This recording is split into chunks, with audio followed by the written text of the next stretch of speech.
ABC presents Spike Milligan in The Idiot Weekly. This is the ABC. Ta-da! This broadcast comes at written. Every poor wretch is chained to his plane. Oh, it's a terrible sight to behold. Stand aside, Harry York. Remember, I'm the comic in the show. Ladies and gentlemen, the secret is out. Spike Milligan is a comic. Back, you mutant dog, or I never come back to Australia again.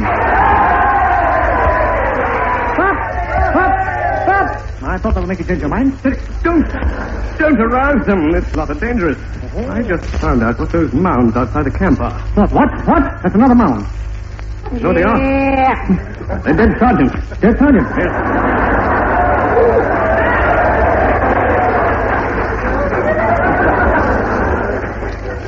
Dead sergeant. I'll try and placate them. Hello, merry sailors of old Richmond. No. Oh, they're airmen, old boy. Airmen? Yes. What are they doing on the ground? Well, they're aeroplanes in bed with flutes. I thought aeroplanes always flew. One every Christmas cracker, folks. May we continue? Yes, thank you very much. Ladies and gentlemen of the Royal Australian Air Force, as a punishment for shooting Weddock Waddell, we present the Idiot Weekly.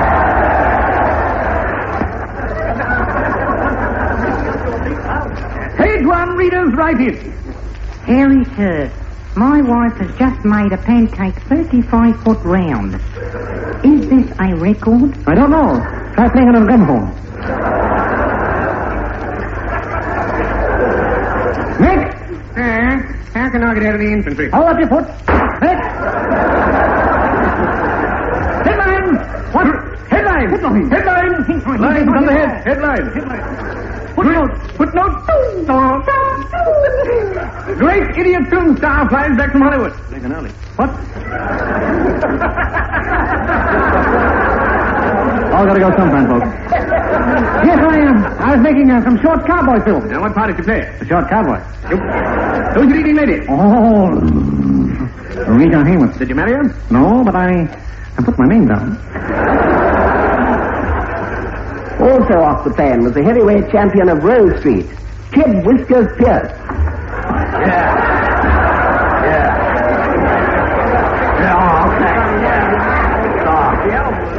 I fought Sugar Ray Robinson, and I would have won, but for something the referee said to me. What? 1, 2, 3. Page 2, Australian Toreador flies back from Spain, where the rain fell mainly on his plane.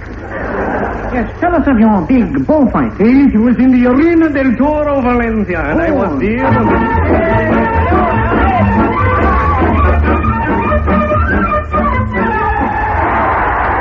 Oh, so, Senor Barrett, today you fight your first bull. See.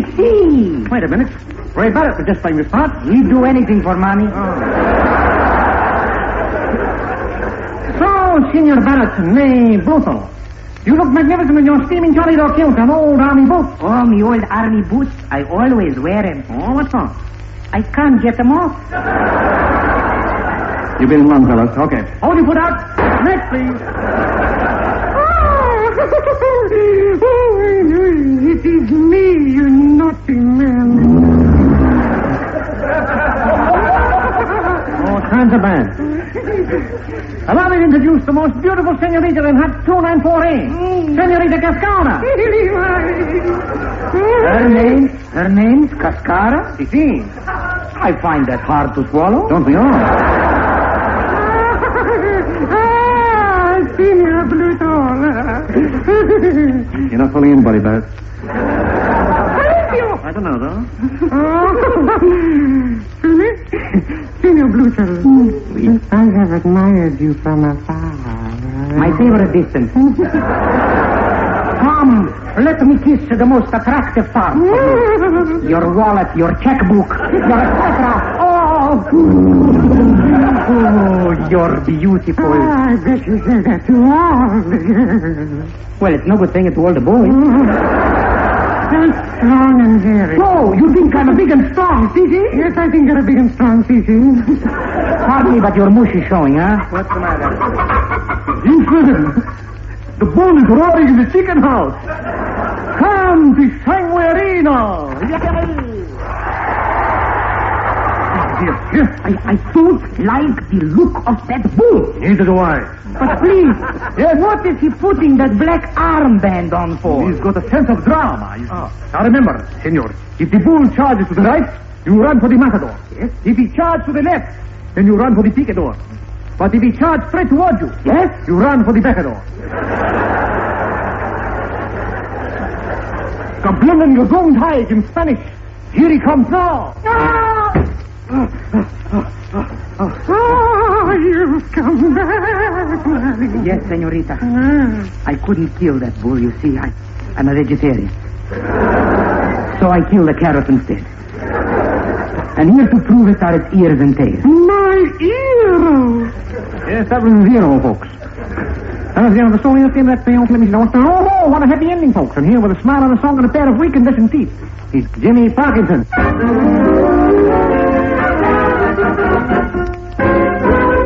I know that you know that I'll go where you go.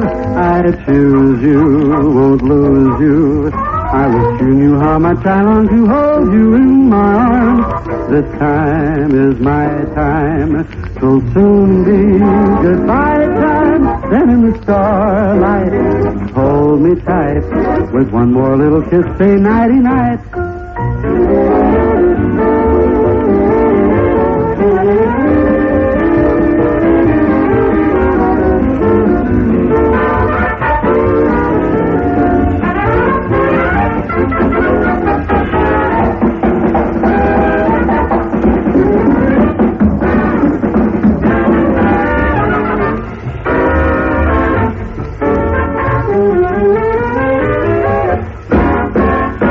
I know that you know that I'll go where you go. I choose you, won't lose you. I wish you knew how much I long to hold you in my arms. This time is my time, will soon be goodbye time. Then in the starlight, hold me tight. With one more little kiss, say nighty-night. Say nighty-night.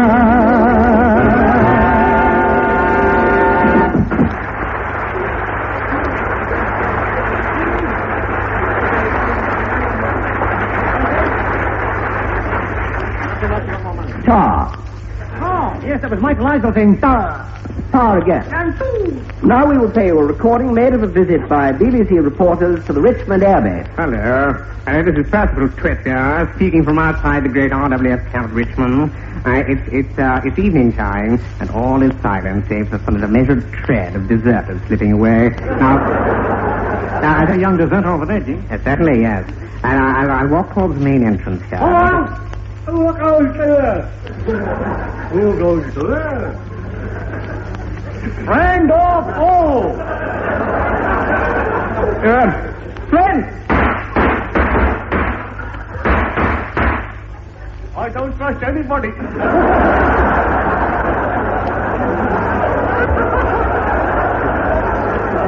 No, at one time be recognized. Oh, I recognize you. All them dirty big bullet holes in your nuts. I say, what's going on here? Look at Sergeant, this man has just struck me several times with a bullet. You fool, man. You know we haven't got many. I'm sorry, Master. Yes. And look at you. You're filthy. Your uniform covered in muck. What kind of a guard do you call yourself? I'm a mud guard.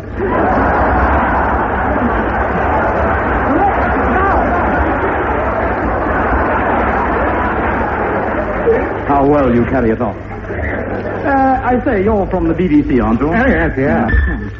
Oh, thank you. And now, who's our other outside commentator in the men's mess hall?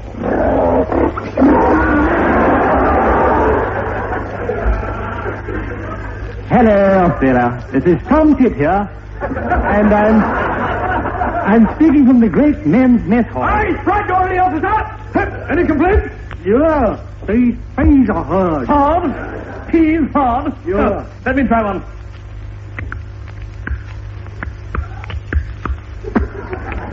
There's nothing wrong with that piece. I should think not. I've been chewing it for the last half hour.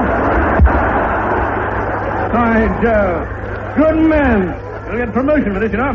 I'll get promotion? Yes. But I'm an air marshal already. Somebody has blundered.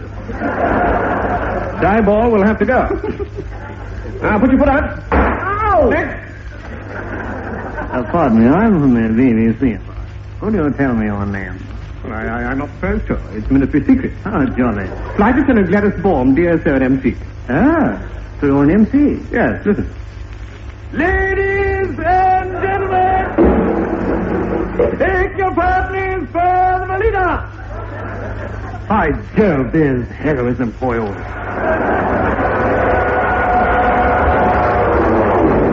And I say that was a thrill. A Suffolk triplane of the Royal Australian Air Force dived down, and with its wingtips, snatched up a handkerchief. Certainly gave everybody a thrill. Yeah, all except me. Why? I was blowing my nose on it.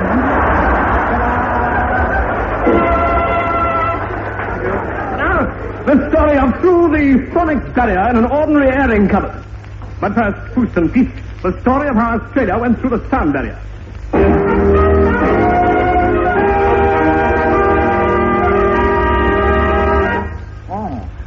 It was in the year 43 BC that the monk of great renown, who had just invented a great wheel, made the first attempt at flight.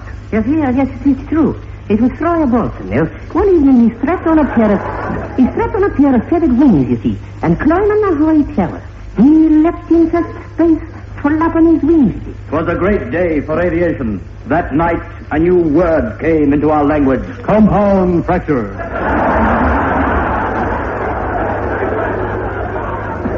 And then an ancient Greek captured a rare bird. Yes, I kept that bird in a cage to study it. But then one day it started to fly backwards and in ever-decreasing circles. And in the morning it had gone. But where? The first man who speaks gets shot. On to 1958 and the space age! Today, throughout the civilized world and Sydney, the race is on. In Russia. Today, the Soviet Presidium allotted 10 million rubles to space travel. America. And today, in the Senate, $10 million is allocated to rocket research in America. England. 2 penny for nails, mate.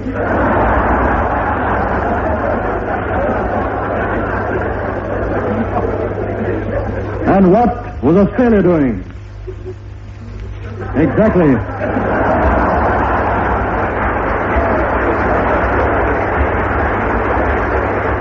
A nation of patriots. But at this very moment in Canberra, the special meeting of high-ranking idiots is in progress.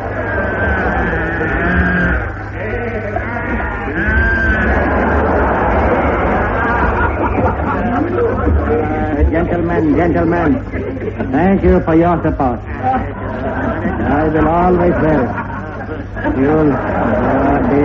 Dear. We are here. What's that thing flying around? We're here to discuss a great project. So you may all smoke.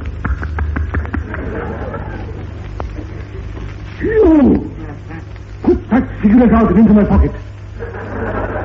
Said we could smoke. Yes, but not tobacco. Now, Colonel Sand, explain the plane of the plan.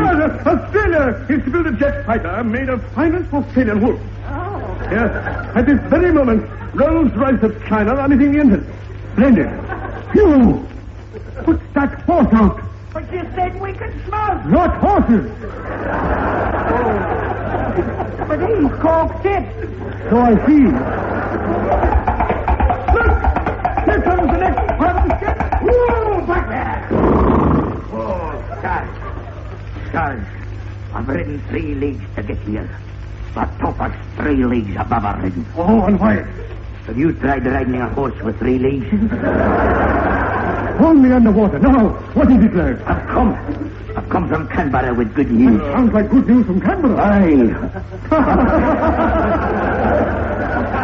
A committee for this, that, and the other wants you to build an all-leather space rocket. What about 4, I said to him. Well, It's to take a photograph of the Earth. You see, there are still people arguing as to whether the world is round or flat. What a stupid waste of time. We already know that it's flat. Yes, we know. But there are idiots who believe it's round. Me among them, and me. The only way to prove it to us, we'll have to rise to beyond the ionic supersphere and photograph the Earth to prove that we're wrong. We'll begin work on an all-leather steaming string rocket after the steaming music by Dean Gussie and his all spontaneous.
That sound of clapping was produced by police sergeants pointing guns at the inmates.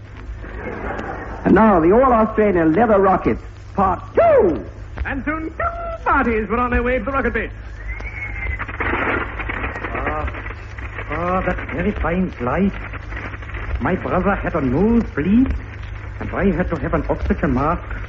After 16 hours, the pilot said to us, Our sergeant can take off now. Fasten your belt, please, sir. "Oh, what for?" But you must know your trousers are coming down. "Oh, dear." That's a lot good. Study about you giving too much of the part. Contact.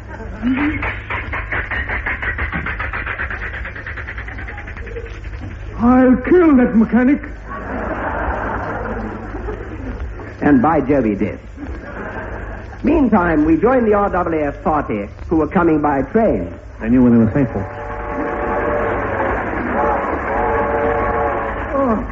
Now, gentlemen, we'll get in this character compartment here. Sit down, please. Yes, thank you. Flogging here. Sit here. Yes. Now, I disclose the finance for the project of this rocket. Yes, that's right. Plenty of money, plenty of nobody to worry about. Good. Plenty of money. Good. 10 million pounds for the Australian rocket. There's another 40 million pounds available. That's fine. Listen. Tickets, please. Quick, under the seat. Tickets, please. Here. What are you lot doing on the floor? Well, we're talking to a midget. Well, you'll have to go. This is a non-midget compartment. Now, get out.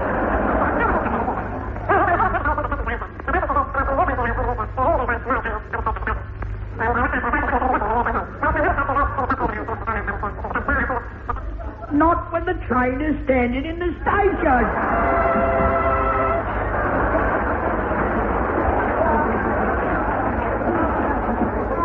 Well, that's the end of that bit. We're so glad to. Thank you very much, yes. And in the next bit, you will hear the rocket launching site being carved out of solid mud. Eccles! Eccles? What? Over here was that lorry load of grit. Grit? There's been a mistake. I got a lorry load of shells. Fool you. They might explode in this heat. Oh. You get them into the ammunition store. You stay me back then, be careful. Okay, all right. In you go. Back. That's right. Back. Right hand. Now, straighten up.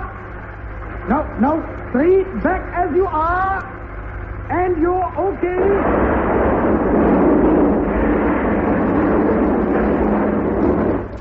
Okay, that's enough.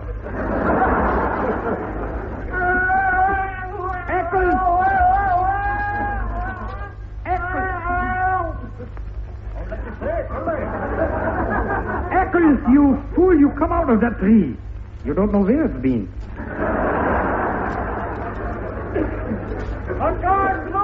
Broken my leg! How did you do that? I've got a big hammer and what? You drop, and I will catch you. That night's another new word in our language. Compound fracture. Meantime, work on the hairy rocket raced ahead.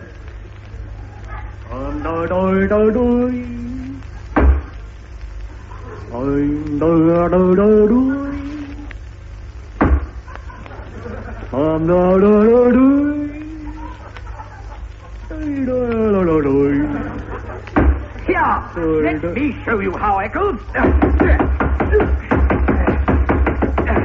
There, that's got it on. I was trying to get it off. No, stop that nonsense. What? Stop it, I say. What? Look, it's urgent. Just stand by for the engine test now. Stand by engine test. First pressure gauge is. Stand by, switch on. Switch on. Number 1 gauge, what's your reading? Pressure 500 pounds. Mike, what have you got? 803 pounds. Eccles, how much have you got? Nothing, I'm skint. Will you stop acting like an idiot? Who's acting? Don't you tell me I'm an idiot until I find out what that means. Until I find out what that means. Shut up, idiot. Shut up, idiot. Shut up, idiot. Shut up, idiot. Idiot. Men. What? Men, look here. Yep. The bag's out, come on. Tomorrow at dawn, we launch the rocket. And for an encore they play. Cock-a-doodle-doo. Cock-a-doodle-doo? Dawn! Out of bed, lads. Get them hands off those blankets. Men, as it's raining, I thought we'd bring the rocket in here. Yes. Now, men, stand by to check instruments. Yes. 5, 4, 3, 2, 1. Thank you, right. Perfectly tuned engine. Now, all make the sound of getting into the rocket. Stop! Eccles, you weren't saying rhubarb with the others. No, I got a bad stomach. So I've observed. What? They are. Oh.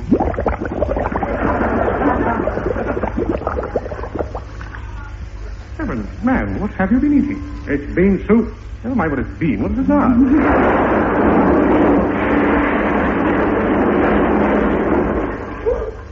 Oh, dear, you're not coming with us. We need every man. Right, fall in. Right, come on. Right, hold up the hatches and sonic doors. And pull the blinds. We don't want people looking in.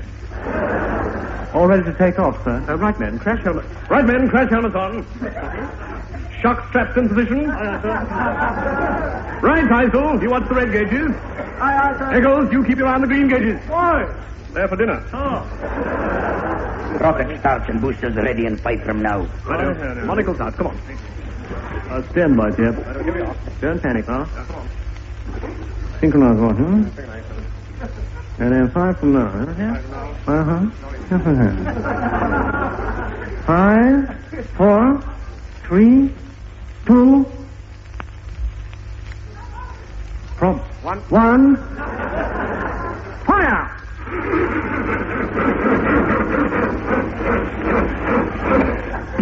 The engine won't stop. Then we'll go without it. Come on, hold tight, hold tight.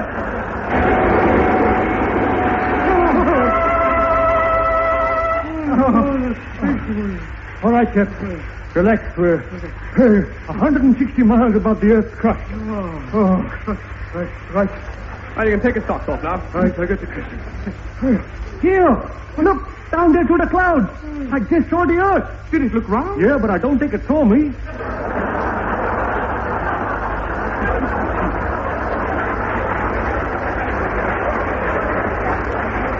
Well, let's jolly go down, and we take off these disguises. Yes. I'll get the camera ready. Right, got the camera? Yes. At last, we of Australia are the first men to take a photograph of the Earth. Click! There. Now back to Earth. Ah, that's right. The photograph was developed and inspected. Oh, no!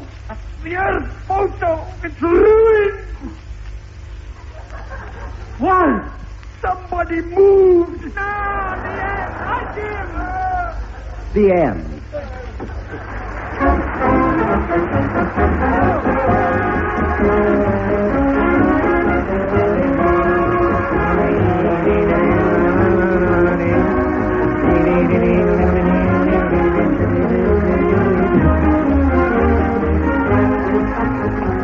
You've been radio reading The Idiot Weekly, written by Spike Milligan.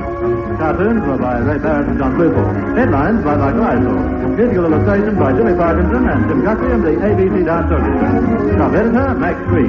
Listen again next week for the final edition of The Idiot Weekly. Ordinarily priced tuppence, but this week gives you free to members of Her Majesty's Forces at the RAAF station at Richmond.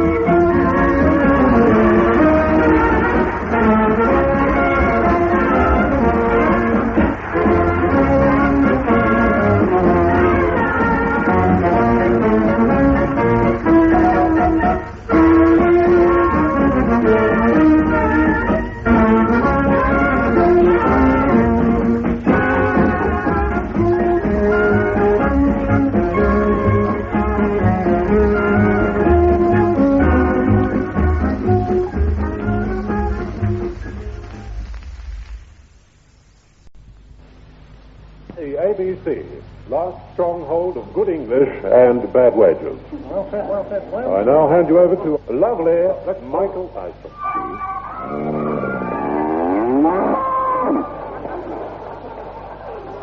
You know, I asked myself that question. What is it I've got that other men haven't? Answered a record of screaming girls. Tell me, Rock, you crazy cat, where do you get all this bounding animal energy from? Well, it's a secret known only to ancient man. Yes, I can see that.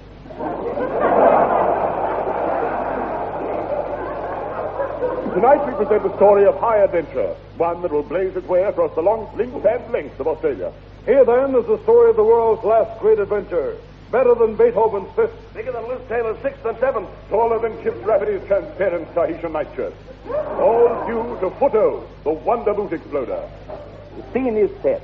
Here now is the story of the world's greatest adventure entitled... I forget the name now. I'll remember this in Spanish, though. Right. The date is 1960, from the year of the same name. The scene, sunny Sydney, the envy of mighty bridge-building Melbourne. There goes another bit now. The story starts on a hot night in sunny Sydney.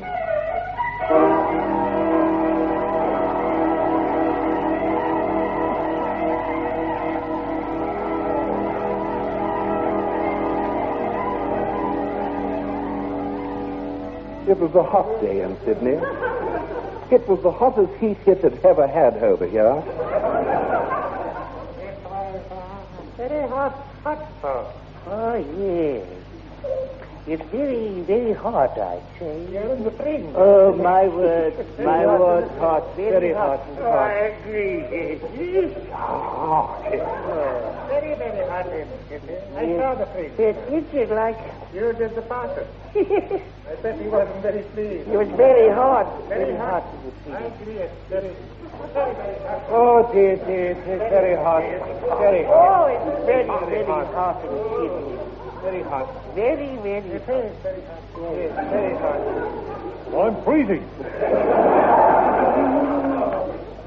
Australia was in the throes of its annual recession, and the banks were helping the Americans smuggle their profits out of the country.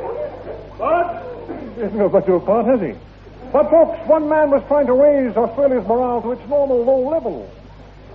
That man was a Scotsman from Scotsman's land, the Laird Mickey Muckle.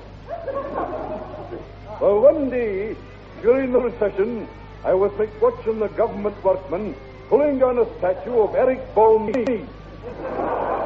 Why? Because it was obstructing my view of Sydney Opera House.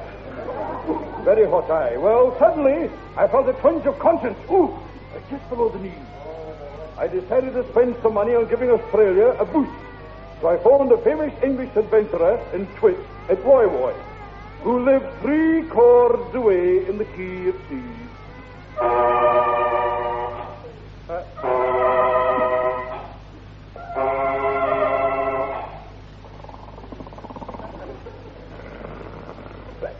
Captain Drummond, sir. Wake up, sir. It's time to get up. There's a wonderful sunset, sir. Oh. Who am I? Yes, you are Captain Bulldog Drummond, the father of 3 and mother of 2. Oh, yes. I remember now. Oh, I was much too old for that dream, you know. You're not kidding. This telegram has just arrived. I'll say it again. This telegram has just arrived by Flung Stone. Flung Stone? I know it well. Read it. It's from Lord McMuckmickle. Oh, he says I will be phoning you shortly. That's me now. Hello? Hello? This is Lord McMuckmickle's residence here. He would like you to have dinner with him tonight. Dinner with him? Yes. The meanest man in town. Yes, I'd love to have dinner with him. Where? At your place?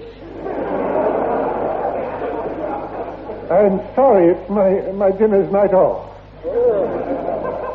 Well, then he'll meet you at the Caledonian Club in Sydney. It's very, very hot. Oh, it's very hot, isn't it? Yeah, I know, it's very hot. How will I recognize him while he's very hot? He will be wearing a transparent plastic kilt with a view of the Blue Mountains and purple fishnet stockings. Well, just in case, tell him to wear a red carnation from the waist up. 8 o'clock? 8 o'clock. Crumbling? Yes. There's my green spotted suit, tangerine boots, and my luminous red Nora Decavier hat, will you? Another funeral, sir? No, not another funeral, but best be prepared. Now phone the office and tell Lord Bruter I won't be in today. Can't be bothered. Yeah, but it's very hot. You know? Yes, very hot. Yes, very hot. They all agree it's very hot. Yes, very hot. By the way, who's that woman in my bed? That's your wife, sir. Oh. You're late. You haven't missed much.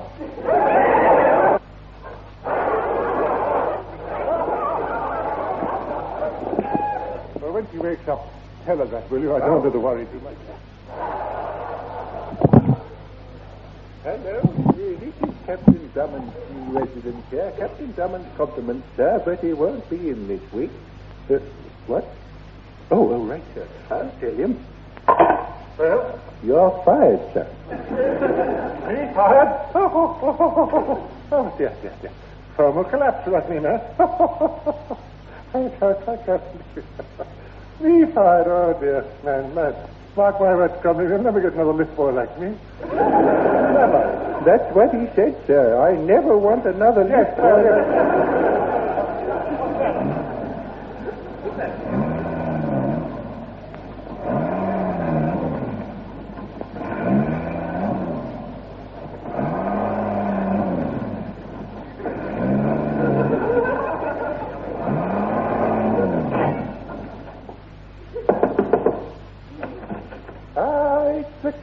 Right to the front door. Yeah, you never told me you lived on the 10th floor. wanted to surprise you, Sonny. Okay, well, I hope Captain Drummond won't be long. Why? This is only a short car. Get it? I said it won't be long. But I'm in the lake, you know. It won't be long. I'm too good for him, that's what it is. Oh, yes, sir. Shut up and drive me to drink. Now, hurry. Okay, there, Captain. I do that voice. I do that voice much better. But I'd like to share it, you know. Caledonian Club, keep your flag out and your flag up. Right, sir.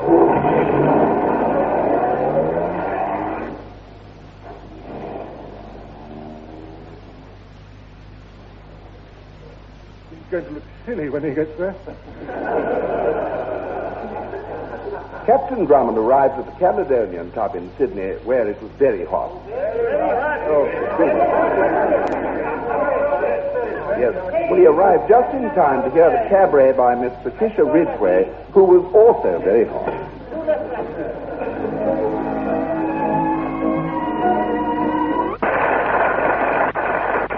That was Miss Patricia Ridgway, and she's mad about me. And now we rejoin the story. I entered the club and I saw him immediately. A transparent plastic kilt with a view of the Blue Mountains, purple fishnet stockings, and a red carnation. Lord McMickbuckle? No. I'm his twin, who are in fact identical. Here's the photo. Identical? Wait a minute. You don't look anything like him. That's quite right. We're identically different. It is very hot in Sydney. Very hot. Very hot. You know,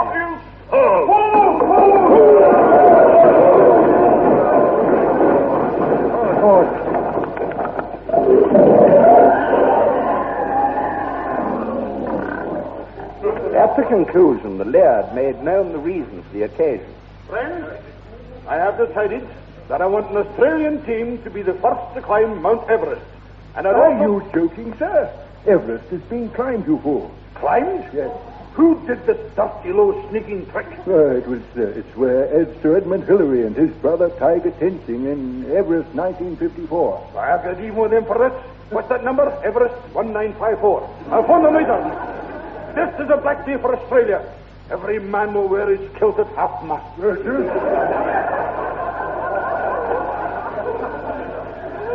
I hope there's not any hoar frost on the ground tonight. Now, don't be downcast, Harry Scott. I have an idea. We could still climb Mount Everest much higher than Fred Hillary. All we've got to do is take a 200-foot ladder, 200-foot ladder to the top and climb up that. Aye. By the great top half of Anita Ekberg, you've got something there. So I see. The great Australian Everest expedition is on. On what?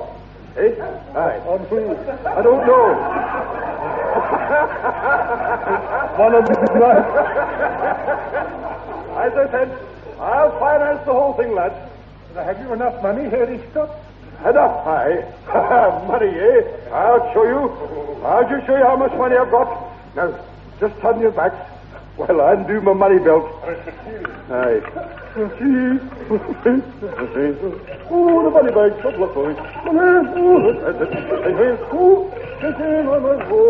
Somebody marry her for child. That's right. We're getting near it. And forward the bike. Very close, very close. Drop the bit. Aye.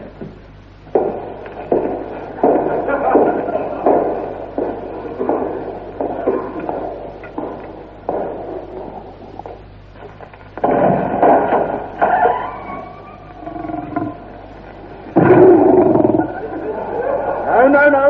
It's all right, Rover. It's just me. Oh, dear. My goodness me. It was open all the time. No, eh? No, eh? You didn't believe me, did you, lad, eh? Money is here. There. Sixpence? Aye. And there's another where that came from. I wouldn't like to ask where it came from, but I fear you need much more than mere Lord McMickleman. Something to the tune of, say, £10,000. Oh, How does that tune go? Oh, what a lovely tune. But it's too much for me.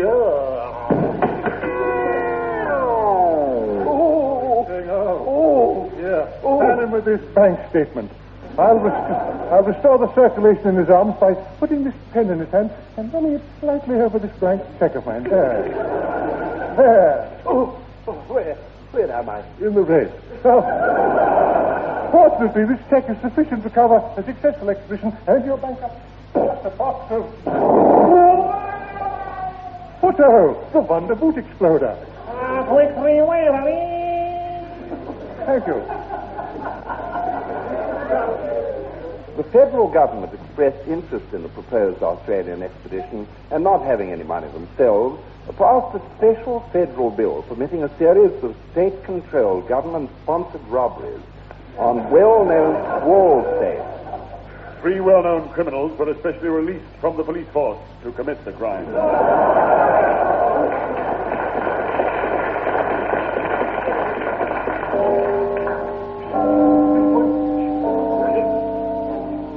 Now, are we all in?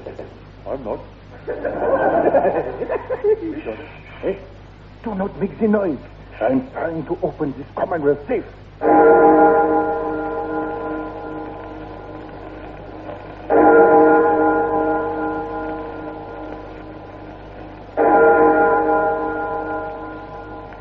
must get a quarter wristwatch. And a better joke. That's it. It is no good, Luigi. I have looked all round this safe for nothing. I think the money must be on the inside. Oh, brother, these are banks. You're quite right, in the inside all the time. Must be. You know, these banks are getting smarter every day. And never... I've got the silent, the TNT. Are you sure it is silent? Yes, especially made by the government for this job. Eccles, you got the shot. Yes, that's why I'm doing this job. No, you the silly boy. No, the sack on your back is the silent TNT. Oh. Did you say silent TNT? Personally. I never heard of silent TNT before. Well, that's all right. No one has. That's because it's a silent. Oh, he's got something there. Wait a minute. How do you know when it's gone off? It must be because The of hot hot weather weather. makes it go off. It's not because of the hot weather. Shut up, you face. I tell you. You have to wait. Wait for an exceptionally loud silence, and that's it. I see. Wait, what place is this we're robbing? It's the government laundry. Oh, good. We can make a clean getaway. There. Now to light the fuse. Quick, all hide behind Eccles for 50. What do you take me for? And 3 foot of brick wall. That's not quick enough. Very well, we take you for a 13 foot of brick wall. 13 foot, that's unlucky. Only for you. Wait a minute. It came to pass. Then there was one of the world's greatest silent explosions. The 13-foot thick wall known as Eccles was grievously hurt. He was hurled backwards out of his boots, up to a plate glass skylight at 100 miles an hour, and hit the concrete pavement at 300 miles an hour. Flat he went. He sustained shock, concussion, multiple lumps, and compound fracture of the teeth. In other words, the robbery had been a great success.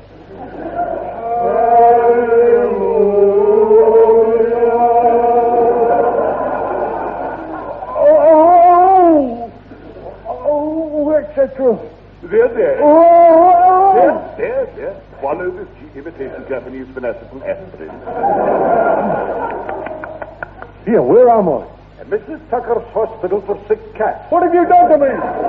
Nothing. Yes? You've been seriously unconscious for 3 months. It was touch and go whether we sent for a doctor. Why, you mean swine!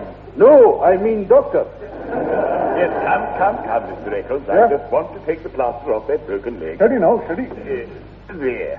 Now, let's see you stand on it. What? Whoop! There it goes again.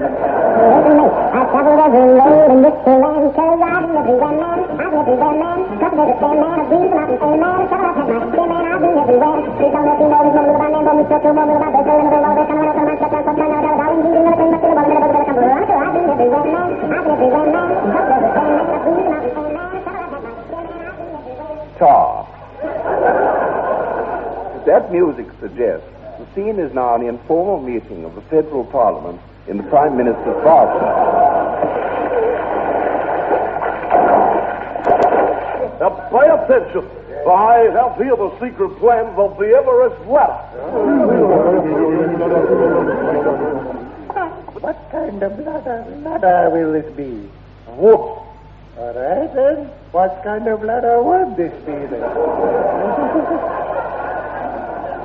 A hard timber kind. Yes, well, how about the Floribunda Miller Floridora Bazonk, eh? Is that hard? You try saying it. It is, yeah. It's time for children, Stevie. I want to see Olive Oil's legs.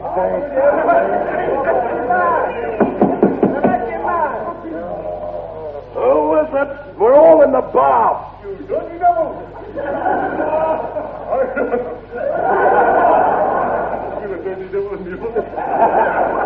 I've got a message for you. Hello? All right, what's the message? Letter for you. You nit. What? Nit.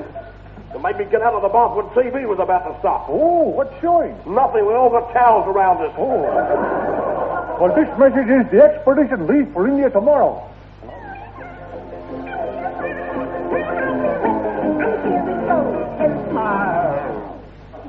India, land of mystery. Mysterious jet planes fly the sky. Mysterious Rolls Royces fly the roads. Mysterious rock and roll and twist tunes fill the arcades. It was in this mysterious land that we joined the expedition. The scene is a humble Hindu letter maker factory in Namcha Bazaar. Right, Father Warren. This day it's very hot in Sydney. Oh, yes, it's very hot. That's very hot. To think, Mr. Chandralekha, this ladder will be going up Everest. Oh, jolly good, Mr. Panditji. Jolly good. Jolly good indeed. Jolly good indeed, I tell you. Very good indeed. Very good. It has got to be 200 feet long. And they're going to pay us by the inches. Then why don't we build it in inches? Good gracious, man. Heavens alive. You are right, man. Good heavens, you're right. Go upstairs and get me a box of red inches. Now then. Oh dear, this hammer is no good. I've been everywhere, man. I've been everywhere. I've been to Parramatta and to Goldberg and certain parts of Sydney. I've been up and down the coastline. Oh, excuse me. Just a minute, sir. What is it, Mr. Chandralekha? There is someone knocking on the door, Mr. Palissy. Better. Come in, please. Look, it was me. Just a minute. Come in, please. Please save your breath. Just a minute. Are you sure there is someone at the door, Mr. Chandralekha? Yes. Is there someone at the door? Yes, it was me. Then come in. Then sit down, and I won't keep you long. Yes. No, sir, what do you want? I'm sorry to keep you waiting, but there was someone at the door.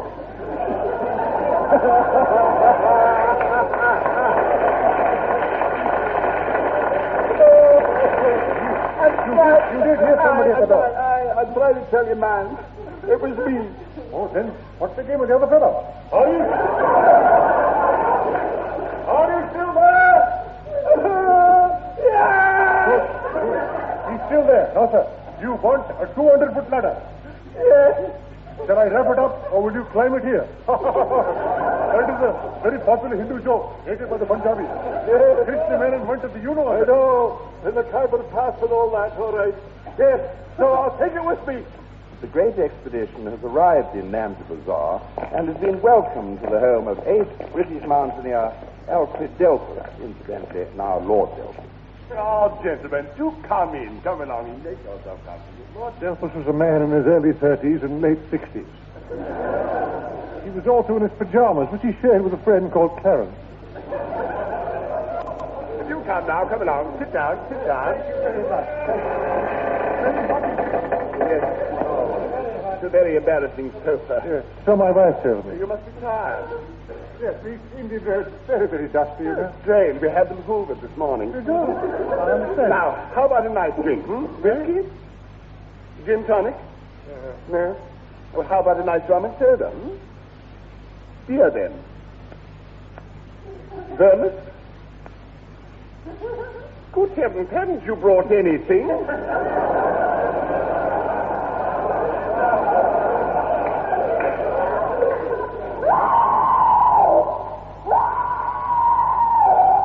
I'm coming, dear.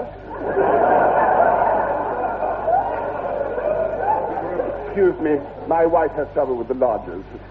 We've got a hard day tomorrow, up at the crack of noon. My housekeeper here will see you all right. Yes, boys, I'll see you all right. Good night. Good night, Lord Delphus.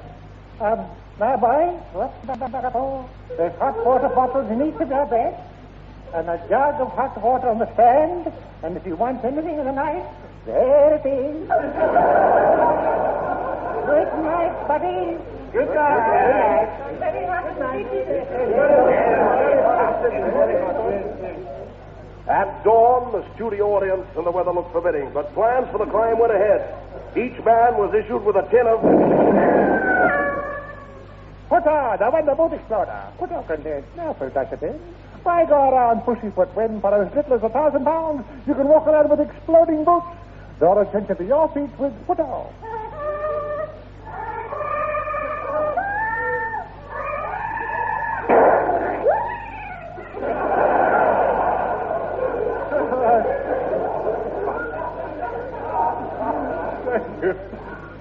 This is the best route here's the best route up the mountain, you see. Now, What food are we taking? concentrated chicken. Laddie, how do you make a chicken concentrate? Well, you make it lay an egg with its back to a typhoon. There will, of course, be the problem of language. Oh, yes. We'll need an interpreter. Anyone here speak any language? Yes, mate. I speak several. Oh, Hindu? Madras? No, I only speak several, mate. Oh, well, that's good. You can speak to them in that. I can't speak that, mate. I only speak several. Well, when I said that, speak Yes. that, I meant several. Yes. What I mean was, I said, well, you originally said you only Yes. spoke several. Yes. Then I said, very well, speak to them in that. By that I meant several. See? I don't understand. Bulldog, what part is he playing in the expedition? He plays the part of a man who speaks several. Oh, good. He can speak that. He can't speak that, you know. Lord Delphus. Lord Delphus, did you say? I would like you to have the sealed envelope with the secret information about which end of the ladder is the bottom. Oh, thank you. I won't open till I get to the top. Right. We'll all go up the first half of the mountain in the first half of a charabanc, or charabanc, whichever be far, I get to the power of 10. Aye, but listen, laddie, is that possible up a mountain? Oh, yes. You see, it's being carried on the head of the quarter. Are you mad? Little does he know I'm as tame as the next man. Little does he know that I'm the next man.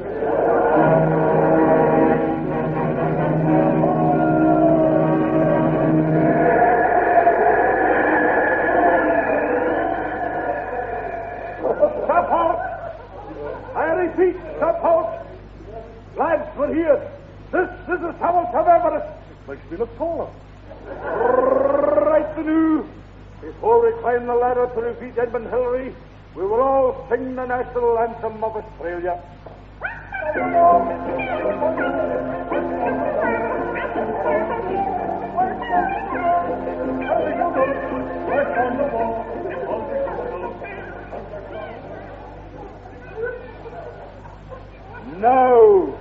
Now is a great moment, the new. After 6 hairy months of agony, 4 deaths, 3 of them fatal, and an outlay of over £10,000, and a piece of notice, I've said that. The moment of triumph is at hand. Eccles, my dear lad, hand me the ladder. You had forgotten something. You great big steamy idiot, take that!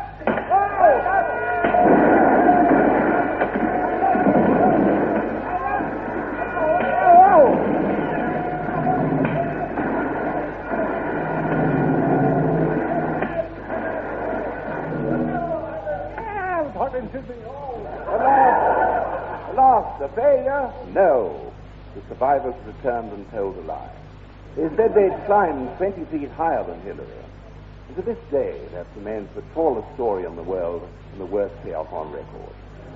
And here to send you merrily on your way is my latest record. Good night, naughty girl. Should I repeat exactly how I feel? Should I confess I love you? Should I reply? You've been listening to The Idiot Weekly, an ABC radio-type publication with Jim Gussie and the ABC Dance Band and the voice of lyric soprano Tricia Ridgway. Reporters were Michael Cool Cat Eisdell, John Hewitt, Paul Westerman, Rick Hutton and Al Thomas. Their destinies guided by Idiot-in-Chief Spike Milligan. Wielding the blue pencil, our producer John McLeod, effects John McGrath and Jim McLeod, control operators Sid Butterworth and Dale Curtis, special music Rupert Dumbriel and announcer Peter Young. We'll be going to press at the same time next week with The Idiot Weekly. Make sure of your copies by pressing an order now with your new station.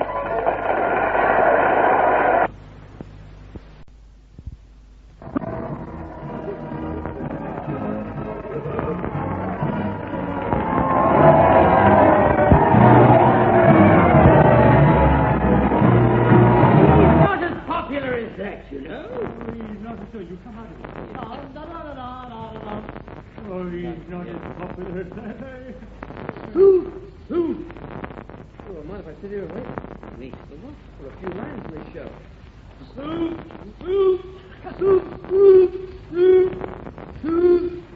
He's a soothsayer.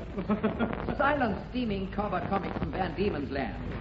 How long have you been looking for a job from Van Diemen's Land? Since page wave 1, mate, from the Van Diemen's Land. Then hearken me well from Van Diemen's Land, the plin of plums of prunes. Tonight we leave for France by friendship. Friendship. No, it's going to die. We must save la blood dear of their country. Before we do, we will dance a gavotte to Jim Gussie and his flaky 3-piece quartet. Can we have screams after that? Can we have grands after line 7? Screams and a terrifying run on your way. Is it possible? We could do that. After. After Jim Gussie. No, after they... After the 3-piece quartet. After line 7, like I said originally, but Gluto didn't hear. Yeah, you fucking might have followed up. He was too busy parking the car. After line 7, can we have... Line 7... Line 7, can we have screams and shouts and running away? And stick the mule in.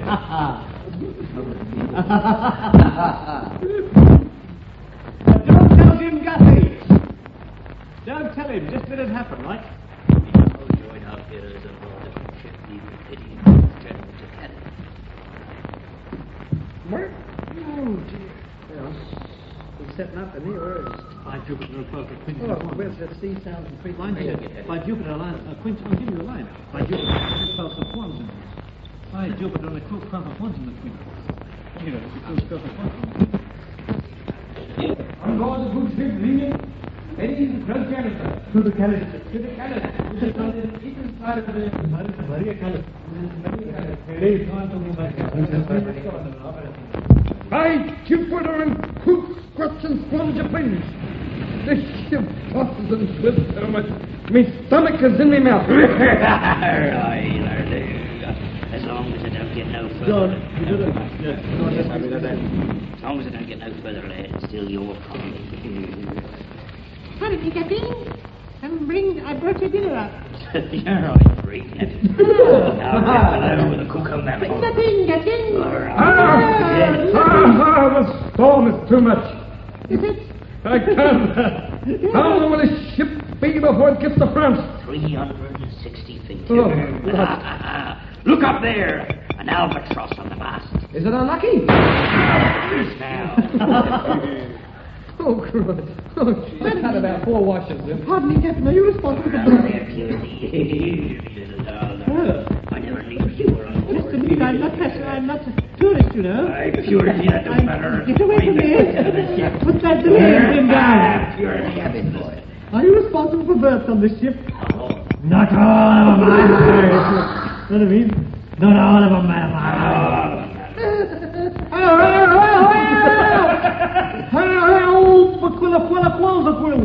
Somebody to see. Oh, you! Well! Wait a minute, you laughed it up. What is it? I say help. You say there's someone in the sea, and I say who? And you say you. I said help. What's the matter, right? Someone in the sea. Help! There's someone in the sea. Who? You! Help! What's the matter? What's the matter? Help! The sea is full of water, and me.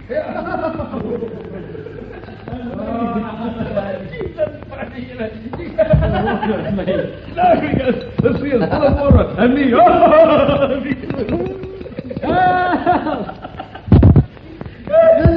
Help! Someone in the sea. And me. More of me. Eccles says, who? And Lim says, you. Oh, help! Did you catch me then? Who? You? Me? Yes. When? Then? No. Oh, I thought you did.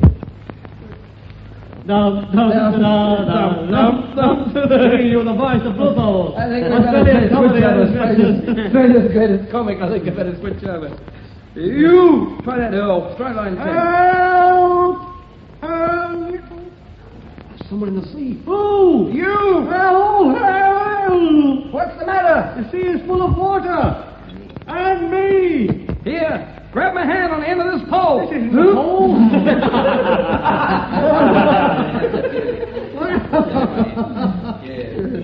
Oh, thanks. My name's Heckle. This pole is bent. We're getting around it lately. You saved my life. Well, we all make mistakes. I know. I've seen your wife. Here, you're soaking wet, lad. Funny, he hasn't been wounded. I say, Lord Delphus, look. Lord help us. It's the boy from the tavern. That's right. Yes, you forgot your drinks. Here's yours. Large quart of the brandy. That's 2 shillings. Here's half a crown. Oh, dear. I'll go and get you change. It's part of the material. Calais on the horizon. Horizon. Calais on the horizon. Calais on the horizon. And scribble a scrim and a scrunch, and I'm cupping all the muck this way. I'm scuffing all the rubbish this week. I'm glad he's going back. Now, before we land in France, Whoa, it'll be whoa, wise- We wait for you to write your word and in half an hour. He's writing some words. I think he's right. I'll do that. He's no, sir. And I'm cupping all the rubbish. Don't worry. I'm cupping all the rubbish this week. You can get that printed before the evening's out, Michael. Calais on the horizon. And scribble a scrim and a scrunger, and I'm cupping all the rubbish this week. Don't you dare. Now, before we land in France, it'll be wise to disguise ourselves. Take these wooden legs and tins of treacle, pour the treacle on your head. And so disguised as Toppy Apple, the trio prepared to reach Paris by wooden leg. By wooden leg. By wooden leg. Oh, dear. Oh, dear. Yes, It was the courtyard of the great Chateau over here. The courtyard. Wrong, Mr. Traveler. It was winter time. It was winter time. And the snow lay heavy on the alley on the slopes of Brigitte Bardot. Take your seats in the coach because there aren't any inside.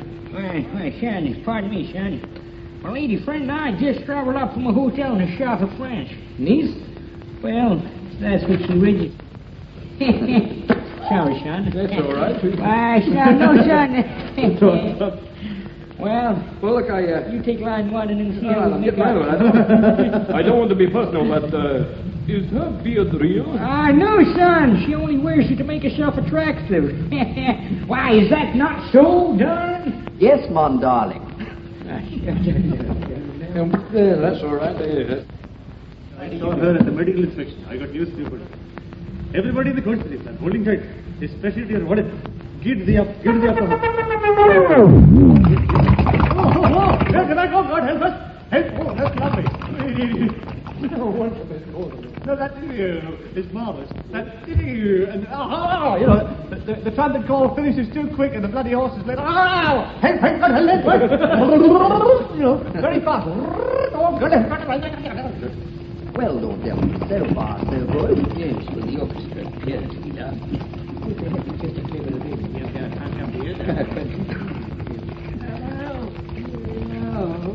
Who's this? Who is this individual? What are you? It's me. Man or beast? Tom Danger and his orchestra. From the Cock and Bull Cabin, mate. Why, League of... Tom Terrific. Chesty Bond. Well, I'm not your leader. Tom Terrific. Away with you. Tom Terrific. Got away with me, mate. What? Plague of Flynn and Flons, yes. Yours you on me, mate. Yeah. Flynn Flon on you. Yes, it is. It's a small world. I know. I nearly fell off it this morning. You going to Paris?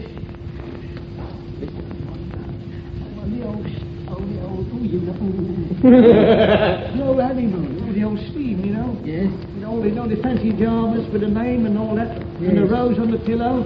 Well... Oh, yeah, that's up to me. I didn't bring her. Oh, yeah. Have a bit of a cup, haven't I? Still, I suppose I've got to wait to do. Damn me, vital, sir. Don't you realize there's a civil war on in Paris? Oh, dear. Oh, what do I do? Oh, I must get something there. Wait a minute. Don't you realize there's a revolution in Paris? What's that, man? What's that? Revulsion and... What? Oh, dear, what'll I do? I can't have a civil war on my honeymoon, mate. Don't you say we've got a revolution on our hands? What do I do? Stay with us. Stay with us. You say you can say out lines? No, line 16 and 17 is up. Yeah. That's two. Go straight and... Don't you realize there's a civil war in Paris? You can stay with me. Dear, what am I going to do? Well, you can stay with us, mate, and say odd lines like me. Right. Odd lines. Odd lines. Odd lines. Odd lines. Odd lines. That was me. Odd lines. And so the coach drove on in silence, save for the odd noises that horses make. I say, you, sir, in the corner. Yes, madam. This is a non-smoking cabin. I am not smoking. My teeth are on fire. I'm having a burn-up before the dry season. And I'd kindly ask you to belt up. By dawn, we reach the outskirts of Paris. By 8 o'clock, we reach the inskirts. By 9 o'clock, we draws up. Draws up? Halt! Who goes there? Odd lines, mate. Odd lines. Oh, right in the odd lines. You just missed it. That's better. Now what do you want? Can I see your papers? Can I see your papers? Can I see your papers? Yeah, but give them back. I haven't done the crosswords yet. Let me see. That's not all I'm doing. Strikes in Sydney. Bob Dyer catches first shark in space. Sabrina, Andreas. Yes, these papers appear to be up to date. Voila. Hey, John, you want to say anything? I'll give it to you again. There's a button there. What's that one? Yes, these papers appear to be up to date. Back. Big slap. You hit it across the face of the chair. I've been doing this for for 10 years. Yes. Did you get that and beat it across? He's got a big thud. Not a wooden chair, but one with a padding. That's it. Big wallop. Big wallop, Jimmy. He's good at Jimmy. I'll vouch for him. That's a... Oh, Montet! Oh, Montet! Oh, Montet! Good work, Lim. You've knocked We've got him on his tits, mate! Good work, Lim. You've knocked yourself out with a sound effect. Oh, yeah, no, it wasn't easy. Oh, come on, Ed. We must hurry. The Paris Commune of citizens will get wind of us. We must have a bath soon. Make for the Chateau Neuf du Pape. Hurry. First, let this vibraphone get out of the way. Get out of my way. It's a bit flat here, isn't it? That was Johnny Bamford playing. It was his own treatment of the tune. I do hope it gets better. Let him in. Do you say the thing is? Whatever he's playing, I don't know. Between the devil and the big blue Odd lines, Is mate, it? odd lines. Oh, I know what you it think is. of this. That's better. Now, what do you want? Between the Lynch is devil our and the one big ear blue Johnny sea. Bamford. Between the devil and the deep blue sea. Between the devil and the deep blue sea. It's a beautiful voice. Be arouses the rebel and forms a people come. Rebels aroused.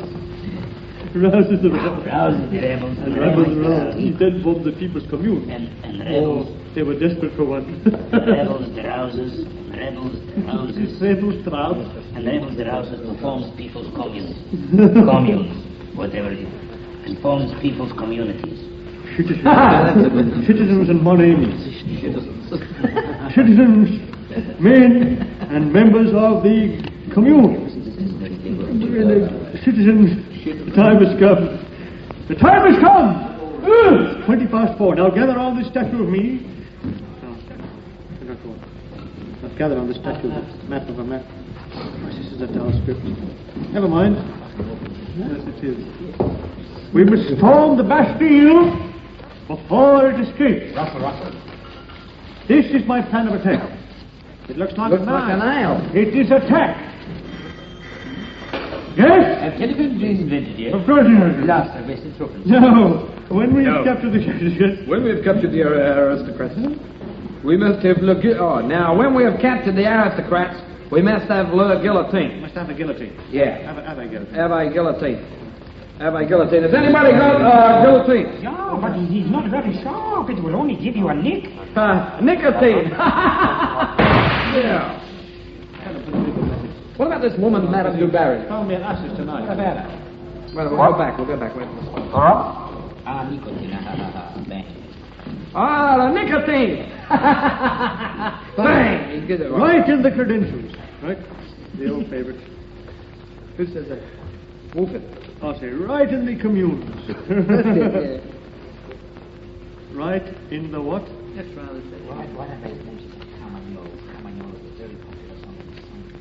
Keep walking like that. But do it slower.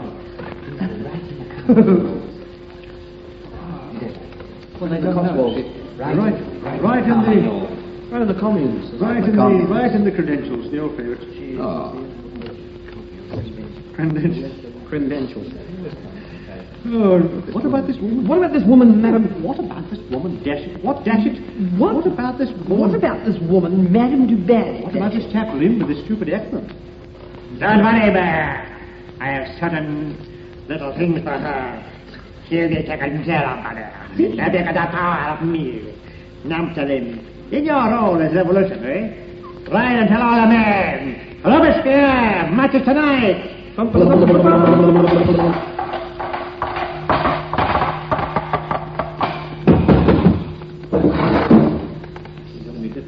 Needs a very hard stamping up to the fade in. Needs two people, though. Needs two people. The old edition and fixing the bloody sound radio have gone all to the history without the number series.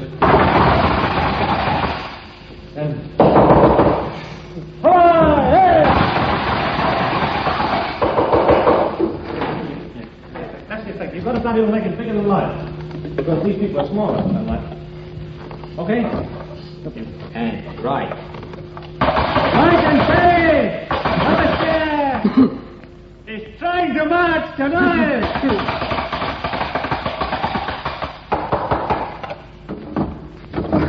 No. Yes. Is there anyone who can help him on this? Yeah, somebody has to help him. I'll help him. Well, wait a minute. Who can do it? I'm not on this page. Just lift the window up. Even if you did the knock. No. You'll have to open. I'm not on that page. I'll open the window. The coconut. Yeah, try it now. I'll try it.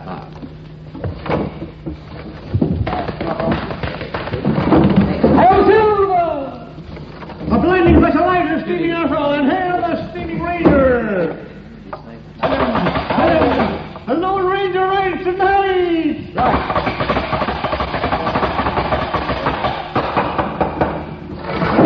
Yes. Robespierre marches tonight! Right.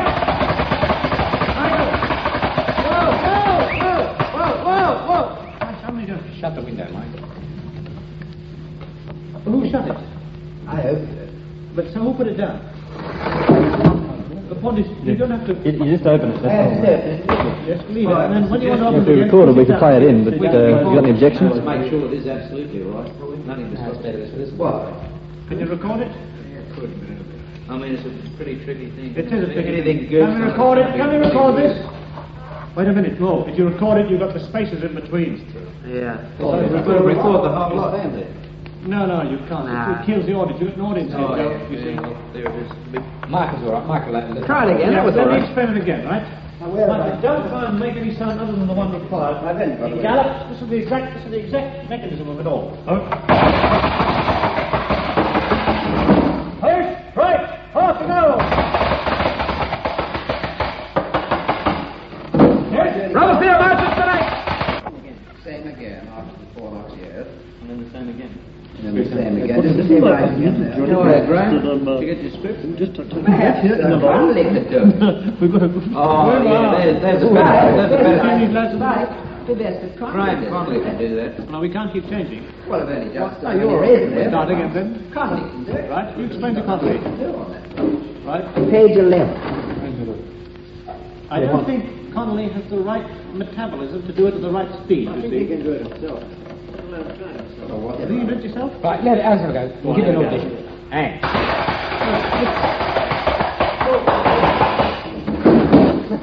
The tempo of the voice is start it up, start it. Start it up, start it up. Go on the side. Yes, what is it? Yes.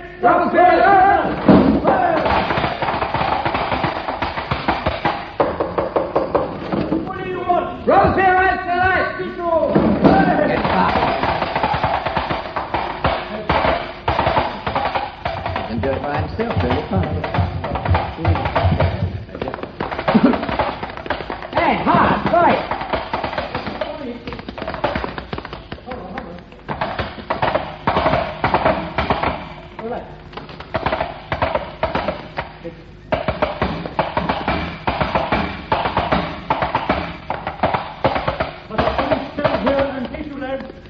So you have to do it, we'll have to lump it.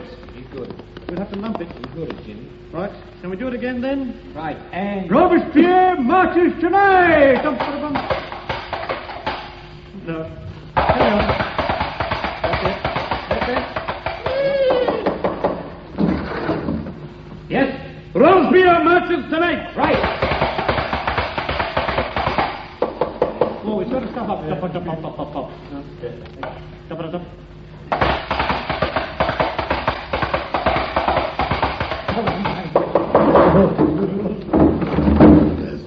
Use your left hand if you like. Just push it down. Never mind, we have to lump it. This is one of those things. If you don't do right rehearsal, we have to lump it. Right, carry on then. We get line to line 19. Early morning, Yes. tea time. Line 19, page 11. Yes. Is your husband in? No. I'll be right up. Early morning in the cobbled streets of Paris, those cobbled streets of Paris. Or anyhow. It's a big voice. Oh, well, a clear night, a fine night. Oh, We wouldn't have time. well. Oh, it doesn't matter. You wouldn't have time to come down and give him a hand, would you? Out the back way, you know. Think of it if you want to have it, all right? You've got to say it like that, think it like that, instead of like that. Look at me You got some close stuff, have you? Sheila? She's got bad eyesight, poor girl. Come on, Talibou. Oh, vous non compris. Mas eu vou comprando cotonte. Mas eu vou só comprando por um momento do normal. Well, that's the end of that conversation. Oh, he's a good-looking fella. Oh, fine night. 2 o'clock. And on 3 o'clock all's well. I love that. I should think so at this time of the morning. We're British. We've come to save the king. Oh, Christ. But he's in the Place de Concorde. Still on the throne. You mean he's still on the throne? He's still on the throne. No, you got it wrong. You mean he's still on the throne? Look at the time. What's he mean? The only thing got him, but I haven't. They say the palace is surrounded by walls. We can bribe. Right. Comes Tully. Right. Right.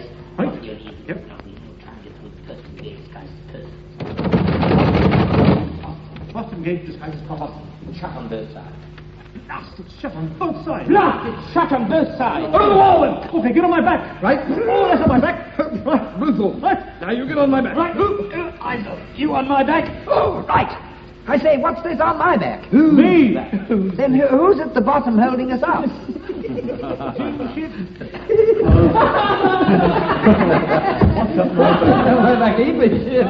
Ladies and gentlemen, the cost just formed the impossible. Would you share your appreciation? Hard to go there now. Who got their tender for?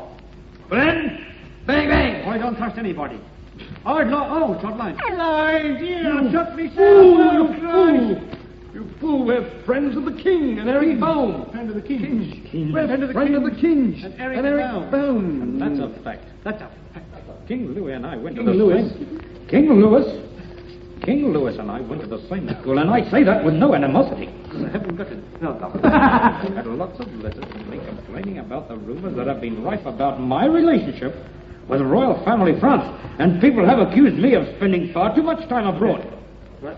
Let me tell you, and I tell you this because I tell you. Can we put behind this very quietly, this top of page 15?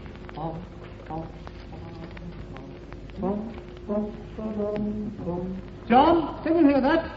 Behind the top of page 15, when Eric Baum is waxing sentimental about Australia, bring it in very softly and sweetly right in the background, but stop when he says, I draw myself up proudly and point to my war medals and say, Paris, any day. This I believe. Where do you want him to stop? I just told you. I said stop when he says, I draw myself up proudly. That's what I said. Didn't I say that? You want these laws for posterior? No. You see, I'd like to know exactly. Never mind that. What are you blokes doing up that steam wall? Eccles, throw us here. There, I think. No, I thought he was trying to speak up the top there. Well, you want to say something up there? What, Eccles drove us there. Here, it's right. You're right, Bobby. You're right. You've got 3 changes of bloody word every 5 minutes. Yeah. What are you listening for? I thought I heard a laugh. Come, men, let us cross the courtyard disguised as cobblestones. Who's that down there? Who's that? Me, dear lady. Who are you? Me, dear lady. Who are you? Me, dear lady. Who are you? I work for Madame de Barry. I'm a dresser. Like being unemployed. Tell her the Scarlet Pimpernel awaits her pleasure. Oh. Shouldn't that be Bobby's line of... Me, dear lady. Who are you? I work for Madame de Barry. I'm a dresser. Oh. And it's like being unemployed. Would you tell her the Scarlet Pimpernel awaits her pleasure? Oh. You too. But she spread the country with clay. There's only the queen of with clay. There's only the queen asleep in here. Right. Oh, yeah. Right. Well, this is our chance to save her. Carefully we wrap the sleeping queen and her bed in a large brown paper parcel. Right. To the boat. I'll lead the way. I'm frightened of nothing. Oh, what's that? Nothing. What's that? What's that? Nothing. I told you I was frightened of it. Aha! Caught in the fall of the Queen of the Prunes. Haven't you, Salim? It's Robespierre. That's Robespierre, you ignorant. Now, where is the fair Madame du Barry? She took the fare and caught the bus. Oh, dear. On guard and have it, them men.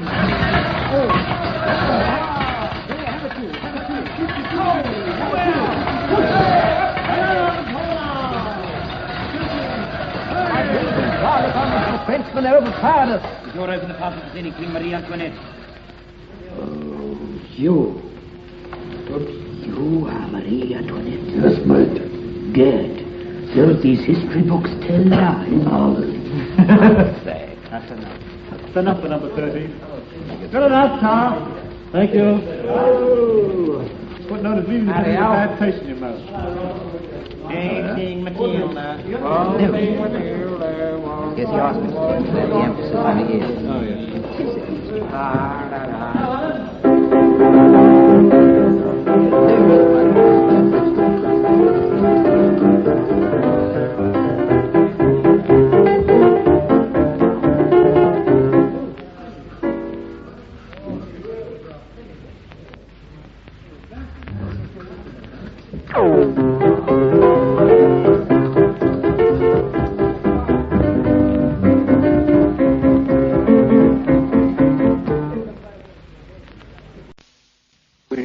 stay and the roast leaf.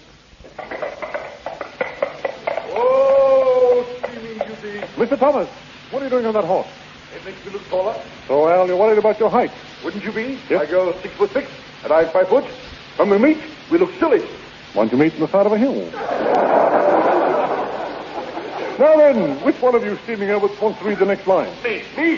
Mimi, a man called Mimi. The moment old Bob Menzies leaves the country, this is what happens. Now, Bessie, what happened? Now, read this next line. Right. Close. That was a clothesline, folks.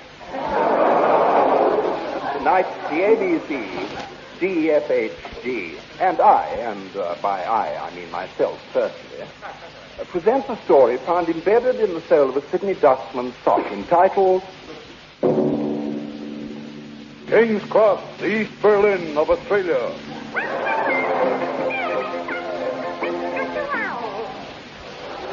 Thank you, little Egypt. It was 1962 in England, but still only 1916 and 10 seconds in Australia. Such was the difference between these two great international bankrupts.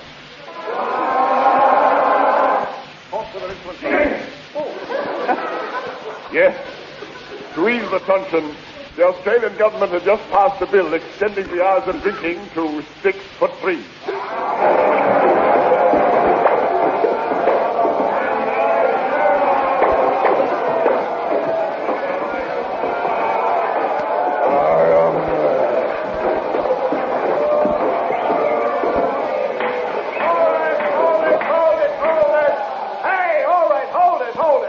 I can't hold it any longer.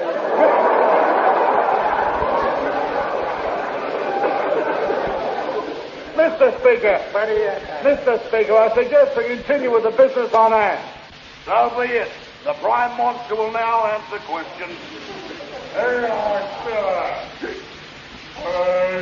Mr. Brown, got a matter.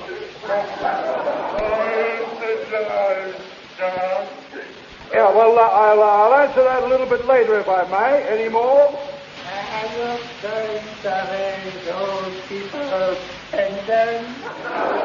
No, I'm going to lower their ages. I think I should mention an urgent telegram that I received last month, posted the previous year. It says, We, the people of the King's Cross, we want to join a common market with England. What's the matter down there? Now look, if you're going to reply to this letter, we're going to declare ourselves a republic. Sign the people keep a public with a smaller piece.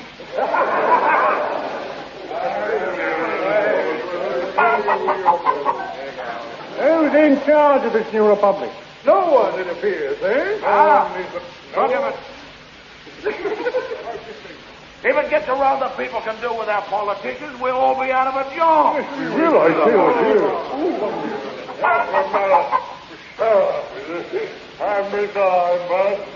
Look, I told you, Mr. Violet, I'm coming to that. Mr. Prime Minister, as Minster has Hopton babies perforated tissues, I say we should send King's Cross's stone nuts. All right now, then let's have a vote. All in favor, close your eyes. Right. All against, point to your nose. Well, the ayes have it. Now count. There were 2 ayes for every 1 nose. that night in the privacy of his Australian trousers.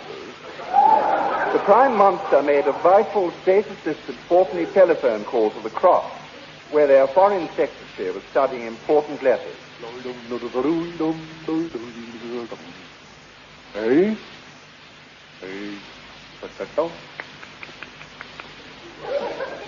B? C. Oh, that's enough for the B. Will soon be Prime Minister. Ha, ha, ha. Now, where's that letter from my mother? See, now, here we are. I threw a custard in a face. Oh, last I've broken my glasses. That's all right. You give it to me. I'll read it for you. It says, Dear Eccles, I've broken my clock. Could you please write and tell me the time? Signed, Mom. I better answer that right away.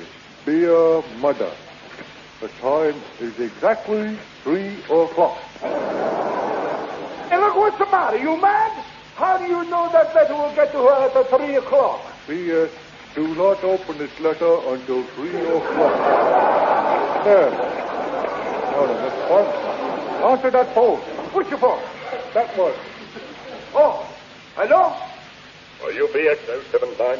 No, I'm Echo.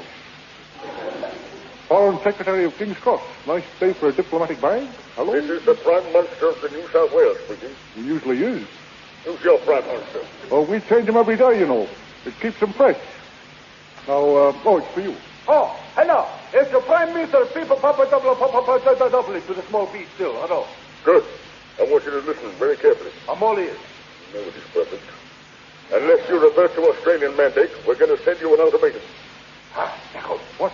Echo, you know what's the matter? They're going to send us an ultimatum. Where are we going to put it?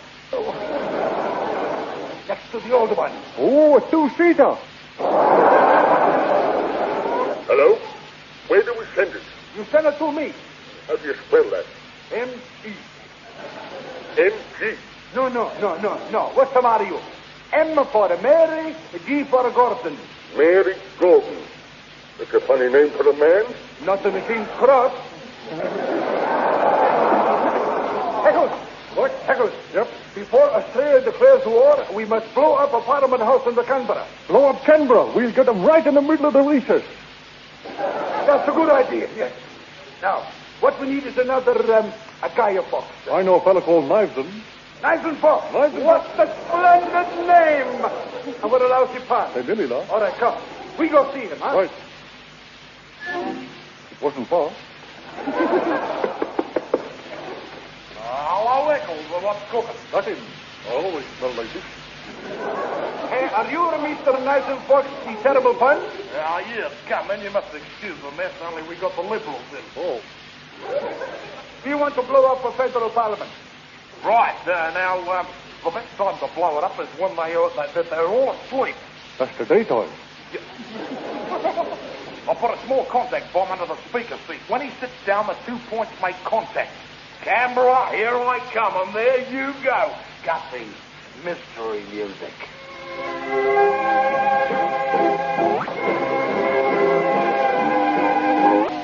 You can tell he's never read any thrillers, can't you?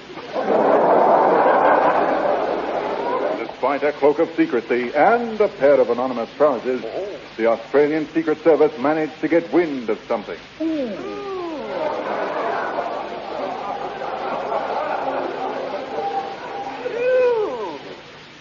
Who's been eating garlic?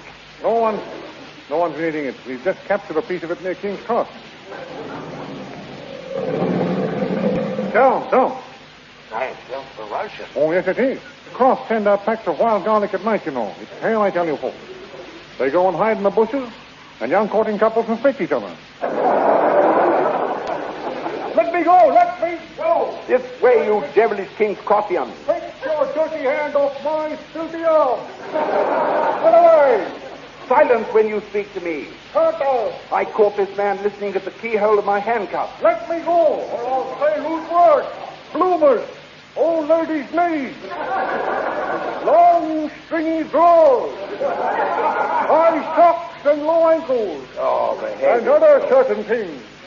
Only obtainable by Just behave the yourself. title. We'll have you incarcerated. What? Oh. I don't know what it means, but it sounds dangerous, folks. What's your name? I can't remember. I've got a bad memory. Have you taken anything for it? Castor oil. Did that make you remember? I'll say. There, what's your name? Castor oil. Listen, Oil. Oil be with you in apple. What? Hurry on. Are you aware of any political organization that's working for the overthrow of the government? Overthrow of the government. Yes. What's it called? The Labour Party. Last week when I was in London, the Federal Parliament House was blown up by King's Cross. Where are we going to go when it rains, mate? How about Thomas Stewart School, huh? Now, this act of destruction must be done in the Crossonians. I have no choice but to inform them that as from midnight, we are at war with King's Cross.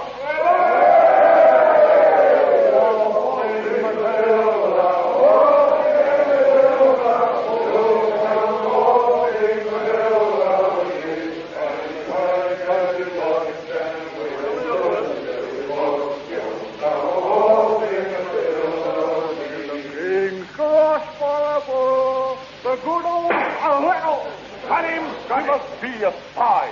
Pockets are full of mints. I'm a mince pie.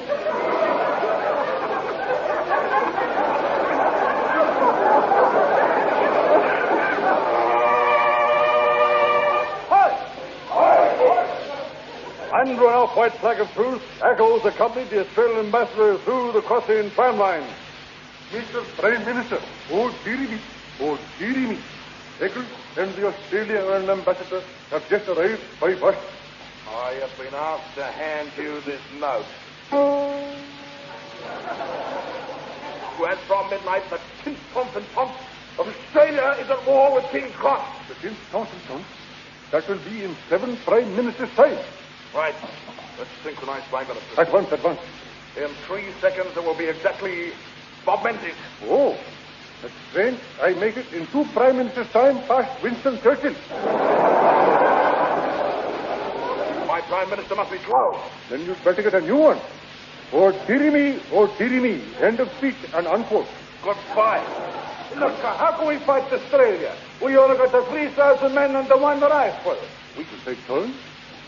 Here, fancy him declaring war at this time of night. I might have been on my honeymoon. Hey, what's the matter? But you're not married.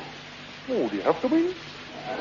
I mean, my mom and dad said to me, "Ow, don't hit me! Why, don't hit me!" Please. Remember, there might be married children listening.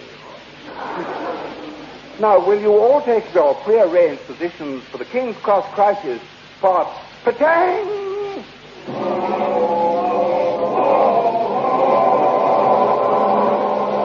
Within a week, the war had broken out in all directions. Bang it went, and on several occasions, bang, bang, bang. It was in all the papers. To cope with this, England, as usual, sent high-ranking idiots to help Australia lose the war. Gentlemen, you may smoke, all of you. I am Brigadier Fumbling Grove, VC, and Payne Limited. My aide-de-camp, Captain Charlie Munro here, and we have been sent here to help shorten the war by 3 feet 6 inches. Right, too, the wars are being worn shorter this year. Just above the knee, very daring.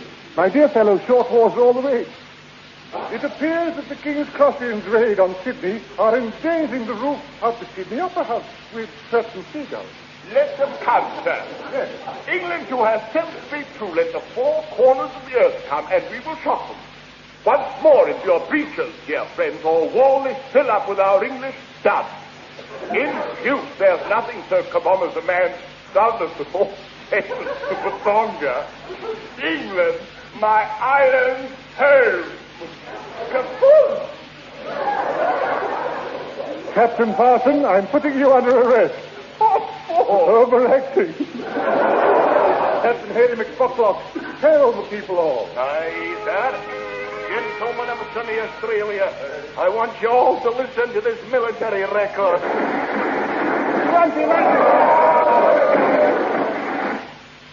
You can all come out now.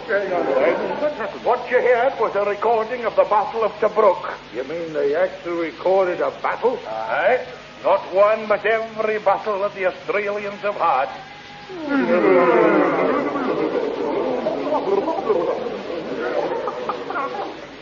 Well, you may murmur, but one of the recordings has been captured by the Crossians.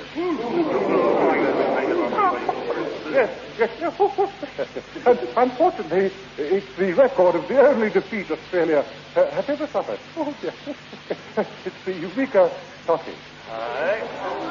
Every day, the King's Cross radio is playing that defeat, punctuated with laxative commercials and raspberries. Oh, Chip Bradley, how he must have suffered.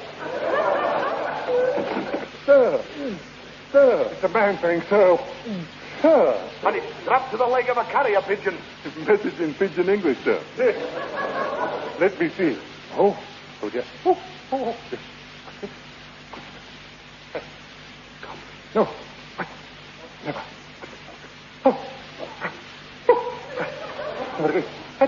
How dare he? Gentlemen, I'm afraid I can't tell you what's in this message. Why not?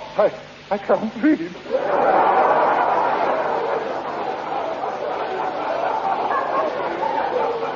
Well, you can sing Yes, of course I can sing. The King's Crossing Yes. have surrounded the Woy radio station and are using it to play our defeat record. We must march to the relief at once. Echoes, form forward.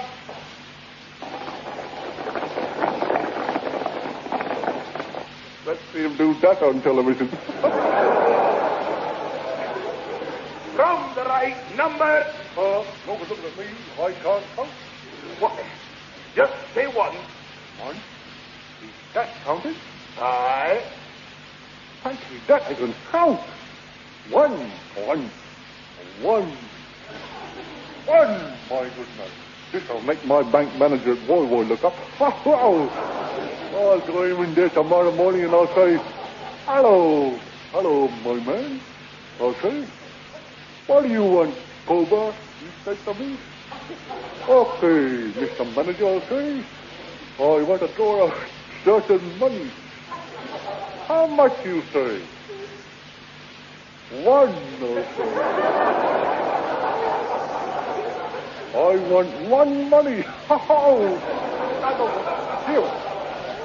Here, wait a minute. Is one a big number? Well, it's got Bob Menzies in. Oh.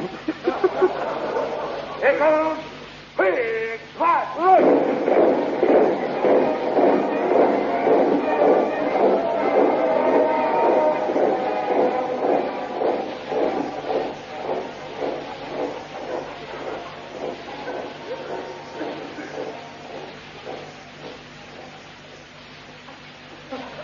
Do you think one man is enough, sir? Of course not. We'll follow behind with another man. Immediately after this woman, of course.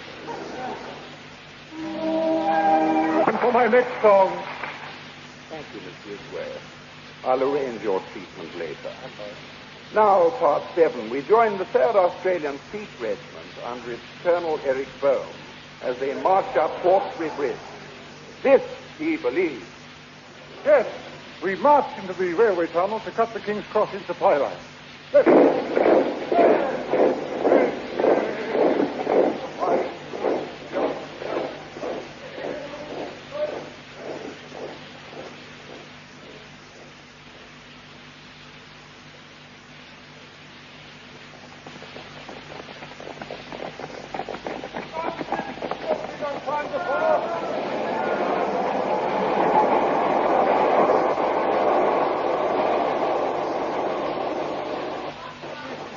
Wasn't our day, that's all.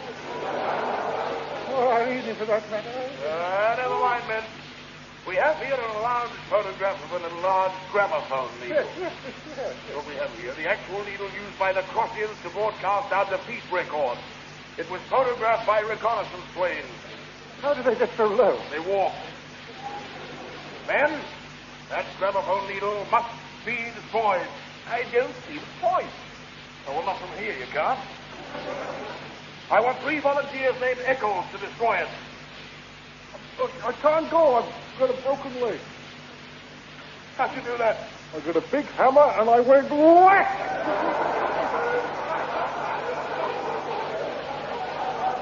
How about that, Kenny? Well, you can hop. Okay. Yes. Now, how about you then, McHenry Huckle? Me? Oh, think of me poor old grey-haired dying grandmother. What about her? Why don't you send her? You're a lot of yellow-livered, no-good, spineless, cowardly scum. A second, Dexter. I have no option. I'm sending all 3 of you. Mainly because you're all single. Any questions? Yeah. Marry me. Sorry, I promised to turn your first sex. Murder. On the right number. 1, 2, 1. Yes, I can count. 1. Now let's check our bearings. 1, 2, 3. That's 1 each. And I'll try and make them last. Right. Every man should have a military bearing. But these are civilian bearings. Of course, we're in disguise. Oh. Now, put on this gramophone record of a map. Right. As I thought, we're marching up a road. Look out! That fool, he was driving on the wrong side of the record. Anybody hurt? I am. He's crippled my blossom. What? Quick, put on a gramophone record of a doctor. Right.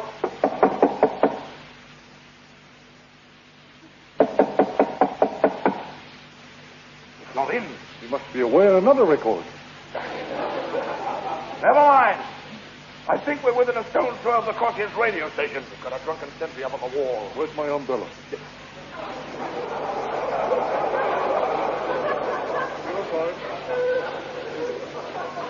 How are we going to cover 300 yards of open country? What about a nice red carpet? I think that if we had a nice... And so we arrived by train. Now remember. I remember. I'll knock. As soon as the door's open, we all pretend to be Christmas carols in there. Carols. Hello! Hey, what's going on here, huh? We three kings of Orient. We two kings of Orient. Nowhere. You coward! That's it, I'm no coward. Mad dogs and Englishmen shall not do it. That's it! That's one! Are you mad? That's what they're saying. But Christmas Center for 6 months. 6 months? Well, my calendar must be slow. Well, come in. I tell you, go to 17th of June, 1914, a calendar. 1914? Oh, that's gone. Sure, that's all right, but suppose it comes back. Are you ready for it? Oh, it won't come back. What's the matter, huh? Of course it'll come back. Look. What a day was it 6 days ago? Thursday. That's all right. And what's tomorrow? Thursday. Yeah, you see, huh? Thursday comes back again. The days to come back, the months come back, and so the years must to come back. They just take longer. By Jiminy, he's right, folks. By Jiminy, he's right. We're on to something here. If I buy all those old 1914 calendars, when it comes back again, I'll have cornered the market. Okay, I'll buy them. Here's one money. I'll just sit here and wait for 1914. I'm sitting on top of the world. Oh, I'm having fun. I got one money. I got the calendar 1914. Jolly good. Oh, did that rather well, especially that little bit of singing at the end, don't you think? Yes, I thought, sir. While Mr. Eccles is waiting, the Australian Secret Service was suddenly overwhelmed by a sudden sound effect. Ruth, call love a duck. It's a brickmaid. Blinded.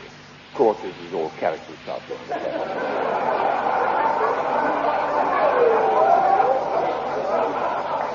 A brick, yes. With a telephone tied to it.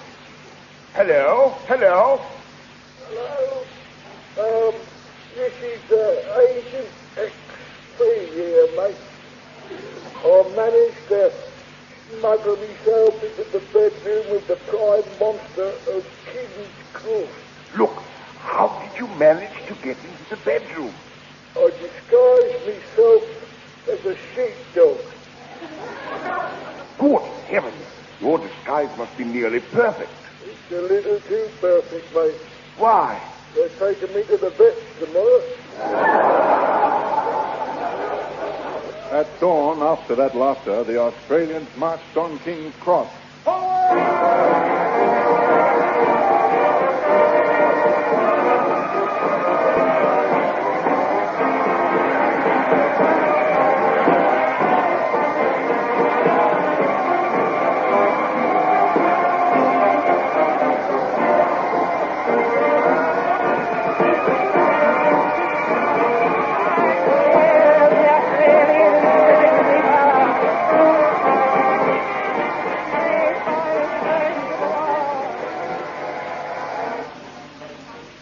Unfortunately, they had us coming. While this life and death struggle for laughs was going on, the Australian commandos had entered the Woy radio station control room. Is that you, the new Echo? Yeah, the new. Where are you, the new? I'm in the new piano, the new. I'm hiding. Don't be silly, Haydn's been dead for years. Help me out. I'm disguised as a piano string. Which one? I don't know. Try banging a few.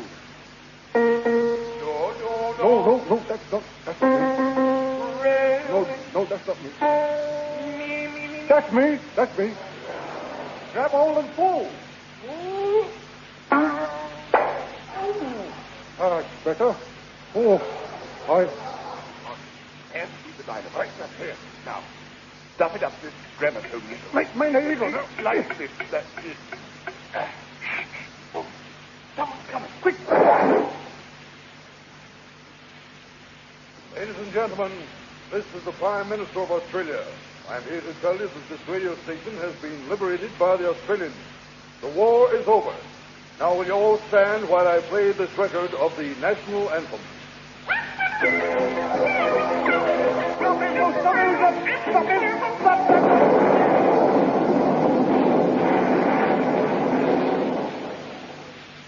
You ever had the feeling you've done something wrong? By Jove, I do, but they're finished. Good night.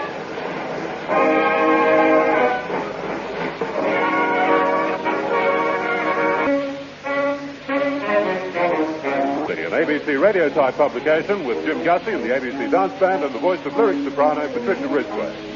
Reporters were Michael Coolcat Eisdall, John Hewitt, Paul Westerman, Rick Hutton and Al Thomas. Their destinies guided by Idiot-in-Chief Spike Milligan. Wielding the blue pencil, our producer John McLeod, effects John McGrath and Jim McLeod, control operator Sid Butterworth and Dale Surtees, special music Rupert Dumbriel and answer Peter Young. We'll be going to press at the same time next week with the Idiot Weekly, so make sure of your copy by placing an order now with your newsagent. This is the ABC. So here is the electric wireless swings of Australia. The animal, Michael Eggman. Hello, Michael Coolcat Eisdall, young as ever.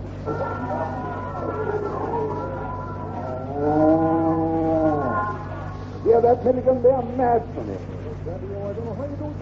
Neither do I, Milligan. Last month I was at death's door. Why didn't you know? So forward Rick Hutton in his first speaking voice.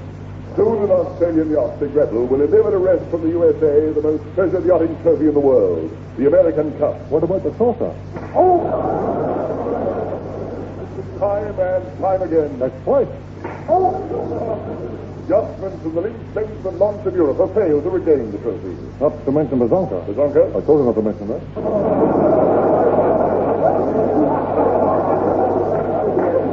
My turn. Now then, what are the wild Australian waves saying? What? No. No, they're not. They're saying, Eureka! Gretel! See that Australian challenger take up the cry, I say. Let the welkin ring. To start the story, let's go back to that fateful meeting of Australian yachtsmen headed by Sir Frank Fisher. After 3 months of discussion and argument, they came to a decision. Yes, you sit there. Right. You two sit over there. And Dame Patty over there. There go the sitters. Now, gentlemen, as you all know, shipmates, I've got the sea in my blood. And you can see where it gets into. Cobus, this meeting of yachtsmen of sunny Australia is for one purpose alone. I tell you one purpose alone. We've got to lick the Americans. I'm not going round licking Americans. I mean, you don't know what it means. Please remember that this yacht we're going to build is for Australia. Australia! Now, money. We need donations for up to, say, £100,000. Well, come on now, we're all this.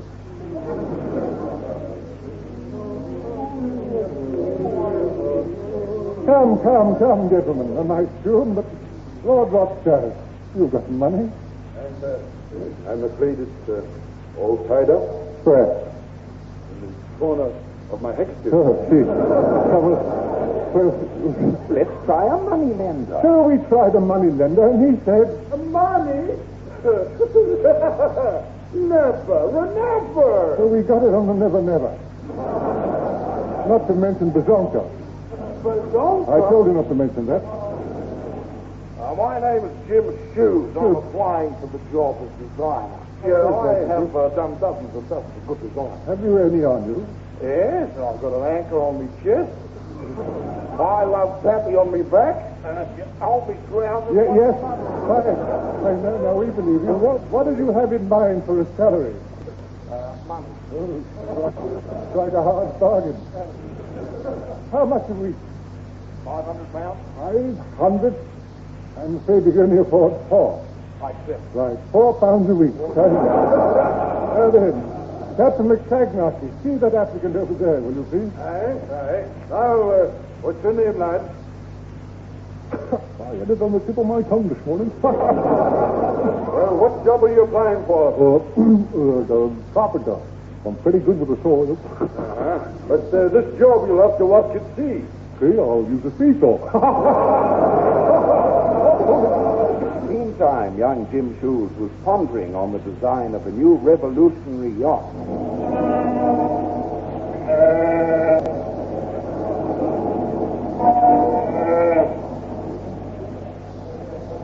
I was looking around some old second-hand shops near Sydney Central when I saw in a window the ideal shape for my yoker. It was a model inside a quart bottle. I asked the old man how much. £3.10, mate. Too much. I argued with him and finally I knocked him down. Before I could get up again, he wandered off with a ship in a bottle. I say.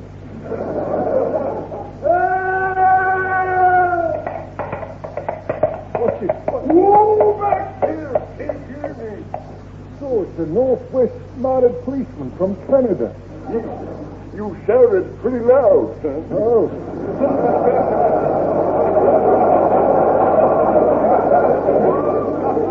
Now tell me, son, what happened? Being seriously robbed. Describe the thief. Oh, he was too quick for me, mate. Well, then describe yourself. Oh, see now, bald, blue eyes, 5 foot tall. Bald, his eyes 5 foot tall. No, my height's 5 foot. Well, actually, 5 foot 12 inches. 12 inches. You've got another foot to come. It's going to be awkward in bed, mate, isn't it? Not to mention Bazonka. Bazonka? I told you not to mention that, didn't I? Don't worry, old man. I'll have the Coast Guard look out for a little ship in the bottom. Meantime, Miss Patricia Ridgway will give us a breather.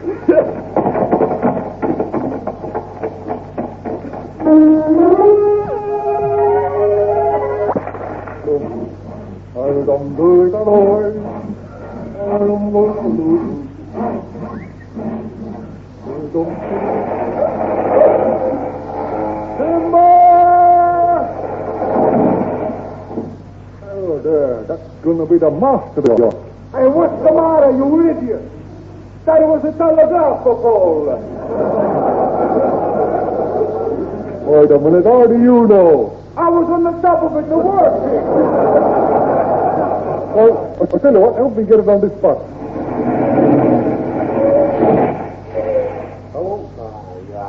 You're not bringing that on my bus, mate. What? Hey, what's the matter, you? It's only telegraph pole.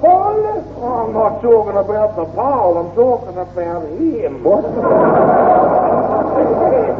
What do you mean? There's women in here. Okay, Hackles, you run behind the bus. Okay, that's better than walking all the way.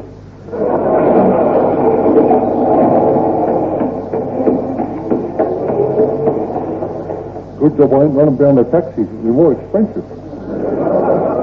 Meantime, young Jim Shoes is talking to the Royal Sydney Yachting Committee.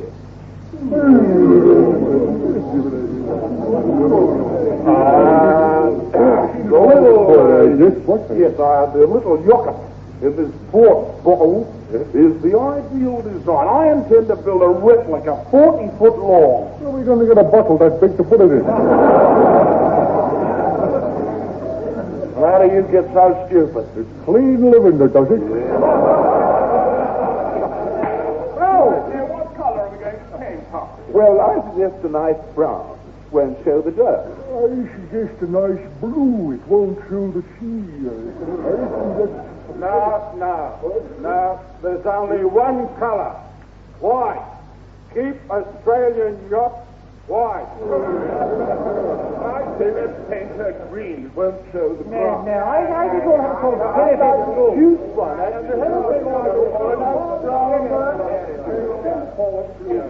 Yes, it was a great day when the red, blue, yellow, scarlet, green, and white yellow yacht stood on the launching ramp.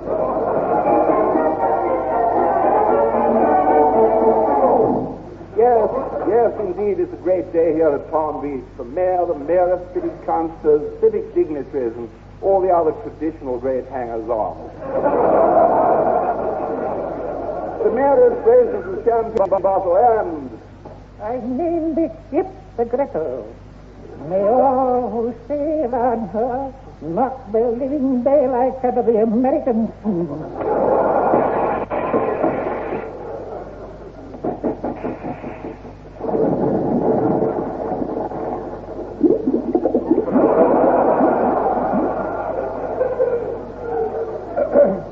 Ask the designer to step into my office, will you? And send a telegram to his widow. Gentlemen, let's build a yacht out of all Australian materials. Of course, a pure merino wool hand-knitted yacht. Oh, lovely, bravo.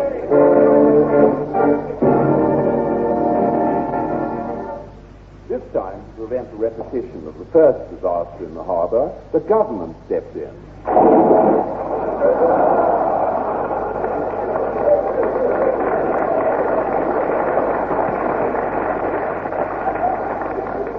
It suited them. Next morning, the keel of the yacht was laid.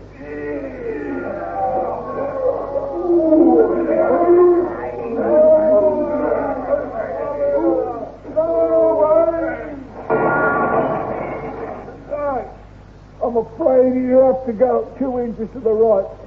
Why? Show me foot race.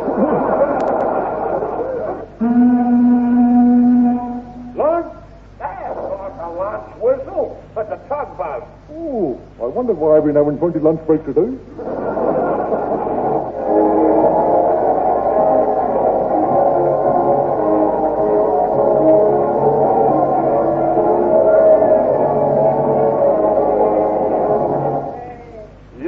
Today is a great day for Australia. After 3 months hard knitting, the all-wool Australia yacht is about to be launched by the Queen of Donka.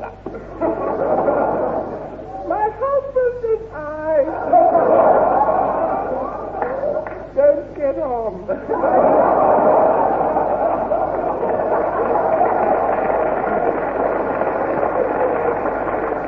And I now name this yacht Gretel. And the mayor of Sydney, holding his head, slides slowly down the gangplank. He is followed by the Gretel. Now everyone stands to attention as the mayor slides majestically into the sea. Now the launching platform has collapsed and slides gracefully after him with its screaming dignitaries. Next day, Gretel starts her trial.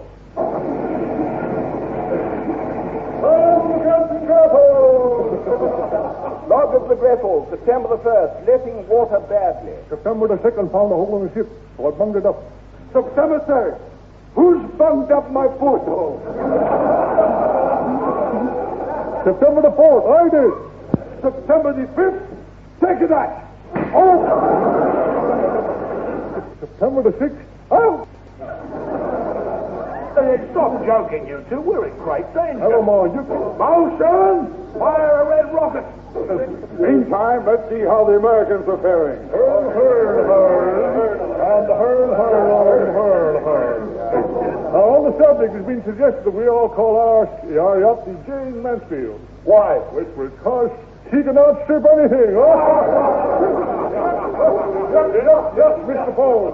Finally, the yacht was filled of compressed divorce certificates and melted down Presley records. On her trial, the American yacht Mansfield showed a remarkable turn of speed. What? 120 knots an hour. When I told the captain of the Gretel, he took it in sporting fashion. Through all this, a Northwest mounted policeman and a stuck junk shop dealer were observing Gretel through high-powered eyeballs from the top of Sydney Tower Bridge. Yeah, mate, that's the exact same yacht as I lost in the port wine bottle. Tell me it was that one's bigger. I smell a rat. Can you? I wonder where he is. Not to mention Bazonka. I told you not to mention that, mate. Let's get down there, partner, and inspect that yacht. Yeah. A blinding flash, a snow-white horse, a sack of spuds, and a small brown loaf with the speed of light, and hee-ho, Silver!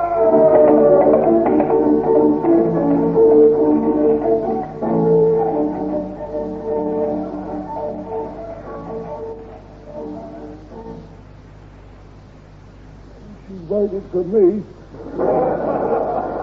So do I. And now, here is the news read by a man called Boss. An old lady at Vaucluse reported seeing a white horse gallop over the top of the Sydney Bridge. Excuse me. She was taken to Macquarie Street, where she told a psychiatrist that the animal moved with a blinding flash, a sack of spuds, and a small brown loaf with the speed of light, and the hey-ho silver. And after 3 visits, she was discharged bankrupt. Now, sport. Good afternoon. Today sees the race for the America's Cup. The ABC are giving us extensive coverage from launches, helicopters, bicycles, and legs. We start at Bondi Beach with Frank's legs.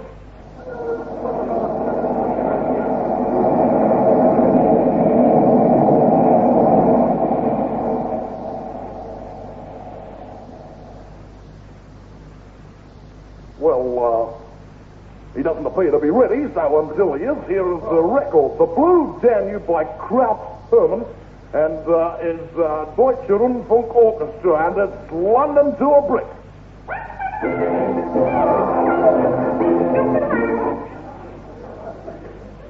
I am sorry. I'm sorry, it was, of course, not the Blue Danube. Let's try again.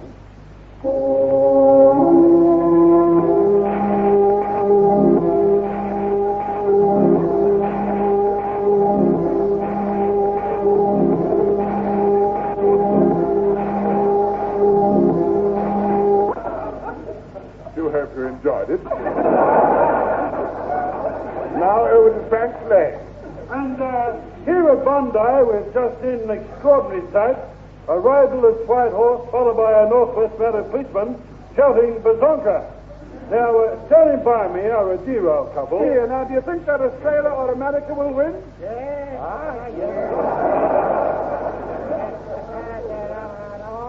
Well, I see it's coming to the South Times, so over to Michael Isdale on the ABT launch. Hello, listeners. Well, here on the launch is very rough indeed, and the wind is blowing. Oh!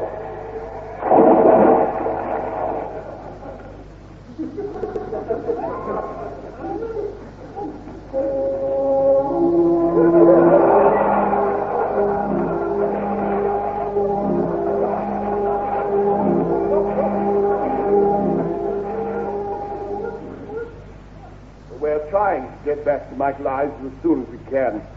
Meantime, let's have a time check. It's exactly 7:35. In case any of you would like to write that down, I'll spell it. SEVEN, comma, THIRTY hyphen FIVE. There. Oh, now, apparently Frank's leg is ready for us to go over again, so over to him on top of the head.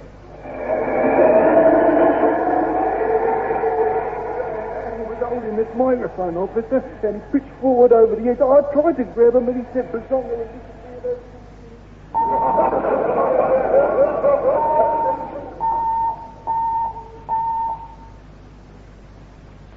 Hello. We appear to be having a little technical trouble. So let me tell you about a program that you can listen to at 9:10 tonight.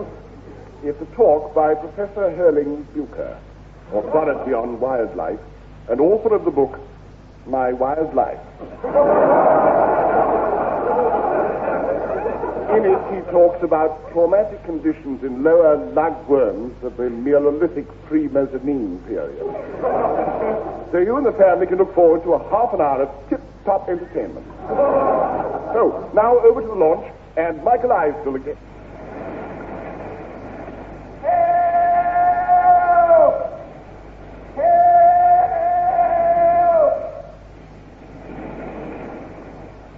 Thank you, Michael Eisdell. And now we've heard that Legs is ready for us at the head, so over to him. I'm afraid Mr. Legs is still at the bottom of the cliff here. I'm only the engineer. I do the notes and so I should. I haven't got a gramophone record. I know a little story. Let me see now. There was an Irish woman. That was an Irish woman, and she wanted to get a separation from her husband. But by that, I don't mean they were joined together. She wanted to get him to go away. I thought I could explain that. And she said to her lawyer, "Be japers." She was an Irish woman, and she said, "What can you do?" And the solicitor said, I forget what his name was. It's not important, really. Anyhow, he said to this woman, "What grounds have you got?" And she said, "Half an acre." Well, she had misunderstood what he meant. He meant the ground. And anyhow, he said that they could get away with it. So I'm afraid we must fade that out because we now go over to Michael Eisdell again. Thank you, Michael Eisdell. We wish you well. You're still tuned to the ABC. This just isn't our day. Oh, fortunately, Eric Childs is on Bondi Beach, so over to him. Yes, and next to me is a young man who favors Gretelwin. Is that so? Yeah, that's true. I noticed you're wearing a health speak badge. Yes, you see, I used to be a 9-stone weakling, and a 15-stone bully had come and kicked sand all over me. So I took a course of muscle, and I became 15 stone. That made a difference? Yes. Now a 20-stone bully comes and kicks sand all over me. Thank you, Dawn Lake. And now the race has started, so over to the starting line. And the two great yachts with the starting buoy, the Australian crew looking cool and confident in their 6 lifebelt seats and cowering in the lifeboats. The Americans are already drinking a victory toast. I'd say it's just a trick to sap the Australians' confidence. What would you say, madam? I'd say it's just a trick to sap the Australians' confidence. Thank you. Well, the starting flag is up, and his trousers are down. An unfortunate incident, but heavily applauded by the ladies. Yes. And they're off. Again? Whoopee!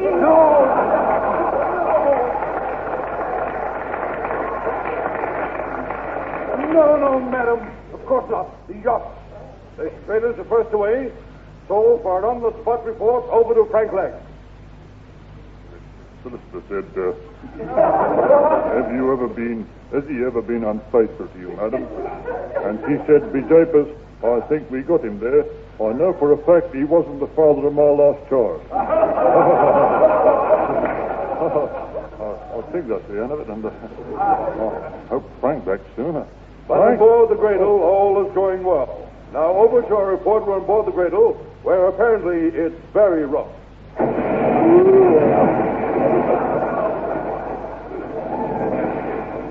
How many knots should a woolship like this do? If a woolship doesn't do knots, it does knits. Then how many knits does it do then? No, Captain, not knits. It must be knots, not knits. He's right, you can't knit knots, and he knits knots. What knots? Knit knots. If you knit a knot, you're not knitty. I'm a nutty knot knitter. Meantime, a strange sight. Close behind the Cradle in a small boat is a Northwest Mounted policeman on a white horse and an old man rowing. Oh, Casper, man! I'm down as far as you can, Mike. I'm nearly shagged out. I wish you'd stop that horse with his speed of light galloping round and round this rowing boat. Here! The Australian crew are getting taller. Oh? Or is it my imagination? I've never heard of a tall imagination, mate. Great jumping badonkers. I told you not to say badonkers. She's getting smaller. Indeed, an oversight. The old wool yacht was beginning to shrink. Quick! Start knitting a lifeboat. Any particular color? Hurry, men, knit me a line. I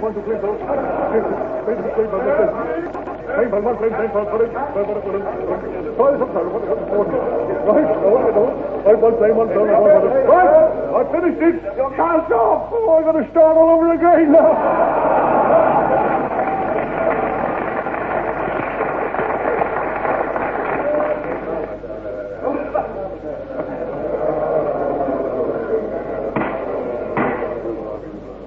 The Supreme Court of Sydney will rise and then come down again. The charge is stealing a boat from inside a port bottle. A lineal part of the submissy. Now then, call Jim Shoes. Call Jim Shoes.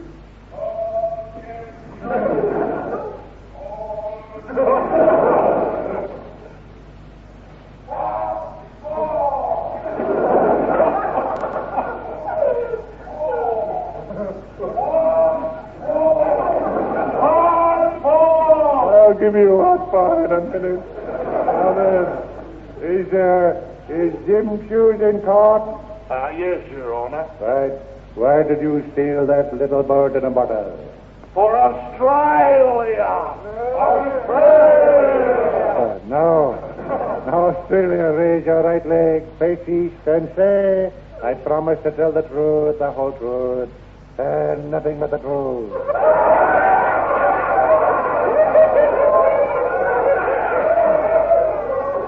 Silence, Australia. Now, those three solemn knocks mean I found a little mallet. Mr. Judge, Yes? I demand a conviction. Do you mind? That's my seat. You're making it cold almost. Members of the jury, I say that Jim Shoes is guilty of assault on an old shopkeeper. Jim Shoes, I sentence you to...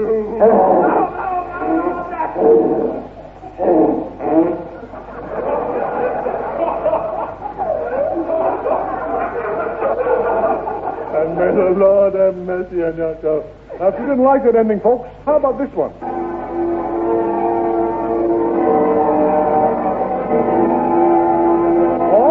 Or this. Or for you people who live in the country, how about this? Or a military ending.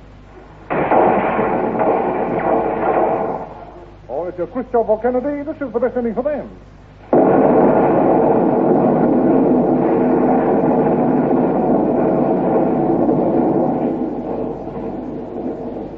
Good night, and just so that you won't go away disappointed, here's one of my latest records. I would like to tell to you a story.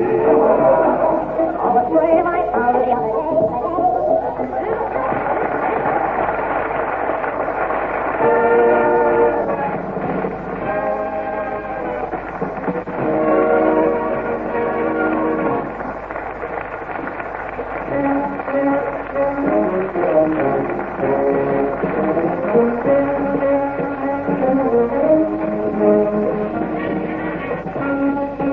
Listening to The Idiot Weekly, an ABC radio-type publication with Jim Gussie and the ABC Dance Band and the voice of lyric soprano Patricia Ridgway. Reporters were Michael Cool Cat Idle, John Hewitt, Paul Westerman, Rick Hutton and Al Thomas. Their destinies guided by Idiot-in-Chief, Spike Milligan. Wielding the blue pencil, our producer John McLeod, effects John McGrath and Jim McLeod, control operator Sid Butterworth and 30s, special music Rupert Dumbriel, announcer PDR. We'll be going to press at the same time next week with the Idiot Weekly, so make sure of your copy by placing an order now with your newsagent. Now then, folks, oh, look, a finger. Now then, don't like, folks. Don't like for your place and get it. The key, does it?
Thank you. We were going to play one of Purcell's Trumpets Voluntary, but why does he? Ah, well, it's the best we get from Michael, concentrating, ident is on. Yeah. Okay. Ident on. Good. Good. When I go like this, applaud. No, don't do that. That's all that old-fashioned square stuff. If it's bad, just boo. Let's be truthful about it, eh? Let's have the truth, folks. Australia Fair marches on. We present I Married a Teenage Monster from Outer Space. That's the announcer. Yes, all right. Thank God. I just do it. Right Stand in. Hello, Cobbetay folks. Ladies and gentlemen. Take this very deep, Michael. Ladies and gentlemen. Ladies and gentlemen.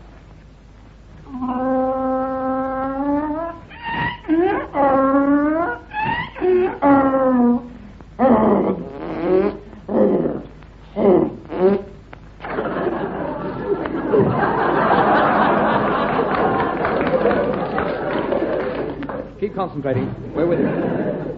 Correct. What are you going to call? Well, wait a minute. How about that means certain death up here? Well, one of you make up your mind what you're going to say. Well, I have a good mind. I tell you what, I'm fed up. Right, yes? I've got a good mind to call the police. You didn't seem so sure. I've also got a bad mind to call the police. What'll I use? I'll think of that. Anyhow. Oh, wait a minute. Honorable question, please. The spite operation. In Australia, how do you call the police? Same as England.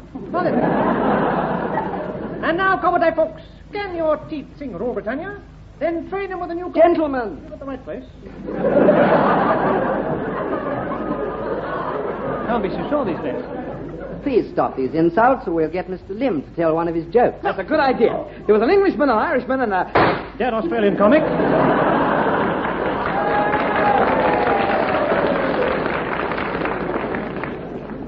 And now, folks, I was standing in my bath the other day. Look, can I say something, Sprague? Today I've only had one line. You've been counting, Jim. Yes. That's true. I've also been counting Fred and Tom. Mr. Eisel, the head of the ABC has shot himself. Oh, dash. Don't take it so hard. In any case, he remembered you in his will. How much? Oh, no money. He just says, I remember Eisel. How sweet. I remember Eisel. What a memory you've got. For no reason at all, we present the All-Australia Idiot Contest. So step up the first idiot. Hello once again, customers. Yes, indeed.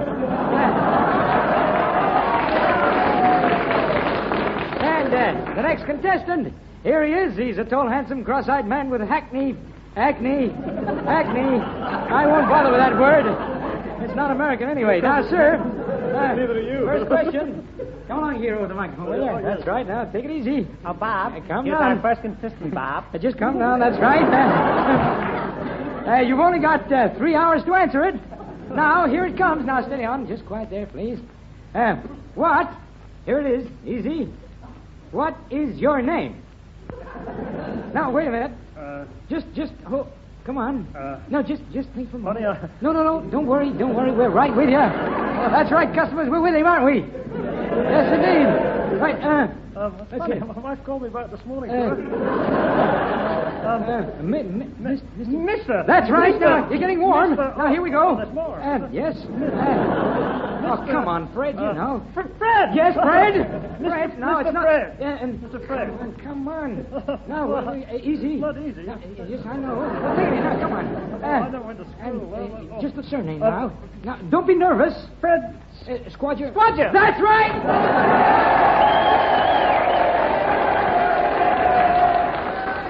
Yes, indeedy.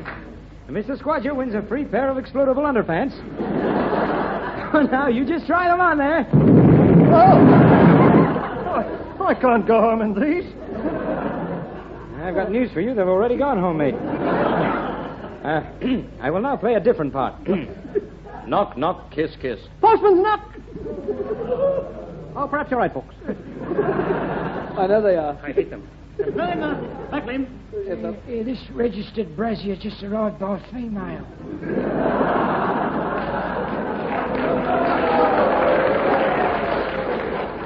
Must be from a bosom friend. Yeah, mate. Save me the brown paper. My wife uses them for me sandwiches. Brown paper sandwiches. How nice. They're all the way. Yeah, cool. Yeah, look what's inside. A life-size statue of Sabrina made from red jelly. Quick, where's my spoon? Back, you jelly-mad fool. Too late. Mr. Carver, lodge our Australian modesty-type complaint. Yes, sir.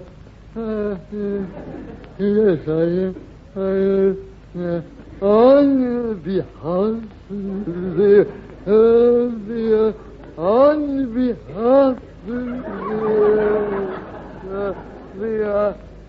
I'm only here for 3 months, you know, Jim. I'll tell him. On behalf of the young Australian mothers, we object. Oh. And how long have you been a young Australian mother? I knew times were bad, but not this bad. No comment. Last time you were here, Australian mothers objected about the number of blue jokes. What about them? They said there weren't enough of them. Well, I just happen to have a box full of blue glass jokes. Oh, yeah? Well, let's hear one. That's an old one. It's never been cracked before. Apparently it has. However, I was standing in a bath one day. Mr. Milligan, I hate to interrupt. Mr. Milligan.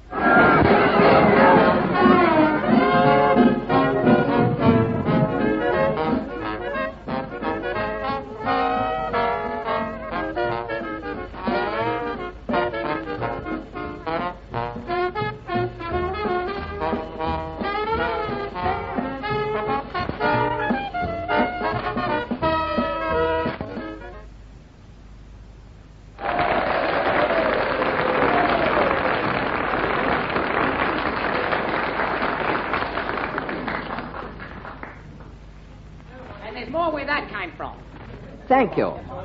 First line he's had in 10 years, and he forgot it. Thank you. For the poorer people, tar. We now come to what is laughingly called the story. Tonight's concerns an authentic piece of the heavens. Here is... The first Australian into outer Woi.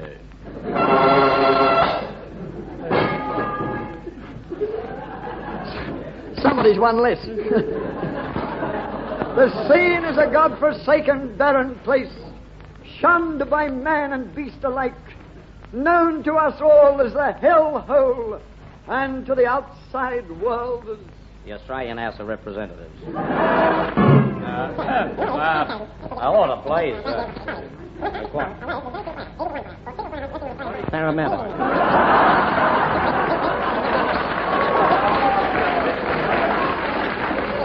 Mr. Speaker, order, please. Mr. Speaker, honourable members, this urgent telegram dated 1901 has just arrived. Just arrived from Canberra. Where's Canberra?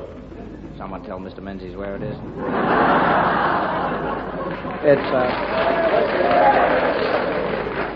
It's down the corridor, turn left.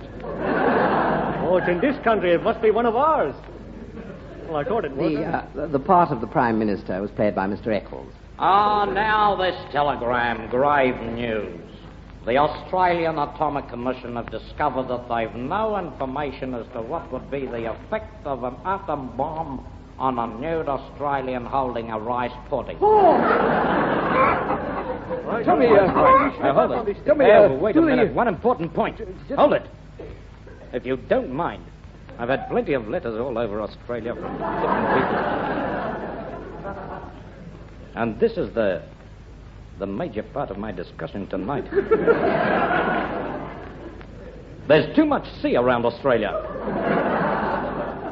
If we don't get rid of it, it's going to get rid of us. This I believe.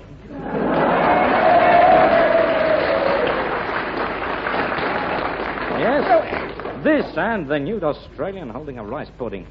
Tell me, this I believe again. Tell me, do the Russians have this information?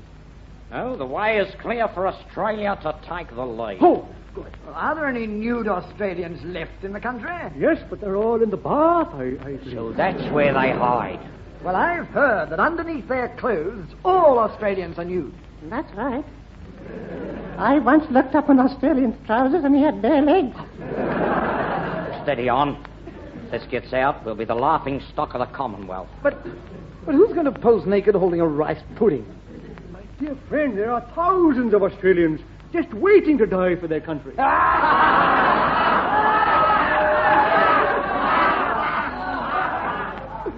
We learn something new every day, don't we? There must be someone in the country who'd be better off dead.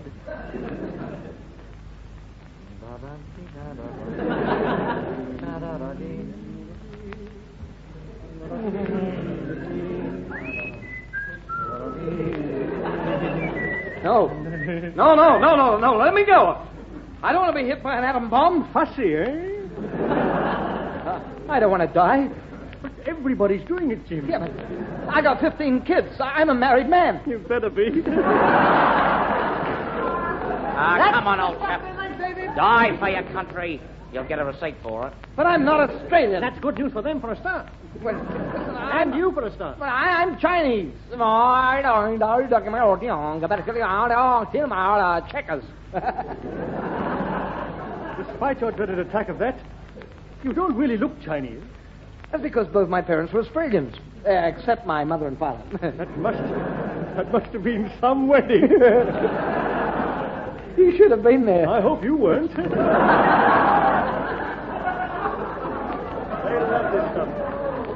Honourable members, the patriotic gesture. That's not a patriotic gesture. We all do it. We all do it. I will offer £1,000 Australian for the first man to volunteer to be hit by an atom bomb holding a rice pudding. And here is a token of my good faith.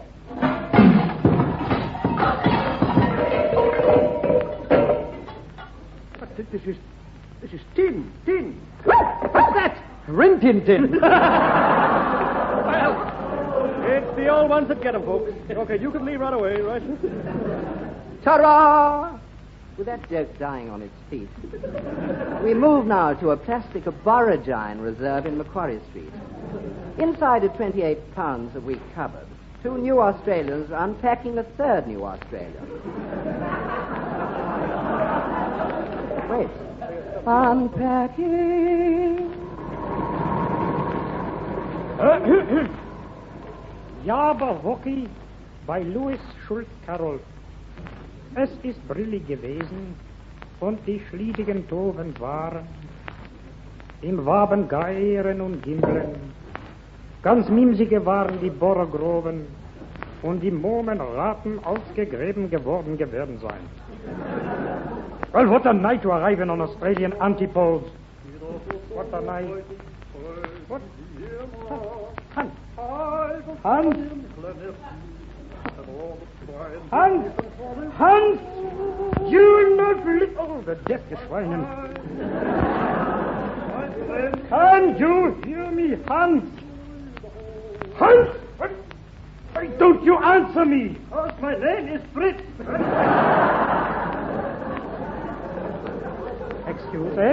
Excuse, all right, excuse. Please hurry, I want to have a bath in that jug.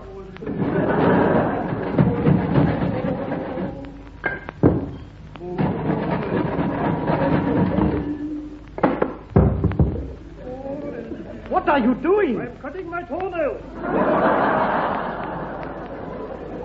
But, Himmel, you always cutting your toenails. Don't you realize that life is short? Yeah, but my toenails are long. Well, I don't see what this has got to do with what I... don't see what this got to do. You don't argue with me. I have been tearing the bottom of the sticking out of my You boots. are Dummkopf. You don't never listen at all. Look, if you go to ad-lib, let's ad-lib individually without together. All right. But these tiger claws out of my boots, what? Knock, knack, nickety, blim, blam, flap, boom, nick, flat. Come in, but don't do that again. My name is Bobby Lim. Ah, poor fella, coming out of the pouring sound effects. Now, you new Australians? Yeah, we paid our last bribe this morning. You're welcome to Australia. And you're welcome to it, too.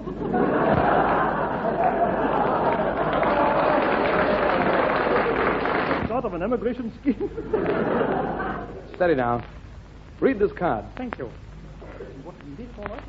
I think so. Yeah, the going. Just push it up to my eyes. I am Bobby Lim, the funniest comic in Australia. Please tell me a joke. Well, if you insist. It appears that there were 2 men. There were 2 men on a ship looking at the seagulls. You see, one looked up and said, "Them's nice pigeons." "Pigeons," the other queried. "Them's gulls." "Boys or girls?" said the other. "Them's nice pigeons."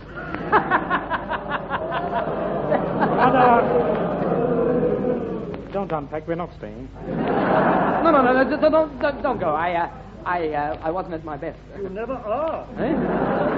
How dare you tell the truth? Wait. Folks, as the last man stepped out of his bath, I noticed he was naked.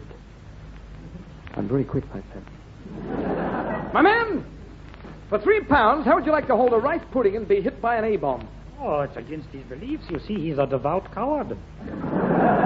What's your excuse? Same religion. Oh.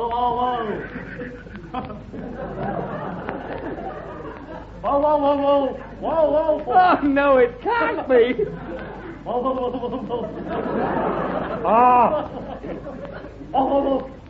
Oh, him? Yeah, he always barks at strangers. But he's not a dog. You have to be a dog to bark at strangers.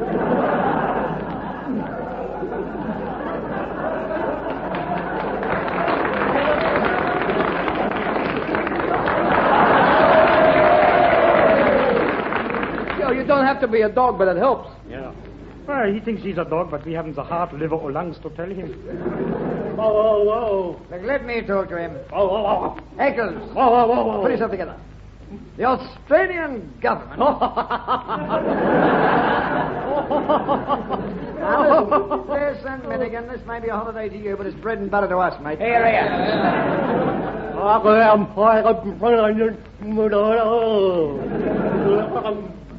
Right, that's enough. Mr. Lim has been commissioned to paint a statue of the Sahara Desert holding a rice pudding. And we want you to be the model. Me?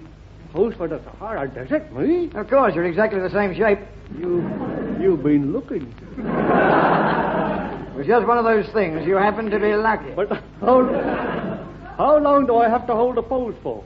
You don't have to hold any pose.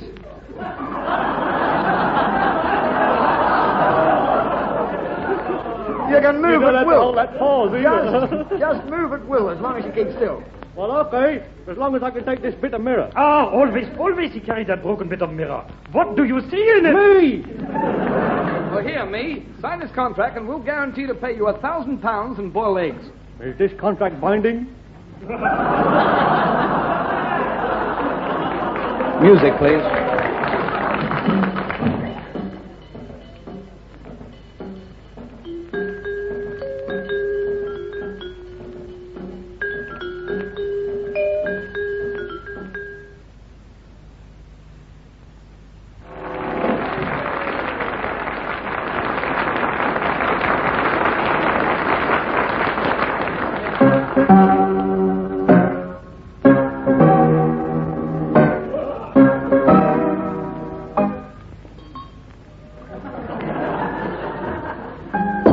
Part 2.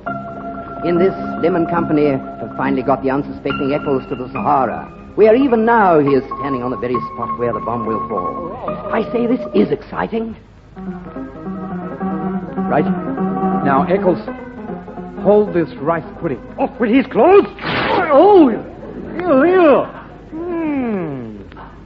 I suppose he makes somebody happy. Now, don't forget, Eccles. I won't forget him. Whatever you do not move from this spot. I wouldn't give this spot to a leopard. Yeah, you keep still until you hear an explosion. Come, Lim.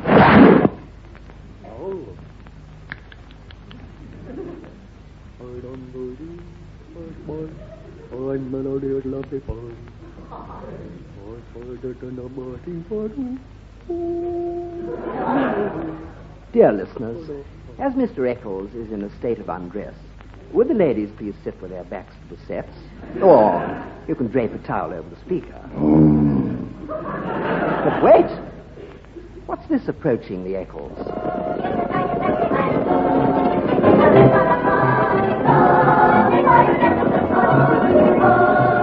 Arabs! I better keep still. Move back there! Move back! I just got the needle out in time.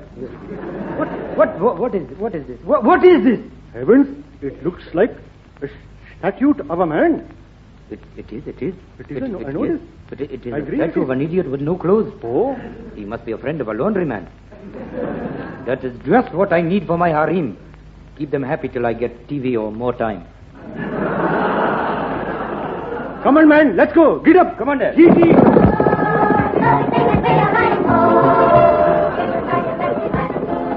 I say, what a lucky break for Eccles. You know, another second and the atom bomb would have... One alone to be my own, to feel your kiss and love it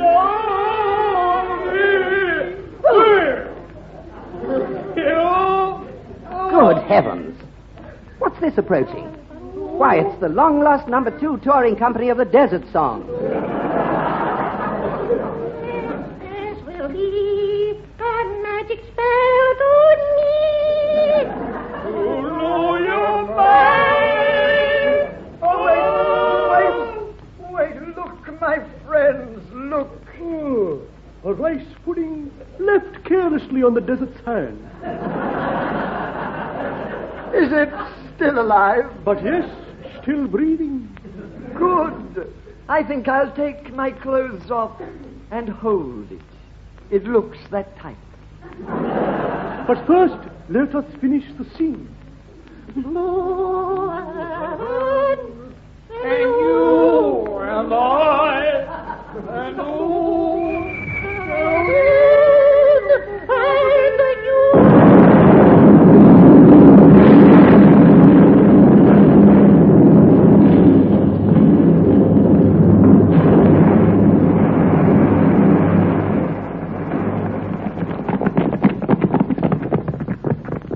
Hooray!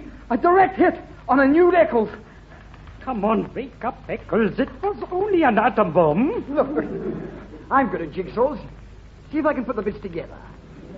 Now this bit goes there, and this piece goes in there. No, it doesn't.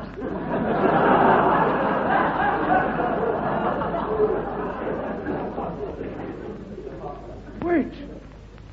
Heavens above. So it is. Horrors of mutation. Eccles appears to have turned into more than one person. Oh, impossible. He couldn't count. It's true. It's true, I tell you. This experiment may be a momentous discovery. Follow me to page 13. It's easier to read.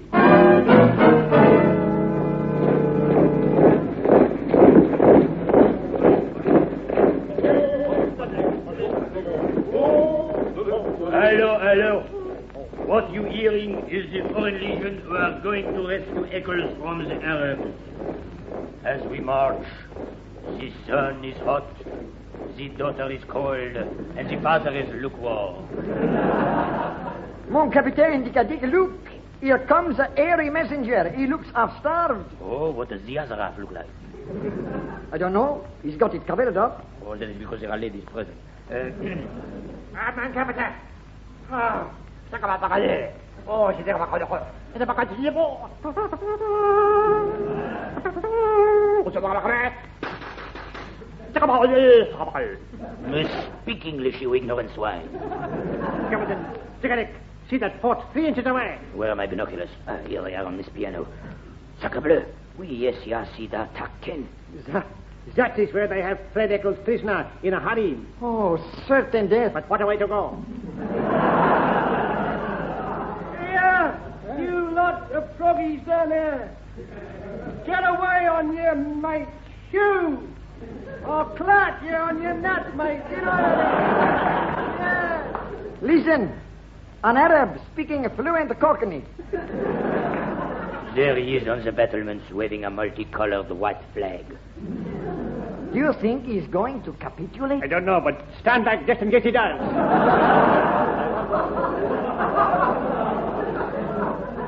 Well, that's the end of that little bit, and personally I'm glad because I wasn't in it. Still, this show only lasts half an hour, and then we've got all the week to forget it. They're lucky. Back home I got a show that lasts all week and only half an hour to forget it. Now, the House of Representatives. Order, please. Order. Would you mind just staying quiet? Quiet. What's the matter with you, huh? All the time. Just shut up, will you? I can tell some tales about you. Never you mind. I saw you in the camp. That's all right. Mr. Speaker, honourable members, grand news. We have discovered that when a nude man holding a rice pudding is hit by an atom bomb, he turns into a number 2 touring company of the Desert Song. Hooray! Australia leads the world! Lim, here's your reward, £1,000 Australian. It's all in pennies, I'm afraid. 1, 2, 3, 4, 5. Well, that was 10 years ago. What are they doing today? 6,742. 6,743. Yes? Is that Billabonga 3846598765? No. Now then, where were we? 6,000, 6. 1, 2. You all saw it coming, folks, except the sound effects man. Well, you will now all see us going. Good night, folks. Good night. Buses pass the door and airplanes pass the roof.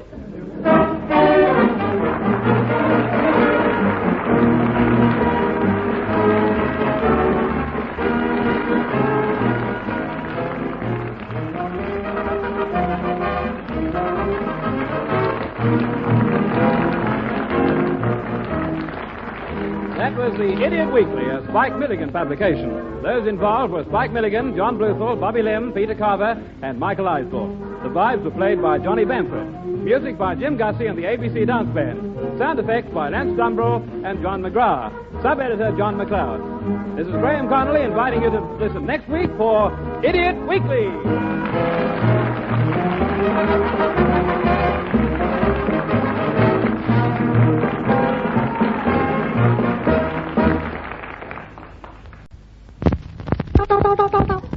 Anybody do it? Not in hooks on. Oh, look, a finger. Good night, folks. Good night, for the The key, doesn't it?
Thank you.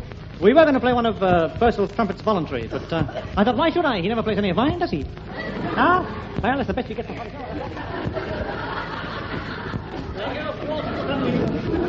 Michael, Constituting ident is on. Yeah. Okay. Ident sound good. Here's your script. When I go like this, applaud. No, don't. That's all old-fashioned square stuff. If it's bad, just boo. Let's be truthful about it, eh, Harmony? Let's have the truth, folks.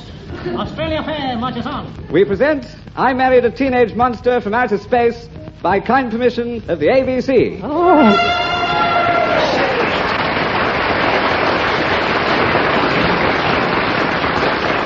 They've all married one, folks. Wait. Ta-ra! I say there's nip in the air tonight. Here is an important announcement. There's been a severe outbreak of monkeys in Sydney.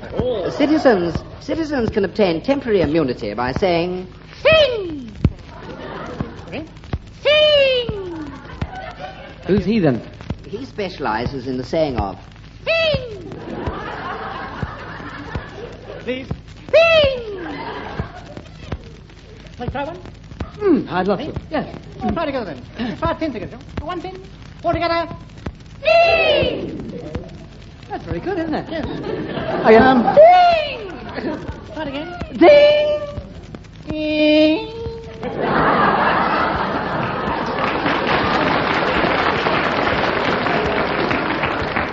Thank you, monkeys. Thank you. Ding! Oh, one more. Do you want one more? I'm having a ball tonight, folks. Yeah. Ding! Ding! Well done, Lim. Well done, Lim. Well, that's the cannibal's choice. Get it? Well done, Lim. Folks. Let him have it. I don't write this stuff, I just say it. Clang. 1 o'clock. Time for a quick Ping! Mr. Lim, if you'll pardon the expression, that very last ping entitles you to full membership. What of? The human race. Is it today?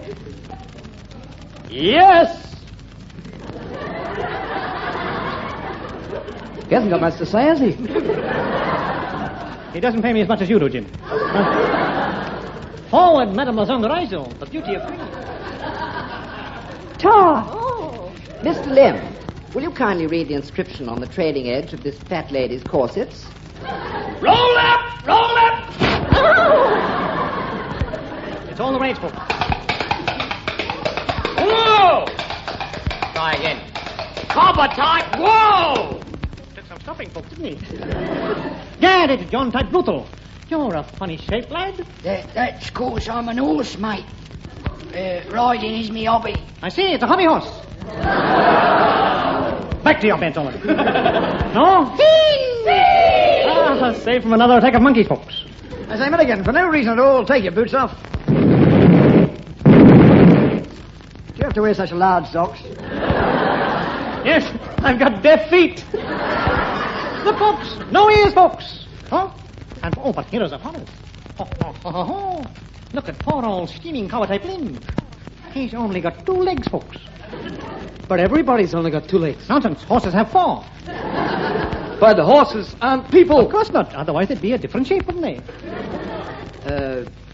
Thin! Don't forget, folks. Thin stops you from catching monkeys. All together now. Thin! Oh, they've saved themselves. Rubbish. Absolute rubbish. And it suits you.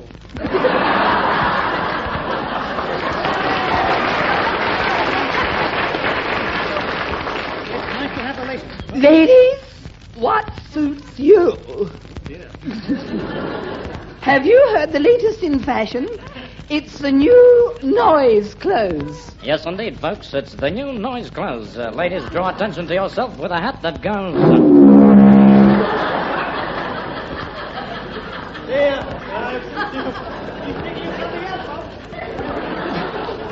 Why not buy Granny a pair of red flannel drawers that go...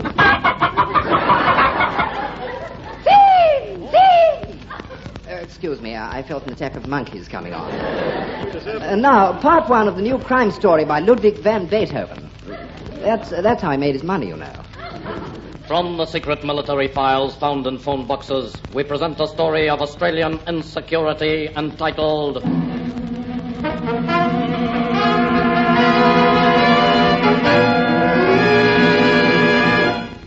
Couldn't think of a title, folks.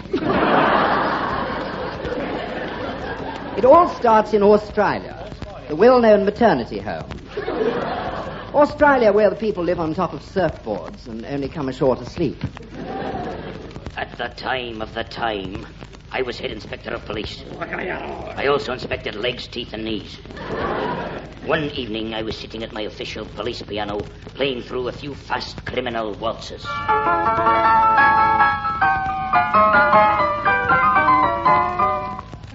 Knock, knock, knock! Ah, the door. Come in. Ah, Lim, what is it? Ting-a-ling-a-ling, sir? Ah, the phone. Oh, it's one of his best parts, you know. Hello. This is Inspector Constable. I'm speaking from Canberra. Really? You sound as if you're in the room. Well, actually, I am in a room. Ah, that explains it. What's the trouble? I want to report a robbery. What's its name? Fred. It's a robbery called Fred. That's the worst kind. Oh, no. Robberies called Jim are the worst. Now, sir, what's the address of your address? Government House, Canberra. Any Governor General will tell you where it is. Right. Taxi. Yes, mate. Are you the Governor General? No, it's my turn next week.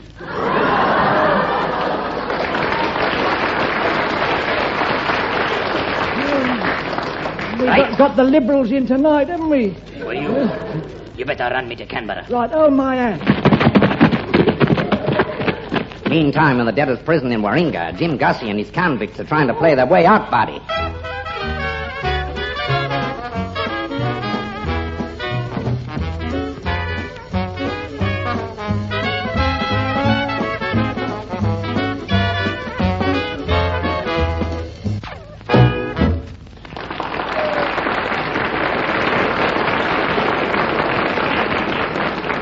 That was Debussy's Fantasia, piano and petite orchestra. Gad, how it's changed. Surprising what a little pain can do, isn't it? Now, part 2 of Thin!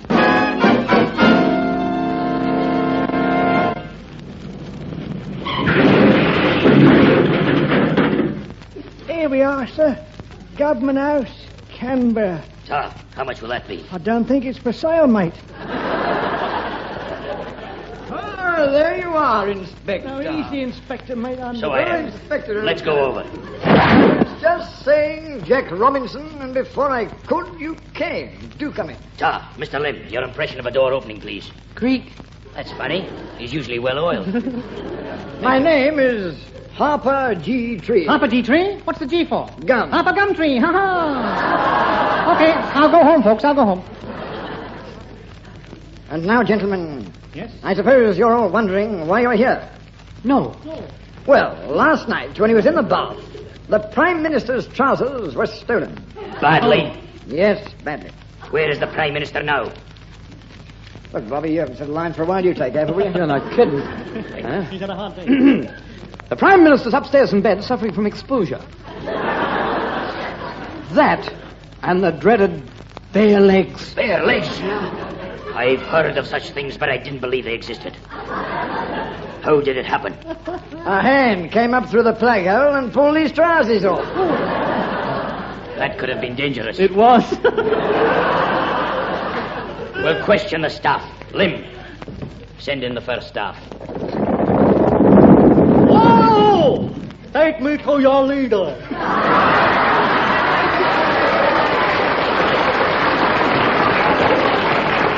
Effect of having a big family. What? This is Eccles. He's a plumber. Yeah, I do the cooking. Why do they call you a plumber? That's the way I cook. What was your last job? I was the head gamekeeper, the lady. I Try that again. Oh, yeah. What was your I last was job? the head gamekeeper, the Lord Chatterley.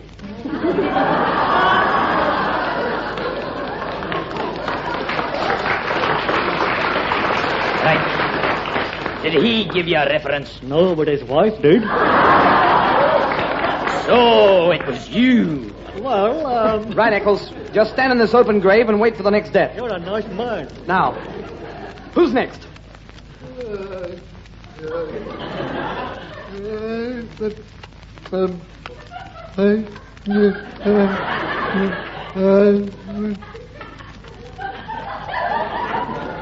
What was the question again? Who's next? Me. Me? I've heard of you before. What are you?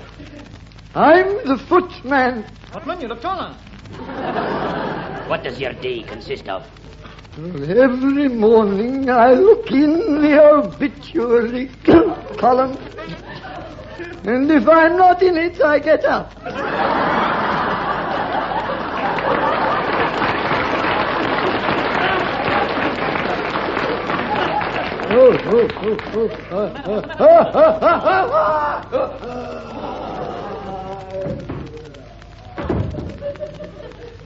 He's dead. That's the third time today. Isel, tell me, did anybody have a grudge against the Prime Minister's legs? No, sir. They were on walking terms with everybody, sir. Did they get on well with the Prime Minister? Yes, sir. In fact, his legs were very attached to him. Just a minute, despite the booze. What key were his trousers in? B flat. Oh, it must have been hell in there.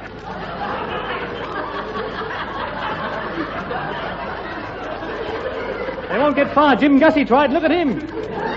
Lim, start part 2. Started, sir. It's Good. a small part, but I appreciate He said it well. I appreciate it. No, no. He's come a long way, folks. Now, drive us to the Australian House of Representatives. And that order.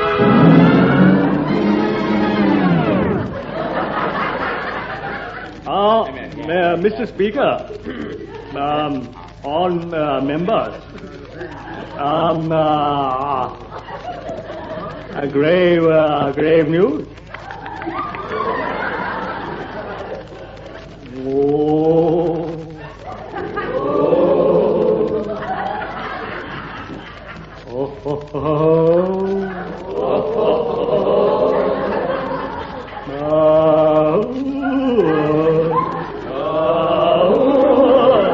Oh, it's good to have friends. even if they can't sing, folks. And now, I fear that their removal of our Prime Minister's trousers was the work of a foreign power. What's the name of the foreign power? Fred. Fred. That's the same name as the trousers robbery. No. Any idea why they pinched his trousers? We believe that it's to make him easily identifiable to an assassin. And how do we forestall this assassin? There's only one way to confuse him. From now on, every Australian must give up wearing trousers. I'm all for it. Get away. I'm for it, I tell you. Get away, woman. I'm I've just had worse news. Oh. When they stole his trousers, he had the key to Australia in his pocket. You mean we're all locked in? Yes. Let me out! I'm not The scene now moves to 10 Downing Street, England, where Harold Macmillan is having breakfast.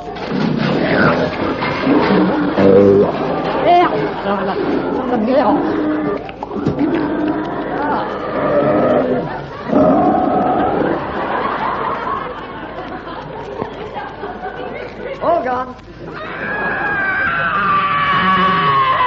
Answer that phone, damn it. Hello? Hello? You have to pick it up. Oh, it's one of them. There's quite a few of them in tonight, isn't there? Hello? Hello, this is Australia. Oh, how do you do, Cobber? Help us. We're all locked in the handy-post. What, all of you? Yes. It must be hell in there. Give me that phone. Don't worry, Cobbers. We'll send help. Admiral Mountbatten? Yes, sir. Where is the British fleet? You had it in the bath last night, sir. Did I? Then send the good ship Venus to Sydney with a spare key.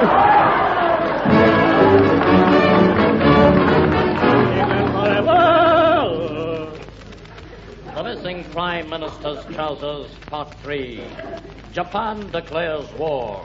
Honorable, bang! Is there a connection?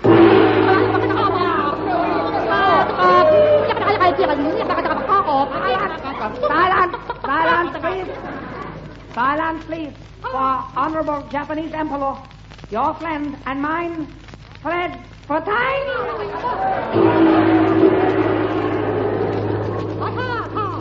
Good on you. Oh, boy, good on you.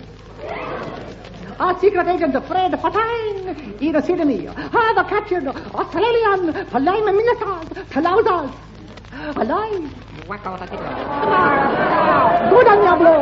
Good on you. Oh, It's also, yes, tonight we send Tom and Jim Wong in submarine to collect trousers. Oh, boy, oh, joy.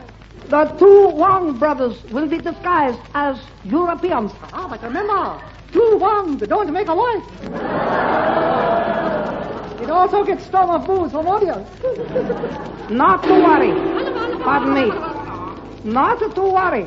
Tonight we send two midgets in midget submarines disguised as tall men in tall submarines.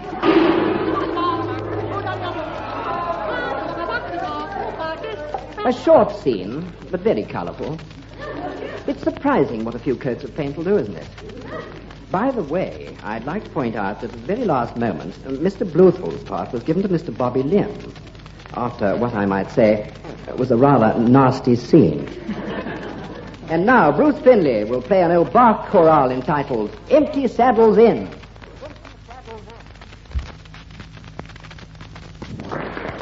I say there isn't it in the air tonight, isn't there? Wait a minute. We now go back to that well-known Melbourne joke, Sydney, where a trouserless Australia stands ready for a Jap invasion.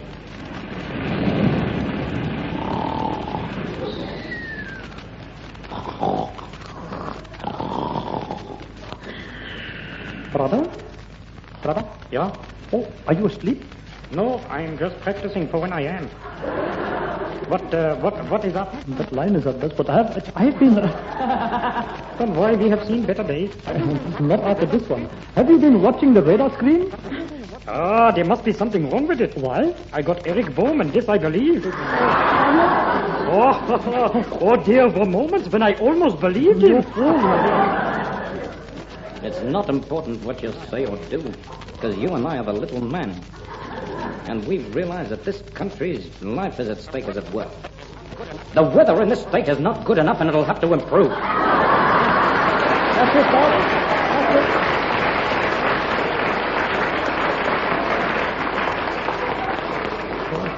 I noticed they all brought umbrellas. Look, brother, we should be keeping our eyes open for the Japs. Oh, the Japs! Quick, get behind me. Where are you going? Behind you. Who goes there? Friend or foe? I'll punch you on the ruddy nose, mate. Friend. I'm Captain Carver of the Royal Australian Trouserless Infantry. Oh, the same as at rehearsal. We've been warned the Japs might attack tonight. Oh, brother. Oh, I don't like fighting Japs without my trousers. Why? They're much too short. The Japs or the trousers? There's no telling what they will do. Don't worry, we're only fighting from the waist up. Bong! 1 o'clock. Time for...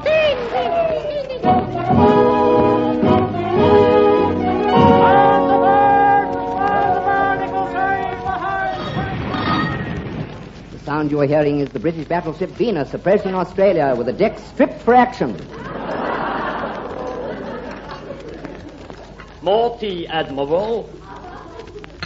Just a spot, Rupert. Right. Roger. Yes, get it. Put the kettle on, would you? Oh, you've put it on. I say it suits you. Oh, go on. I say, Rupert, have you seen my fair lady? No, I didn't know she was on board.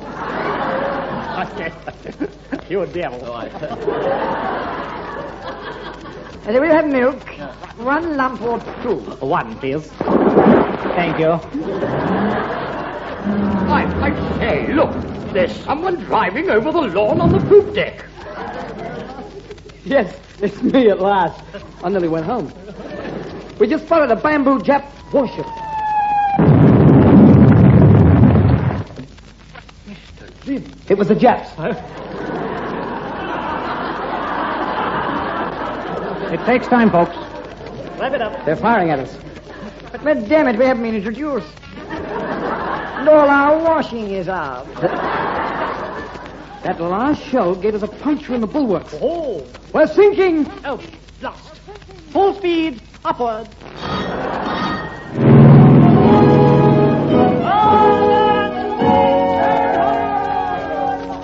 So Australia was told to stand by for an airborne battleship. Meantime, the bare-legged Australian nation had offered a reward for a substitute for trousers. Ta-ra, King! What is that terrible smell? It's me. What? I'm inventing something. You, just a moment. You call this an invention? Ah. I'm inventing dinner. You're inventing dinner. Wait a minute. Wait just 1 moment. Let him talk. No, just a minute. He's inventing. He said he's inventing dinner. You said you were inventing dinner. I'm talking about historical process. But I don't care about that question. Look, understand. And I would like... All right. Wait, no. All right. No. Oh, the nutball.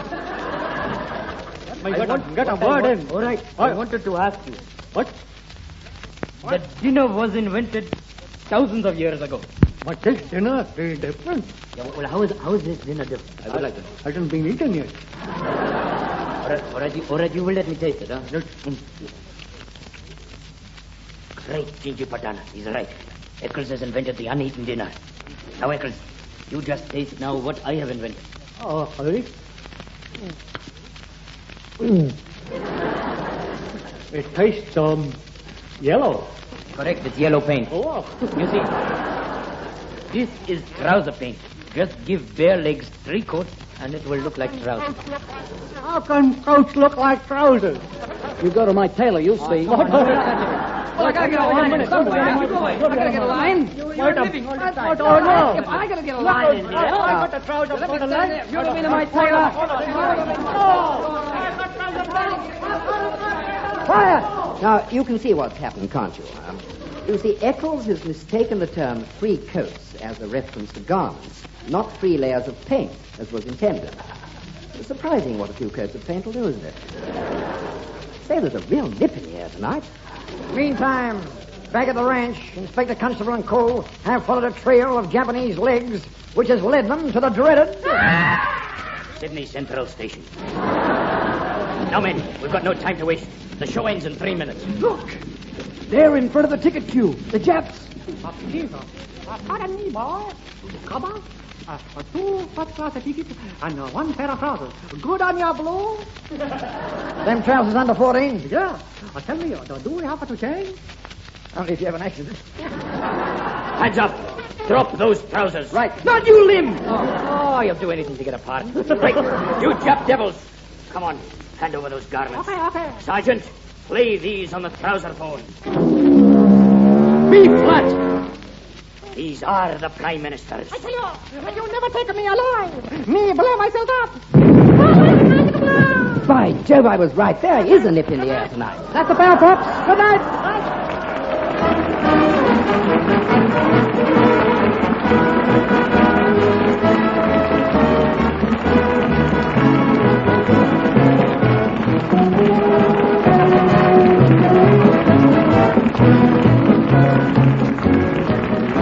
That was Idiot Weekly, a Spike Milligan publication. Those involved were Spike Milligan, John Bluthal, Bobby Lim, Peter Carver, and Michael Eisel. The effects were by Lance Dumble and John McGrath.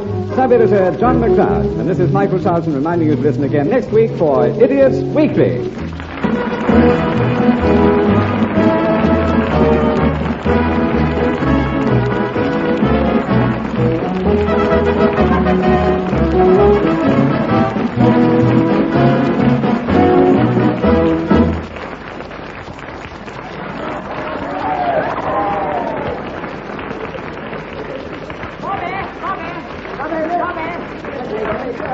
Bobby's going to show his check.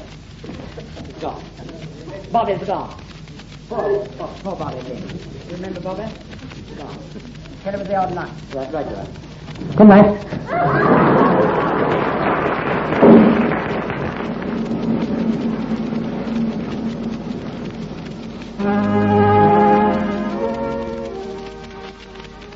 Broadcasting Commission, and it's going bald. It is with heavy heart and light kidneys that we announce this is Spike Milligan's farewell program.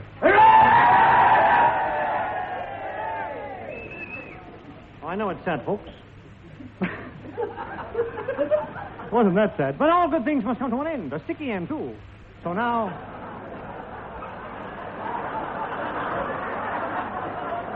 Oh, they're a terrible lot tonight. So will you all join hands and lower your knees? Yes. And pray after me.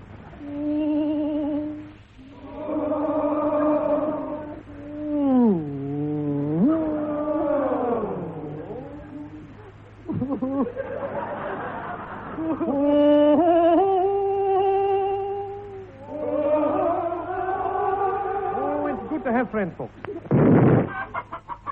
Quick! Answer that exploding chicken-type phone. Hello? He says it's for you. Hello. It's for you speaking. Hello, it's for you. Bad news. That sounds like bad news for you. The date is the 3rd Swanson of 1914. 14? It's time for World War I again. Bugler, sound the elephant. Oh, that's better. Well done. I do? Yes. Get out. That got rid of him, folks. Actually, I didn't go. I thought to myself, why should I? Well, go and stand on this bucket of Turkish fish and read the statue of the Kaiser's breakfast. This story concerns the story of the Australian Secret Service, who, through their gallant efforts, put 3 years on the war. Here, then, is part 1 and 3/4 of the flag. Ta-ra! Ling!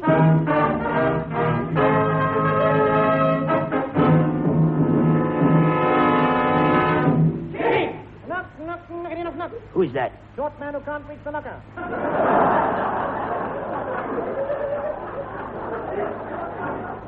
Carver, say come in for me.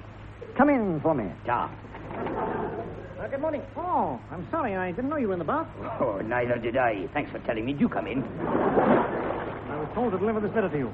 I see. This is bad news. Mobilize the Australian Army. What's his name? Fred. Fred? Yes, mate. Call him. Fred, all correct and present, sir. Fred, man. Listen to this newspaper headline.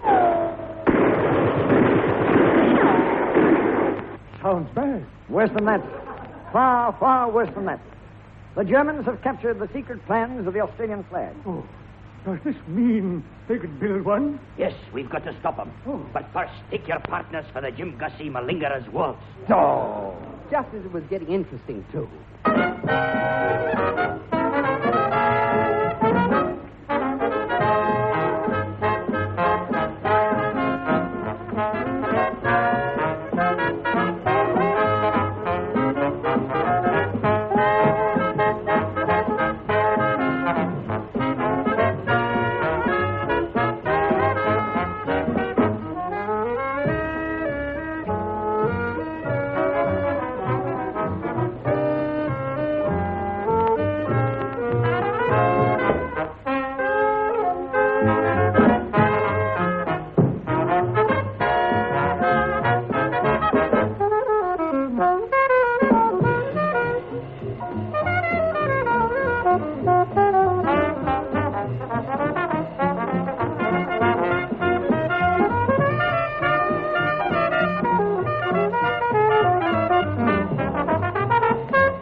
Gentlemen, you've all been chosen for your intelligence.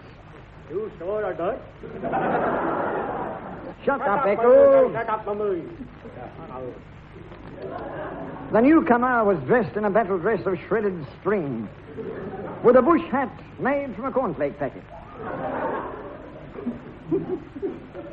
What's your name, my man? I got it here in a bit of paper. There you are.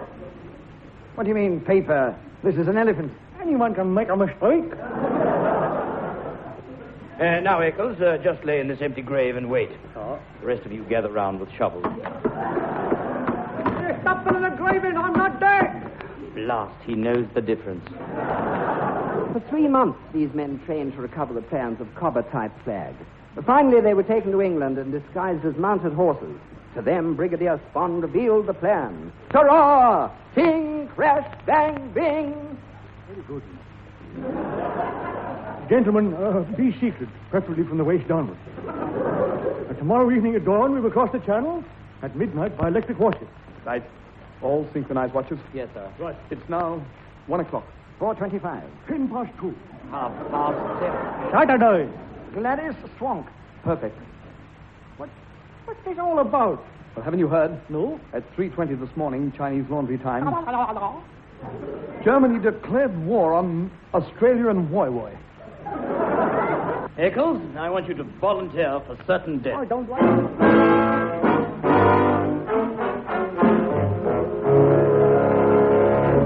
Well, the airship is ready to go, sir. Oh, I say, splendid. You'll get the plastic drip dry OBE for this. He wears them. I say, now, what's the time? Sorry, sir. It's a military secret. Oh, is it really? Then my watch must be slow. Yeah, well, Eccles, I'm off. Must be the hot weather. Oh, and, I say, Eccles, old chap, Yes, old boy. Eccles, Buddy. you know this job is risky, so would you do me a favor? Okay, sir. Would you say goodbye to Penelope for me? Okay, sir. Goodbye, Penelope!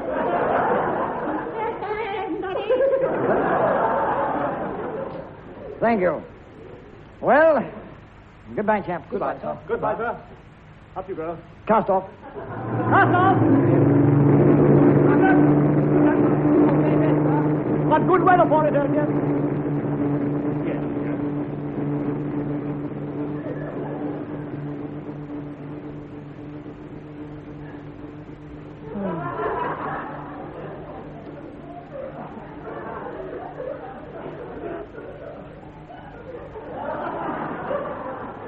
All right. Who let that rope go before I got in?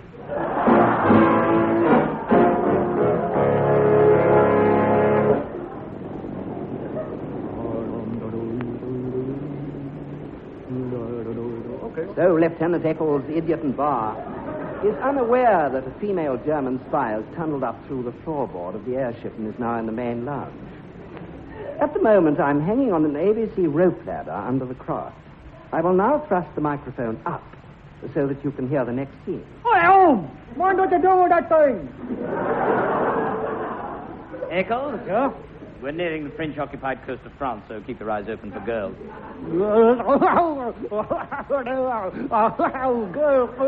Stop doing that. The big boys do it.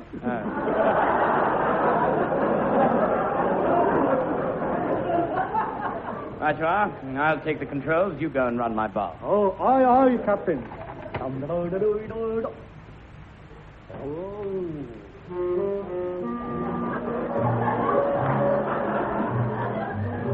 Hello. You naughty boy. I'll get my pajamas.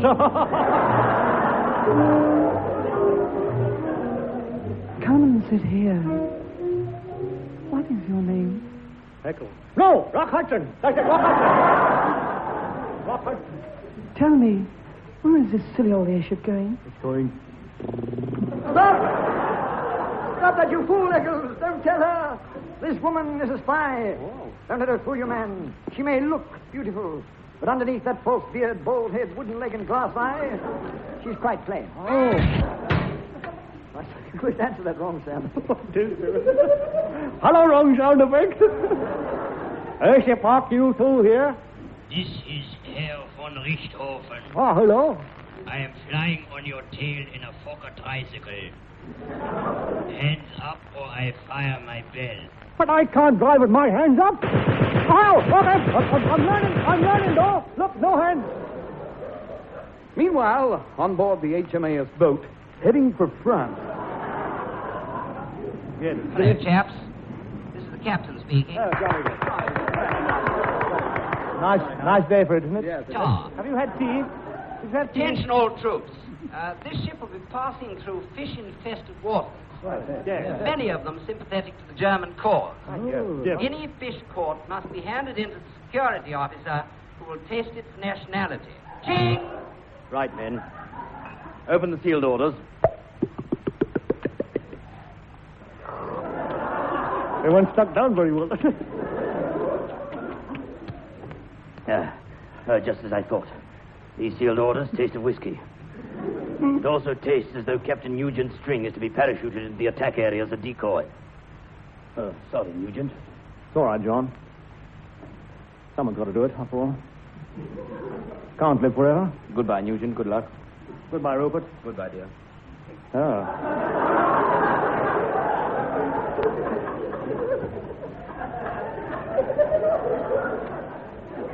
How he's changed since the rehearsal. Now, don't look so sad, chaps. It's a job that's got to be done. Of course, it'll mean certain death. I don't suppose I'll get far, but I'll try, damn them. I'll try, damn you! Try. If they catch me, I'll swallow my secret dinner and destroy my teeth. And then they can do their damnedest. Bosh, dog, stout fella. By Jove, yes. Dash spiffing, you're a damn good chap. You're a ruddy awful actor. No ad-libbing, please. To come. As I was saying before I change character, if I'm captured, I won't talk. Do you hear me? Don't mean the firing squad. Gad. Jove. Gosh. Tar. One cold morning, they'll come for me, and I'll be taken to a small cobbled courtyard.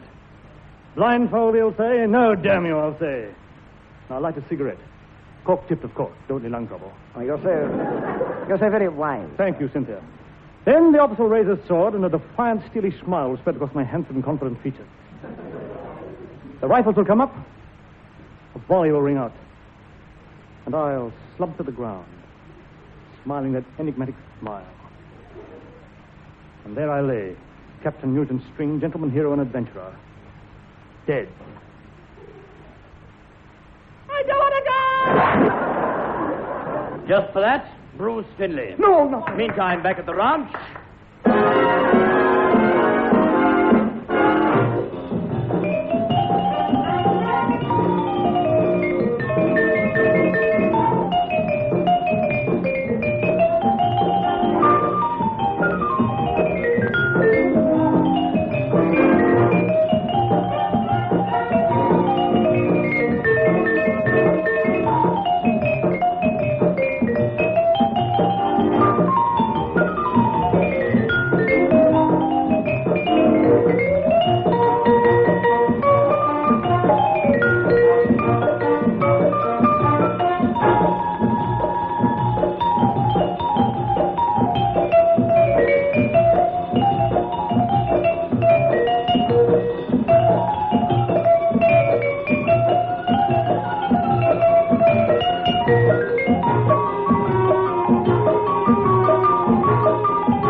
Takes a change from music.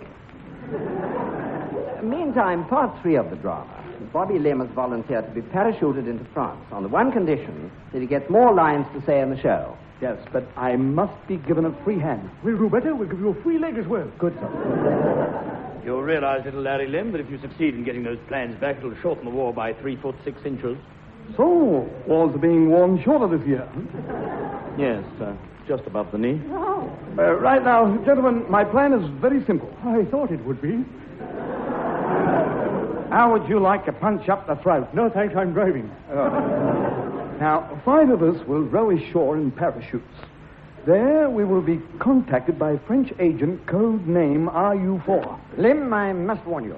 There's a German counter-espionage agent at work. There he is now. Listen. What's his name? Well, I'll tell you. Have you ever heard of a German called Lumbadee, Lumbada,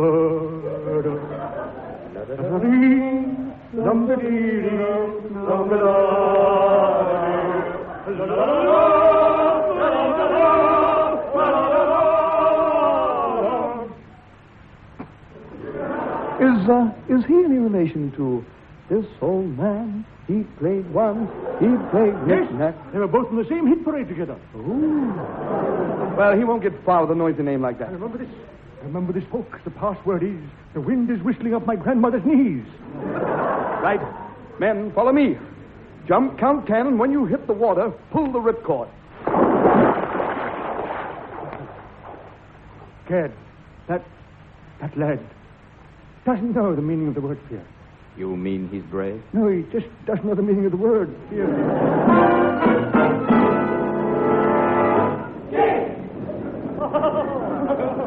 Up here on the airship, we've had some luck. The naughty German pilot's Fokker tricycle got a puncture and had to stop. We're now hovering just above Lieutenant Lim and his men in France. Eccles! Jump down. We'll catch you in this blanket. Oh, no. The moment I jump, you'll move it. You put it on the ground and then I'll jump.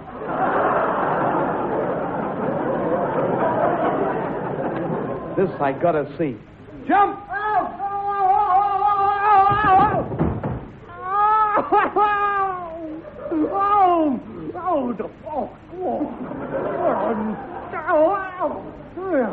Eccles, are you hurt? No, but what an actor.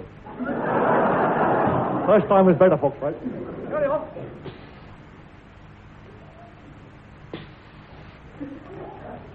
In French. Who is it? In copper English.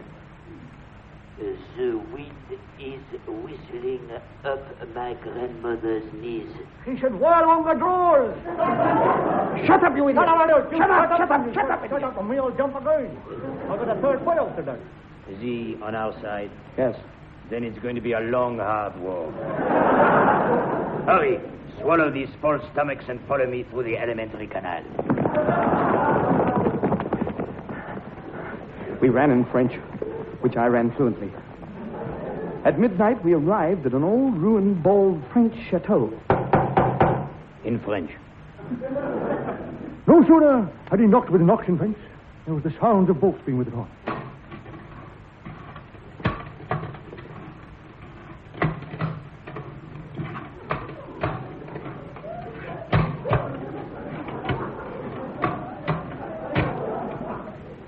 Then, great door chains being pulled through.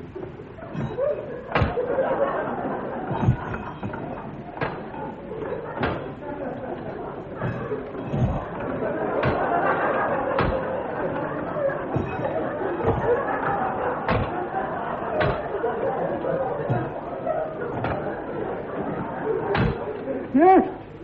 Then, finally, great wooden door jambs being knocked away.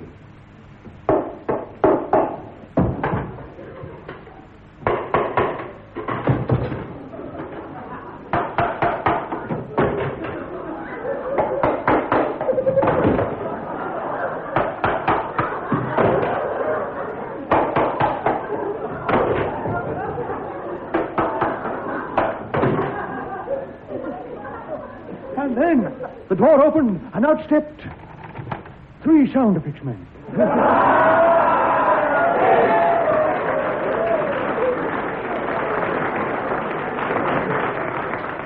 Please, listen, please. Listen. Well, we are not sound effects men now, are we? We're not sound effects. Aren't you? No, we're not. Of course we're not. Are you sure of that? Right? Of course I know something. Are you? That's right. I'm not.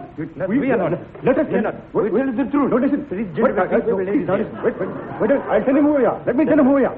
We are Hindu Secret Service agents in the employment of the Abarajain government. Very well. We have the plans of attack. That is correct now, isn't it? Yes, that's why I said it. Good now. Now then, yes. Where are the secret instructions? Inside your non-explodable loincloth. Look, why aren't you men wearing uniforms? They ran away in the direction of Goon. Cards! Cards all, Sergeant. Arrest those uniforms and have them reduced to the rank of underwear. Carry on, men. Right. Friends of the Australian flag are under guard at a pig farm on the crossroads. That is right. He is right. He is right, I am right. I know he's right. That's right. I'm right. He's right. Right. We'll want someone to go to the crossroads and draw the Germans from fire. I can draw. Good. Now make out a will and leave all your money to Mr. B. Lim. No. This job is going to be dangerous. I want to be fair. Your Justice. So I'm going to call for a volunteer. I'm calling for a volunteer with the name of Eccles. You swine! Shut up!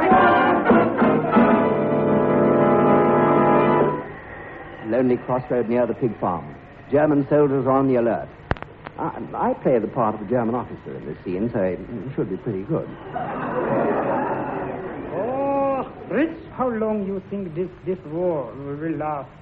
Oh, can't you be more Pacific? What do you mean? Don't know such more Pacific? Pacific, yeah. What I mean, what I say. You are Pacific. You mean no. When I ask you to be more Pacific, I mean you will be in the forest. You will be more Pacific. No. Please, you order arguing all the time. And I don't like it. Well, this is what I ask you anyway. Where are we now? I think we are on page 5, 18 line. Somewhere in the Pacific. Yes. Well, I asking you this question again many times. How long you think this war will last? Oh, it will last 3 years. Perhaps 4. Then again, it might be 10. It might be 22 hinterhand 20 Jahren. And perhaps no. Then again, 3 months or 2 days, perhaps 10 years. Who knows? 3 days, 55. Begin the Heilengrin zu haben. Und that even longer. Thank you, brother. I hate uncertainty.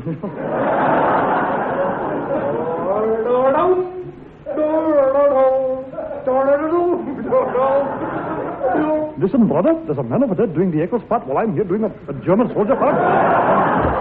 What is wrong with the casting? Himmel und Donnerwetter und Danny Kaiser. And it's a British soldier standing in the road, making rude signs that bound to win. Oberleutnant! Herr Ober! Where are you, Ober? Over here.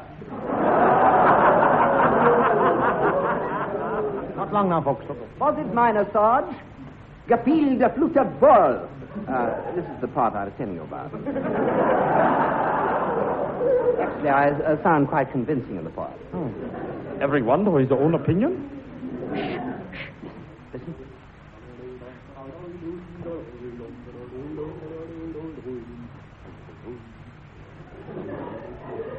Today I saw a little worm wriggling on his belly. Perhaps he'd like to come inside and see what's on the telly. Ow! Who threw that enemy Christmas pudding at me? Quick! Tie his teeth behind his back before he can eat it. Now then, English Schweinhund. You be careful. Bid his hand rolls. German Schweinhund, all of my military solicitors on you. Insult. Fine! Insult. I challenge you to a duel. Name your weapon. Name my weapon, Cynthia. Peasant. I choose the miserere from La Traviata at 20 paces. Right, gentlemen. I will hold your trousers. Steady. 20 paces march. Turn. Singing. In yon gloomy Miserere. Where that is now, blood away. Miserere. Miserere. Hola, Miserere. Come on and here. And done this. I give up. I'm sick. What's the matter with you? I got laryngitis. Laryngitis? But shouldn't you be whispering? Why should I? It's no secret. Hands up, Eccles! I'm on your side! Hands down, Eccles. Listen, either of you two Germans called la-da-da-dum, lum-da-dee-dee, la-da-da-dum. Miserere. No. La-da-da-dee, lum-da-dee-da, lum-da-dee-da, la-da-da-dee, Wait. No. Actually, my name is Laut. Den Liedern fein und oben die Flören waren rein, bis die Liedern reifen Parteien und der Floren ist früh. And what better finish to the show than the strains of a Strauss waltz and the Vienna Boys Choir straining it.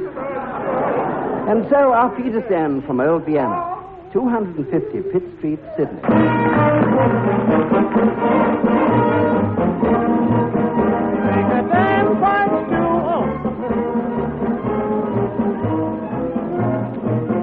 And so ends the present series of the Idiot Weekly, a Spike Milligan publication.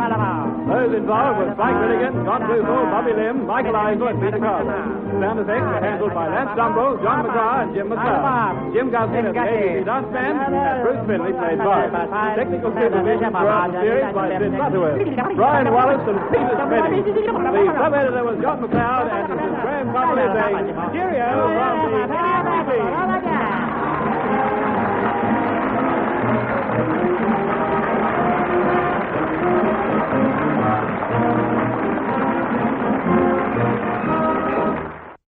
Here is a creature fair as light, like Caesar's wife above suspicion. Easy, swinging chick Eisel. Hello, girls. Eisel is with you again. And the weather's getting warmer. Steady, steady, girls. Girls, are you frustrated? Then get yourself an Eisel today. Remember, Eisel does not contain phenacetin. Just rheumatism, arthritis, and old bones. And now, folks, here is a record of me saying, hello, folks.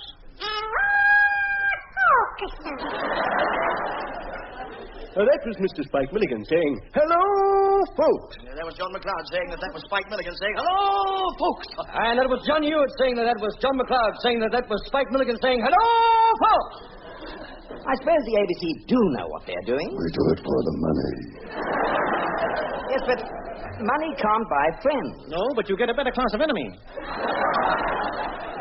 And now, folks, tonight's drama. Is there a Michael Eisel in the house? Stop. Right. Read the writing written on this written rotten road. The scene is the House of Lords in England. The year 1958. A very important year for England. They'd look silly without it, folks. That was the voice of Lord Robert Thud. Sir Thud was a very sick man. Yes, I was a sickening Thud. It was the 3rd of August, and I had just addressed the House of Lords.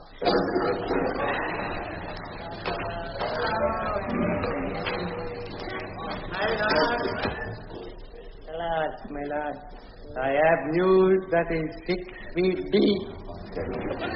That sounds like grave news. Yes.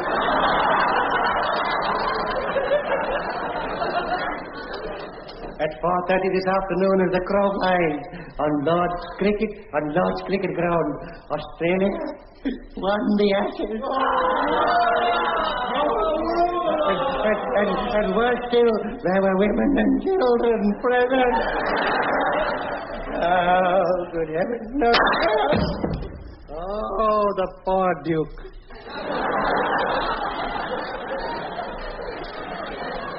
There are plenty more. Please, Queen Victoria has declared it a serious day of mourning. The prime monster of the antipodes has sent this message of Australian condolence to us. Dear Lord Thud, we all join in with you in your great loss of the Ashes. Somehow I detected a note of insincerity.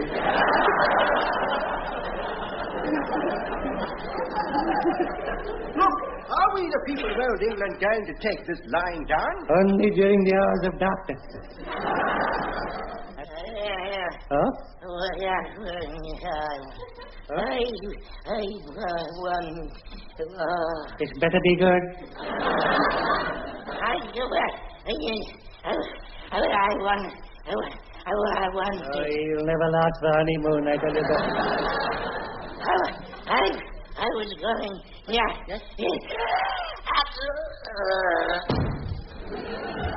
Oh, he's dead. Strange. He's never done that before.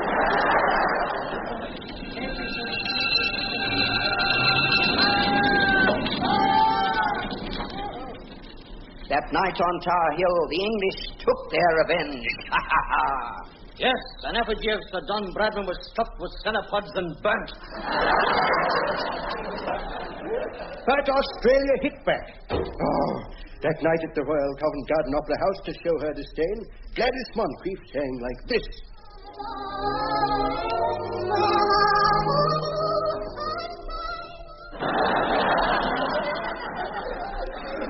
Meantime, Scotland Yard of England and England Yard of Wales and Welsh Yard of China were trying to find a reason for England's losing the test. Aye, my name is Inspector Tom McJimstein and Sons Limited. Now, on the day England lost the Ashes, a man from the Ministry of Cricket was sent to my house. Inspector, come to you.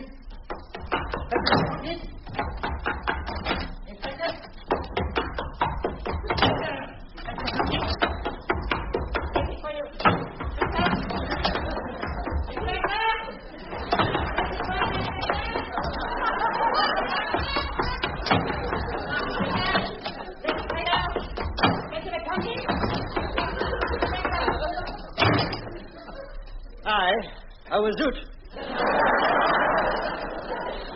I had just discovered the dangers of oversleeping in someone else's flat. And the phone rang. Yes, indeed. I heard the phone ring. Oh, yes, most certainly. The phone did ring, aye. Aye, there was no doubt about it that the phone did ring, you know. And first of all, of course it rang. It went ting-a-ling-a-ling, it went. I placed the door to my ear, and I made a mental note to fire the sound effects engineer. Hello?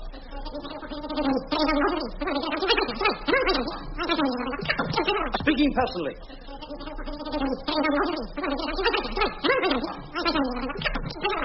I'll be right over to find out what you mean. Pausing only to turn the page of the script, arrived as John McLeod in his Taddy-a-radio voice who said, McTomstein, or something to that effect. I want you to meet Chambers. Chambers? There's a handle to his name. Oh, I'm sorry, I beg your pardon. Lord Chambers. Lord Chambers. The world's greatest forensic scientist. A brain so refined, it shines like a bright star in the firmament. Oh, there must be some mistake, mate. Good. Who are you? Herbert I. Spock. And what's the eye for? Oh, that's private, sir. You're a private eye? Yes, sir. Good. What's your last job? This is by the sound of it. Up to date, I've been a municipal rat catcher. I caught 600 in me tracks in me time. Oh, and where do you operate? Too late to operate, mate. They're dead when I find them. Yes, I see you specialize in forced laughter. I want you to assist Inspector McTomstein in his investigations. Look, sir, I've worked for the council for 38 years. Where? About salary. What? Could I have one? Well, shall we say £1 a year? Pound a year? Agreed. Now, off you go. Wait a minute. Until ready to get your job. Inspector McTom-Jimstein and Sons Limited, also Proprietary Limited, Australia, and Spock, commenced by searching the recently vacated London staterooms the Australians had occupied at the YWCA. Look! What's that under his bed? Oh, it's a cricket ball, sir.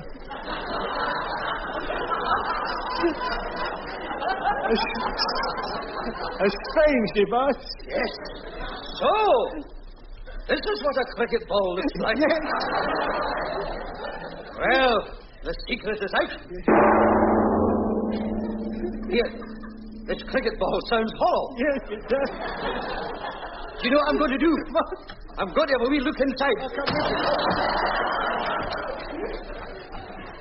Anybody in? Yes, you are, mate. Here, watch them holes in the floor. They're not holes. Aren't they? I thought they were. They are holes, but they're not holes. Are you mad? That's what they're saying. Oh, suddenly, there in the middle of the cricket ball, the inspector saw a boomerang. There, you hear that? There in the middle of the cricket ball. I suddenly seen a boomerang. Suddenly, the inspector realized what it meant. You hear that? Suddenly I've realized what it meant. Good job I came along in it. The boomerang. That boomerang was the reason for the balls always returning to the bowler's hand. Oh. What would you say, madam? I say that that's the reason for the ball returning to the bowler's hand. Inspector, we've got to report this cricket ball to the MCC and tell the Duke of Norfolk. It's 6 and 6. Meantime, Australia was taking precautions on the cricket situation. We have met here to decide where to hide the ashes for safety. I intend to send the ashes to this part of the Woomera Rocket Range. I'll say that bit again. The Woomera Rocket Range. That's a danger area. It was for you. It is a dangerous area. Therefore, I'm asking for one brave volunteer.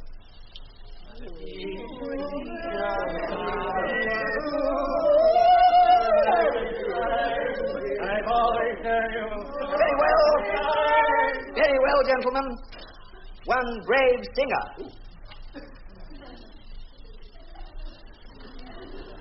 All right. One cowardly volunteer. Well, that just leaves me. Haven't I seen you somewhere before? Oh, I'm out of there now. What's your name, then? I'm Colonel James Riddle, damn you. BC, DSO, MCK. Okay, there's no need to spell it.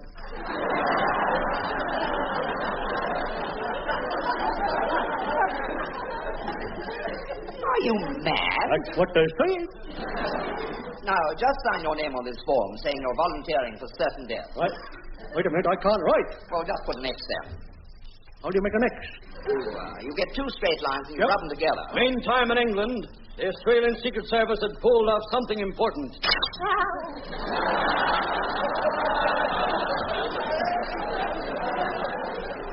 This is the General Overseas Service of the BBC. Last night, two masked Australians broke into Scotland Yard during a policeman's tea party. From under the very nose of the inspector, they stole a cricket ball. The people are therefore warned not to keep cricket balls under their noses. The Australians escaped in a high-powered kangaroo.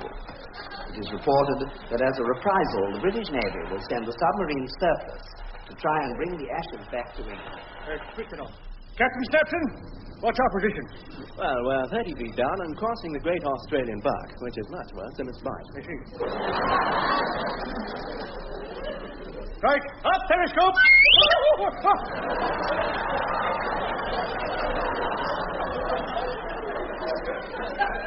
Remember to not stand there again. Come and have a look at this, number one. All right, sir.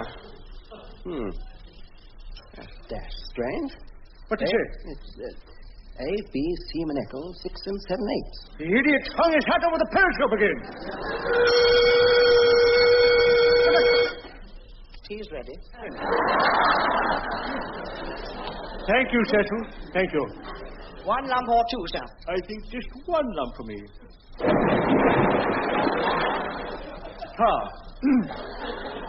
Now, Cecil, open sealed orders. They appear to be very, very secret. Now, listen. Suspect man believed to be burying the ashes in Woomera Desert. Good heavens. Landing party to stop him at all costs. Australian warship passing astern. Periscope up. Carruthers? Yes, sir. What's the name on her side? Oh, I'll spell it for you, sir. O. Yes. That's double O, sir. Okay. Again. Yes. Another O. Let's see. Oh, dear. You idiot, there's a porthole. Volunteer Eccles and Greek Tom are preparing for their mission. Yes. Okay. Hey, Eccles. Yep. Eccles. Yep. Are you ready? Yep. Hey, what are you bringing out the flower pot for? Why? I got earth in it. I'm a landowner now. All the land in that pot is mine.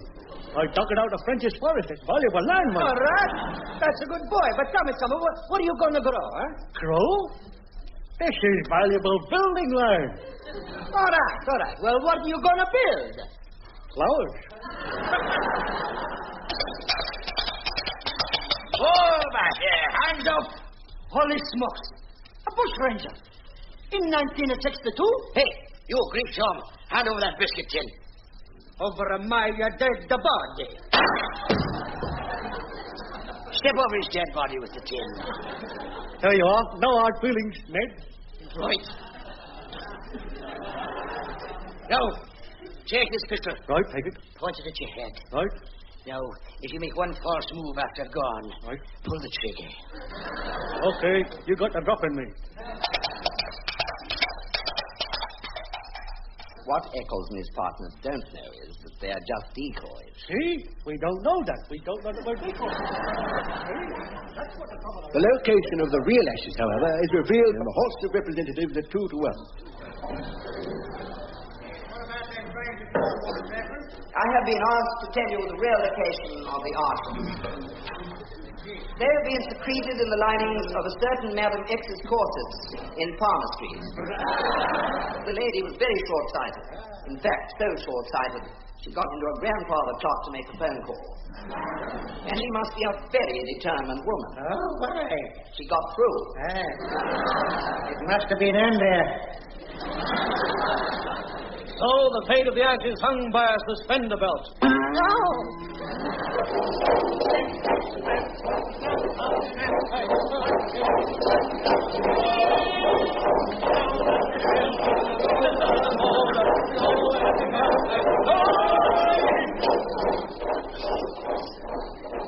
Meantime, the British Marine Commander landed are now rapidly closing in on Eccles and his escort from all directions. Left! Keep it there! Left! Off the shoot, traveler, Martha! There, I'm saving it for the hill! Up there! Out!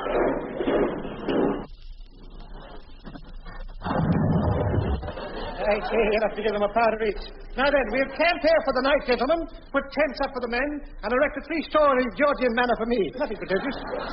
Now then, how are the water supplies going? Damn low, sir. Listen, about a giant negative wants to speak to you. Male or female? I can't tell. Hasn't got any clothes on. Come forward, Aborigine of no pick sex. You make 'em, speak 'em. Tell 'em he'd make a long fella speak a long story. Good morning. I come from the arid desert. Now, I've been sent here by the chief of the Henker tribe. I see. He's a handkerchief. What a blow for you. We've discovered... What? We have discovered 2 white men dying of thirst in the desert, and one was saved. The ashes. Save the ashes. For myself, I would have said water. Much the most thirst-quenching weapon it was when I was a boy. Meantime, and I mean that most sincerely, Australian scientists were working on an ashes locating machine. That's right. No, steady. No. Gentlemen. Good, that's fine. Gentlemen, I have been sent here by the Hindu Commission to demonstrate to you the possibilities of the ashes being specially magnetized with atomic particles like these. Now, these particles here, I have magnetized and atomized. See what? I throw them up in the air. So, you see that, Mr. Jones? Go and scrape those atoms off the ceiling. Right. Smith, go and scrape Mr. Jones off the ceiling. Now, Mr. Bloom, will you switch on the radar screen, please? Channel 7. Now, observe. No matter where Madam X and her corsets are, this radar screen will show up her movement. That's a bit embarrassing. Now then, the radar beam is going to go right inside that poor lady's corsets. Now listen.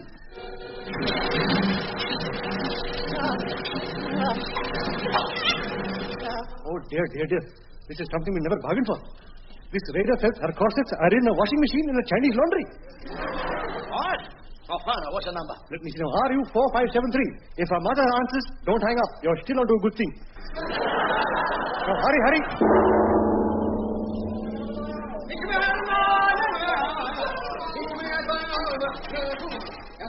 To keep Madam X under observation, we had the outsides of her windows clean so we could see in, and left the inside dirty so she couldn't see out. Hey, what are those things outside that I can't see outside? Doing inside out my window. We have police officers. Oh, hello, boy. Excuse me, but at this stage, may I interrupt the program? There's been a maldistribution of lines among the artists appearing. I'll just go through the scoreboard for you. For instance, Mr. L. Thomas has only had 13 lines, the last line of which was, "We are police officers." Now, both Messrs. John Hewitt and John McLeod have had in excess of 42 lines each. Look, I say, old boy, this is going to be rather lengthy, so have a little background music, please? Thank you very much. That's jolly good. Right. I myself have only had, now let's see, approximately 23 lines, which is well below my norm of 38. I'd like to mention at this stage that high tide at Port Jackson is at 4:32, and biting at the spit. As there are only 4 pages of dialogue left, we're going to distribute the lines in quantity rather than quality. That is, several of the cast might deliver the same line at the same time. Do you understand what I think? That's about all I need to say. You finished that. What do you unemployed actors want, then? Just a minute, madam. My name is Inspector Bertram I. Lynn. The eye is silent as is looking. My name is Madeline Bannister, but the legs are silent as in trousers. Madam, are you the owner of whalebone quarters number 42, 38, 46, outside X? Yes, they are a present from my husband in memory of 36, 26, 38. Where are the quarters in question, sir? Sir? Madam, to you? Ha, ha, ha.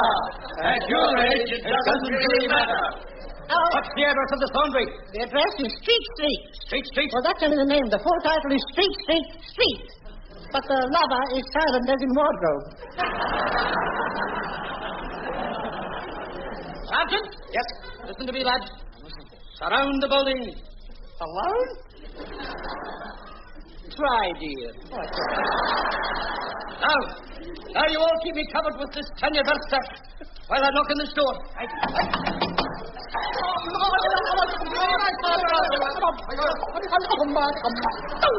We are police officers.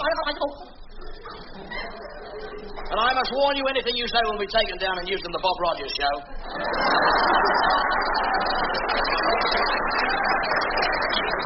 I tell you, I am innocent. Let's talk this over sensibly, in good old Australian style. All right. Now, cop this.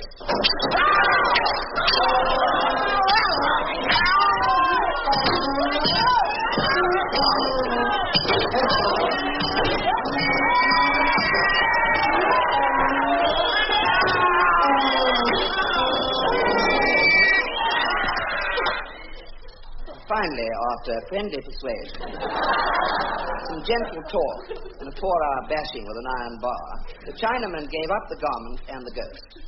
With trembling hands, he tore them open. Look, the ashes. Yes. Steady now. Right. Hold out your hands. Okay, don't worry. I'll pour them out.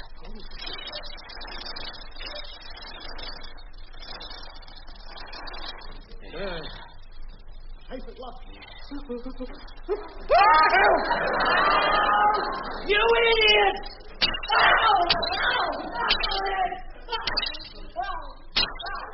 And that's how Australia lost the ashes. Sad ending. Now forward young John McLeod with one of his numerous character voices of one. This is the voice of a monarchy's case bump. It can't be. Yes, it is. Good heavens. 40-year-old electrician. What a shock. Now then, read on Homology's case bump, 40-year-old electrician. It's question time in sunny Sydney. This week, Artie Spite answers harrowing questions with harrowing answers. Number 1. Dear Auntie Milligan, I'm a middle-aged woman. Give it up. There's no future in it. Next customer, please. Is it true that bad eyesight can cause you to lose teeth? Bad eyes can cause loss of teeth. Here is a Sydney dentist to testify. Yes, bad eyesight can cause serious teeth losses. A man came to me suffering from severe toothache, and I was forced to remove 18 teeth before the pain subsided. This would never have happened had I had good eyesight.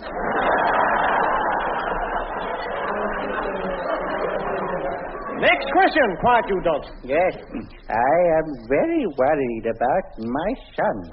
For the past 3 years, he's been at the bottom of the class. At the bottom, eh? Well, don't worry. They teach the same at both ends. Dear Auntie Milligan, I am a man. You're going to fool me. I'm a man of 21. I'm desperate. Well, phone this number. Right?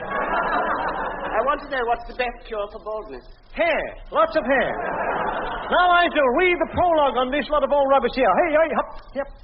Tonight, the ABC presents the story of the unemptied dustbins of old Australia. There'll be a stink about this, folks. At first, no one noticed it. Then, one day, me and a missus had a letter from a friend. Dear Harry and Gladys, no offense, but when the wind's in our direction, we can't stand the smell of your dustbins. I didn't think they smelled much. They must do. This letter's from New Zealand. Of course, Ruth. I'll get my MP to bring this up in the house. Yes. Hey, Malaria. House of Representatives. Mr. Speaker, Mr. Speaker. The Brown of Parramatta. I have here 3 postcards. From what country? Can't read without me. Several letters and 52 parcels of rubbish from angry constituents in my area. Oh, dear. I'll read one parcel to you. Dear Sir,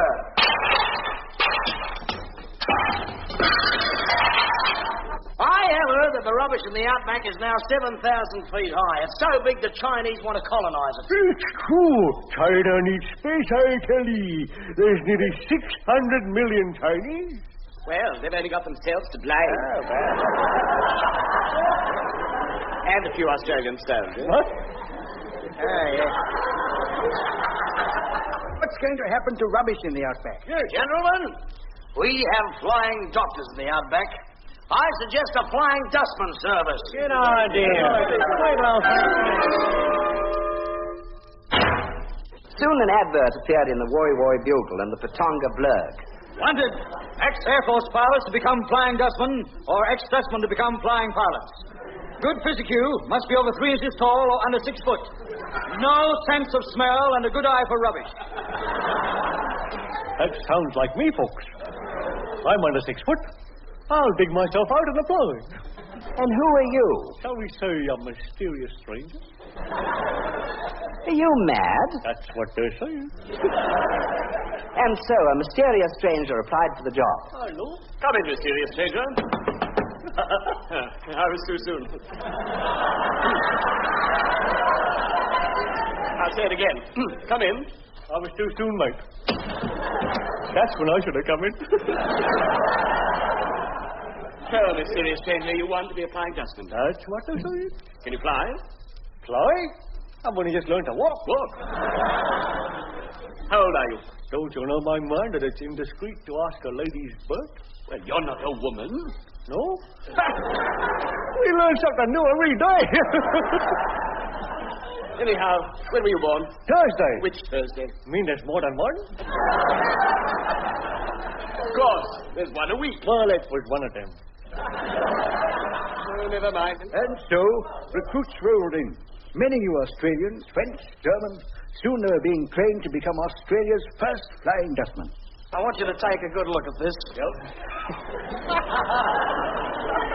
Now, this here thing with the 50-foot long wings is an aeroplane. Ooh. And this here is a dustbin. There. That all right? That all right? Mister. Hey, mister. Could we have that again, please? Yes. What's the matter, man? This here with the 50-foot long wings is an aeroplane. And this is a dustbin. There, okay? Now, who'd like to try first? Me. Here I go. Now then. Now, this is a dustbin, and this is an aeroplane. No. That's not quite. That's very warm. It is warm today, isn't it? Can I try again? Yes, I'd like you to try again. Okay then. This is an aeroplane, and this is a dustbin. That's right. It only took 2 goes. All right. Anybody else? Greek Jim. Thanks very much. I'd like to try. All right? It's all right. Okay. This is an aeroplane, and this is the dustbin. No, that's Eccles. Oh, Eccles. Now, just remember, Eccles is the one with the clothes on. Oh, if I take my clothes off, would that be easier? Oh! Soon the Flying Dustman had passed and taken their A license. I got a B license. What for? I keep bees. Ow! Don't hit me. Next, the pilots were taught two-way radio control. Hello? Ground control calling B4. Calling B4. Calling B4. What? What's that? Calling B4. Hello? Hello? B4.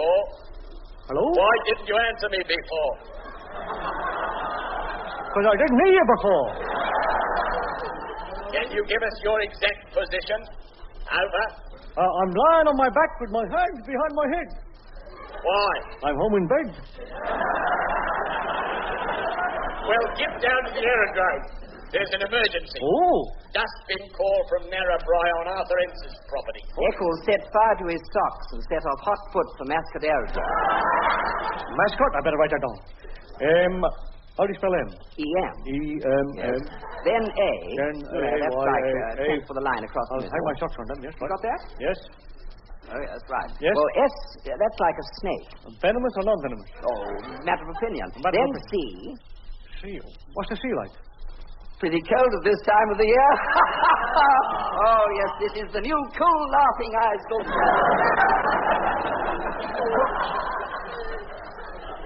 I'll try that on Greek Jim. Hello, Greek Jim. What's the matter, Spanish chum? How do you spell mascot? Mascot, huh? M-A-S-K-O-T. Why? Because it's pretty cold at this time of the year. Oh, there's something wrong there. Taxi!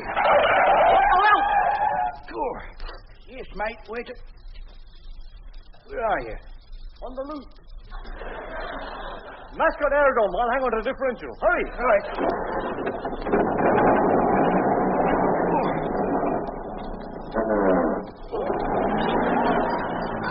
Don't you charge me for that. No, I'm not going to, mate. Can't we go any faster? Why? Well, that bloke painting white lines down the road, he's fast, that's right. It's not my fault, mate. You're hanging on to that differential. Driver?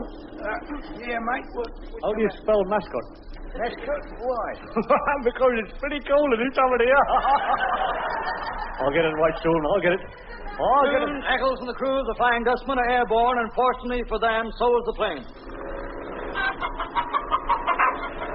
That chicken's flying pretty high. Eccles!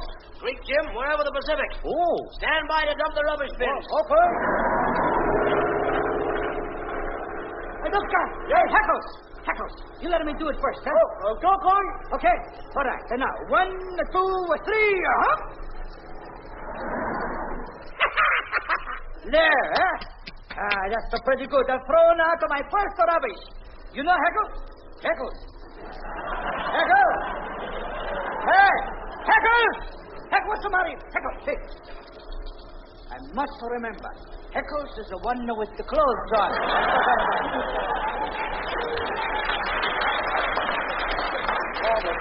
Meantime, Eccles is hurtling downwards and gathering speed.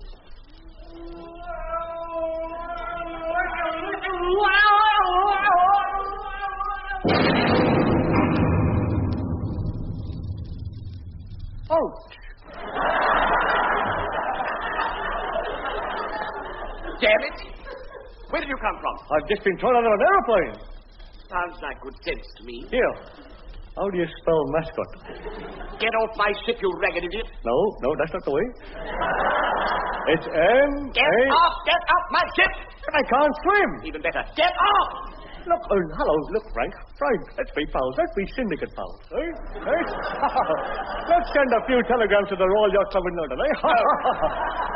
Look here, can I have to think about it till tomorrow? No, today. Tomorrow. Today. Tomorrow. Today. Today. Tomorrow. Okay, then tomorrow. That's better. Meantime, Steaming Harry Twit, you see that sea? Yeah, but it's different from the sea in Mascot. Good. I want you to dive in and see if that sea is colder than the sea in Mascot. Go on. Off you go. No, you don't. You've moved that mast too often. Get up, guys. You'll lose the America Cup and the America Saucer as well. Get up! Right? Now, listeners, this week's puzzle question. That splash. Was that Eccles diving into the sea voluntarily, or was he pushed in? No, I pushed him in. But what of the dustbins of all Australia? On this problem, a representative of UNESCO quizzed the Prime Minister of Australia. My name is Homologies K. Thunk.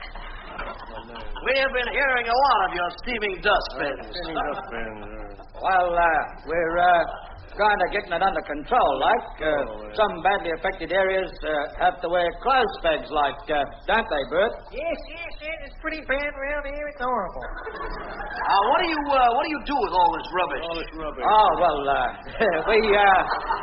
the rubbish, like, well, we dump it into the Pacific Ocean, eh? What? Are you mad, throwing rubbish away? Don't you realize there are underprivileged countries? Yeah, I know. We're one of them. In outer Pongo lands, the poor natives are ashamed of themselves. While the rich neighbors have dustbins full, theirs are empty. They're empty, They walk down the street and people whisper. That's Mrs. Jones. That's her 5th week without rubbish. Yeah, I know, and I keep telling Patty she's lucky. Well, from now on, you must save your rubbish for export to poor countries. And so Australian rubbish was carefully placed into handy-sized containers and exported to the 4 countries of Asia. Oh, yes, indeed. We, the poor countries of Funded Lakerland, we're very, very grateful to the Australians for sending us all their lovely old rubbish. Now we too can lift up our heads and say, like the white people say, "Boo!"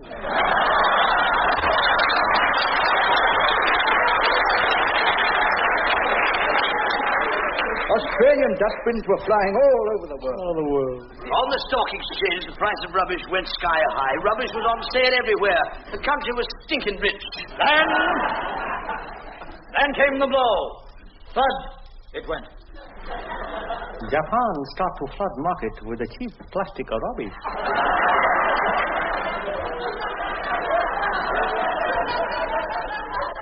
Their rubbish was cheaper. On top of that, it had handsome imitation Vinex flies.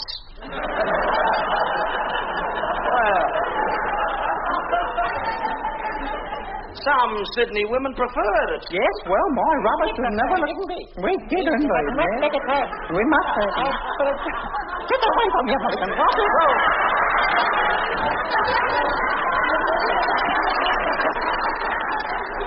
Yes, well, my rubbish has never looked better. And I give away genuine Mickey Moto artificial pearls with every old fish bar. Oh, dear. We in Australia have to face it. If the women go on buying naughty Jap rubbish, Australian rubbish is going to lose its value. And that means another recession. The 3rd this week. I had 2 in the bath this morning. It was hell. The Prime Minister put a tariff wall up, 60 foot high, but the Japs all stood to one side and sang. So, customs gunboats were told to stop the smuggling ring that was operating with illegal Jap rubbish. So Captain Iso, RAN, set to sea in the Kirribilli ferry. On the sponsor! Yes, you know, it was most frightful ball. There I was, standing by the quay, reading a posto, and some blasted kid rang the bell and crashed straight into the wall. However, cast off, bosun! Okay, I've cast the bosun off. What now? Good. Haul up the mainsail, put all top mizzen sails out, and the spinnaker sail aft. What'll be difficult? Why, damn you. Steamship. Damn your eyes, avast your lubber. I'll have your keel hold of the yarn arm, your giblets scattered before the masthead. Ha, ha, ha, ha. Ah, this is the new mean eyes talk. Gad, there's a fog coming up. Where's Eccles? He's in the lookout. Hey, look out! Boy, what's coming? Can you see ahead? Yes, the dirty big bald one. That's mine. It'll never get better. Thank you. Keep your eyes open for Jack smugglers. Aye, aye, Captain. How do you smell Mecca? Oh, shut up. Those damn chaps, we've got to stop them. Jove, yes, but they make fools of us. Nonsense. We were told long before they came along. Seaman Magjashafty nasty. And nickel nag the new the new, the hey, the new Did you give that drunken sot 60 lashes with a cat? Aye. How is he? He's fine. But the cat's right off its milk. Right.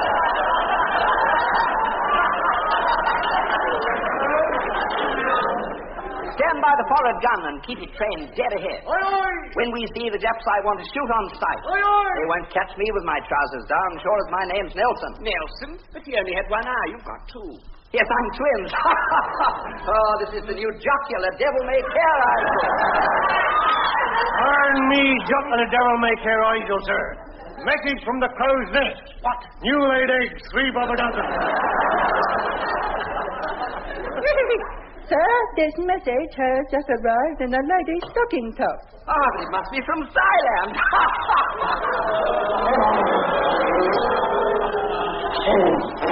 What was that?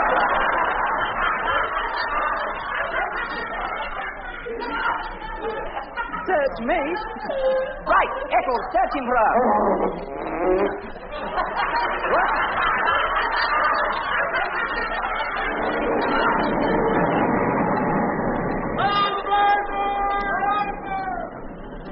Soon captain ourselves craft was in the teeth of a gale. Captain Hutton, fire a red rocket. Red rocket against the green sea? How utterly revolting. And now, folks, hold on to your seats. We give you a revolution in entertainment. Colored radio. Full speed ahead in yellow. Aye, sir, in dark Houston green. Port your helm in blue with pink spots. Japanese boat dead ahead in a lovely shade of purple. Fire a shot across her bows in lemon with a little purple square. Aye, sir.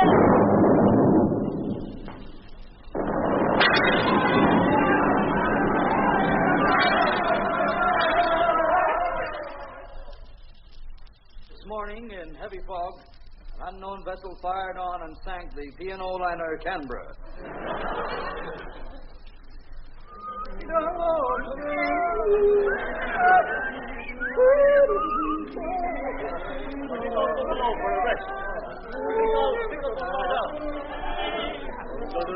Well, we all make these little mistakes, don't we? You're deaf? This is the ABC. Here is Sydney's permanent woman frightener in the domain and version Mr. Gelman in 1962.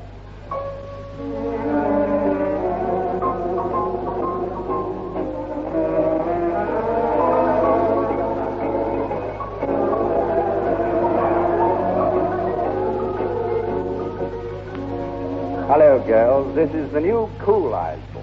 Women are changing to the new Cool Eyes ball with the filter tip and the plastic top. Mother! And now, let's twist.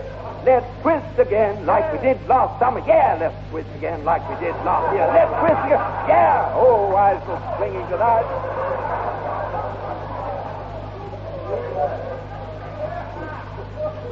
That's good. I'll give the hangman a present. Hey, Mike. A massing here, mate. This ragged elbow with a body mark this way up.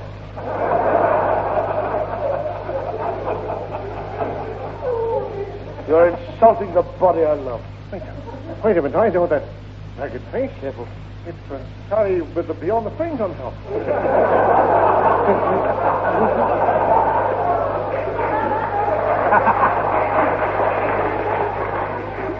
It's John Hewitt.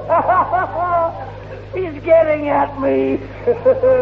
Oh, don't cry, John. There's a There's a drought on. Now forward young Joe McLeod with one of his numerous character voices of one.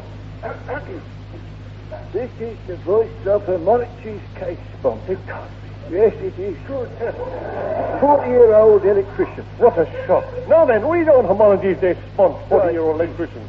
It's question time in sunny Sydney. This week, Artie Spike answers harrowing questions with harrowing answers. Number 1. Dear Auntie Milligan, I'm a middle-aged woman. Give it up, there's no future in it. Next customer, please. Is it true that bad eyesight can cause you to lose teeth? Bad eyes can cause loss of teeth. Here is a Sydney dentist to testify. Yes, bad eyesight can cause serious teeth losses. A man came to me suffering from severe toothache, and I was forced to remove 18 teeth before this pain subsided. This would never have happened had I had good eyesight.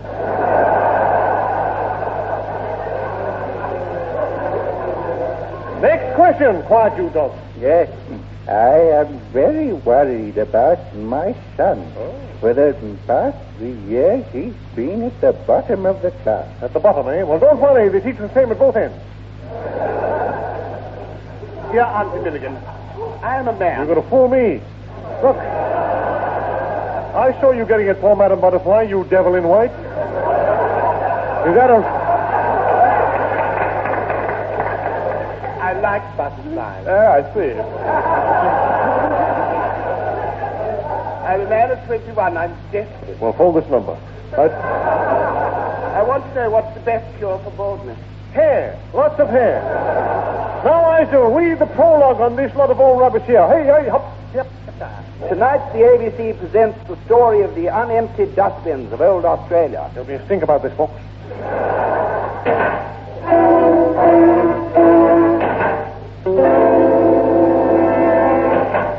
At first, no one noticed it. Then, one day, me and a missus had a letter from a friend. Dear Harry and Gladys, no offense, but when the wind's in our direction, we can't stand the smell of your dustbins. I didn't think they smelled much. They must do. This letter's from New Zealand.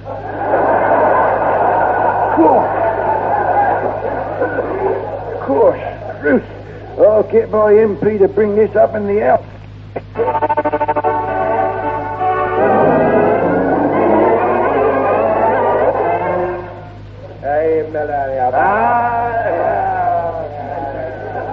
House of Representatives. Mr. Speaker, better. Mr. Speaker. The Brown of Parramatta. I have here 3 postcards. From what country? Can't read without me. Several letters. Don't you?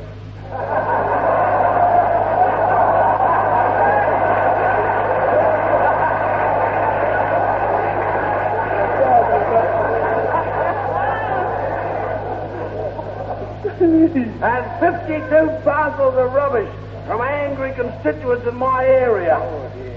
I'll read one parcel to you. Dear Sir,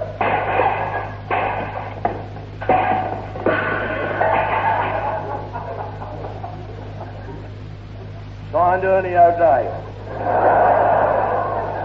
I have heard that the rubbish in the outback is now 7,000 feet high. It's so big the Chinese want to colonize it. It's true. China needs space, I tell you. There's nearly 600 million Chinese. Well, they've only got themselves to blame. And a few Australian soldiers. What? Yes, and a few Australian soldiers. But I feel like there is got themselves to blame.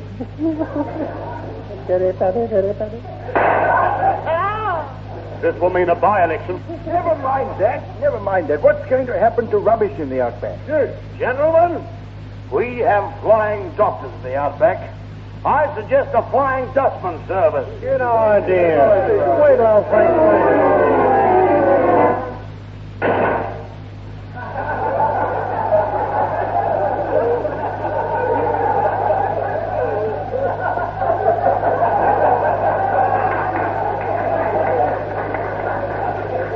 took it up there, wouldn't it? Soon an advert appeared towards Bugle and the Tonga blurred. Wanted, ex-Air Force pilots to become flying dustmen or ex-dustmen to become flying pilots. Good physicue, must be over 3 inches tall, 6 foot. No sense of smell and a good eye for rubbish. That sounds like me, folks. I'm under 6 foot. I'll dig myself out of the floor. And who are you? Shall we say a mysterious string? Are you mad? That's what they're saying. And so a mysterious stranger applied for the job. I know. Come in, mysterious stranger. I was too soon. I'll say it again. Come in. I was too soon, mate. That's when I should have come in. So, mysterious stranger, you want to be a flying dustman? That's what I told you. Can you fly? Fly? I've only just learned to walk. Walk. How old are you? Don't you know my mind that it's indiscreet to ask a lady's birth? Well, you're not a woman. No? We learn something new every day. Anyhow, when were you born? Thursday. Which Thursday? You mean there's more than one?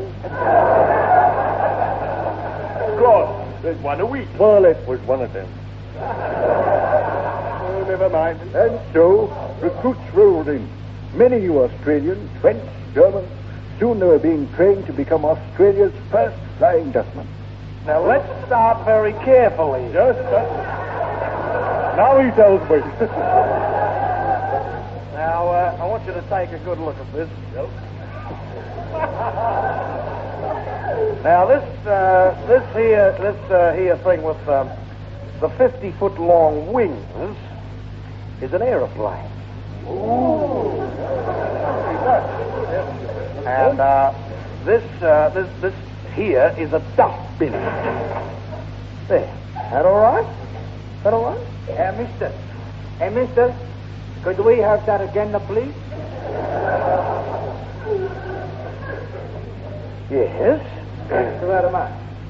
This here with the 50-foot long wings is an aeroplane. Oh.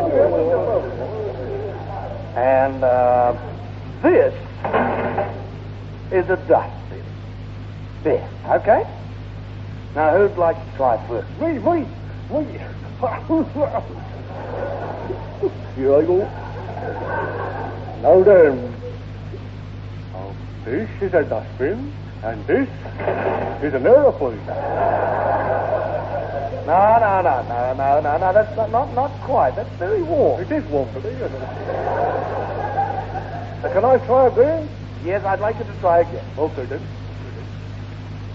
This is an aeroplane, and this is a dustbin. That's right. It only took 2 goes.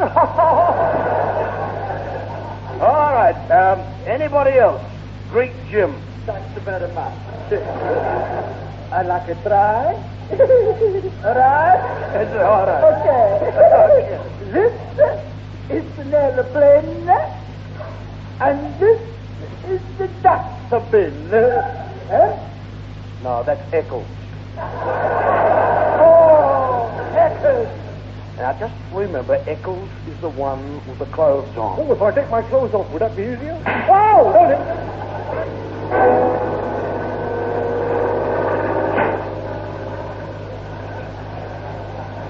Soon the Flying Dustman had passed and taken their A license. I got a B license. What for? I keep B's. Ow! Don't hit me! Next, the pilot to a two-way radio control. Hello? Ground control calling B4. Calling B4. Calling B4. What? What's that? Calling B4. Hello? Hello? B4. Hello? Why didn't you answer me before? Because I didn't hear you before. Can you give us your exact position? Over. I'm lying on my back with my hands behind my head. Why? I'm home in bed. Well, get down to the aerodrome. There's an emergency. Oh. Dust been called from Narrabri on Arthur Ensign's property. Eccles set fire to his socks and set off hot foot for Mascadero. Mascot? I better write that down. How do you spell M? E-M. E-M-M. Then A. Then That's like a for the line across the middle. Hang my socks on them, yes. Is that there? Yes. Oh, yeah, that's right. Yes. Well, S, that's like a snake. Venomous or non-venomous? Oh, Natophilia. But then C. Sea. What's the sea like? Pretty cold at this time of the year. Oh, yes, this is the new cool laughing eyes called the mature. Let me finish, please. Yeah, I got that. I did. Oh, that's funny. What's the sea like in Mascot? Pretty cold. I'll try that on Greek Tom, Jim. Hello, Greek Jim. What's the matter, Spanish Tom? How do you spell Mascot? Mascot, huh? M-A-S-K-O-T. Why? Because it's pretty cold at this time of the year. Yo, there's something wrong there. Taxi! Hold on! Good. Yes, mate, wait. Where are you? On the loose. Mascot Aerodrome. I'll hang on to the differential. Hurry. All right.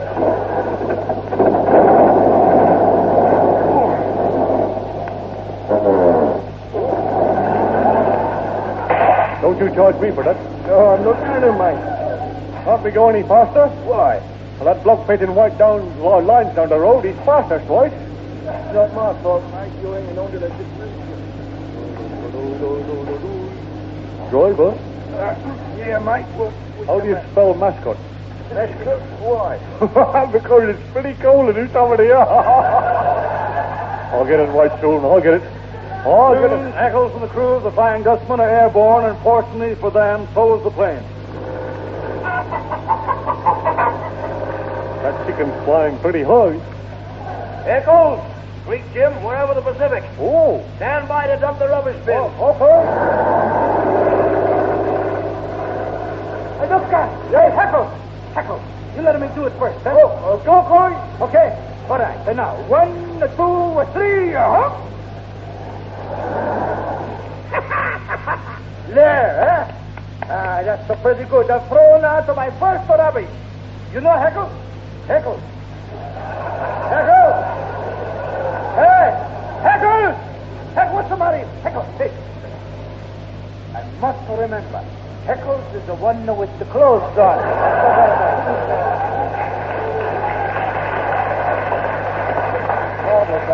Meantime, Eccles is hurtling downwards and gathering speed.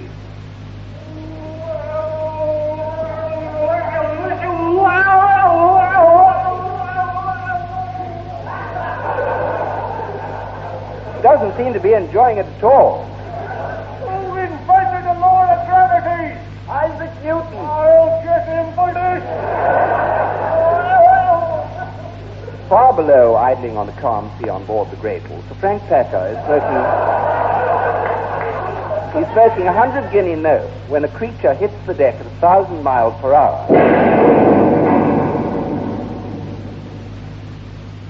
Oh!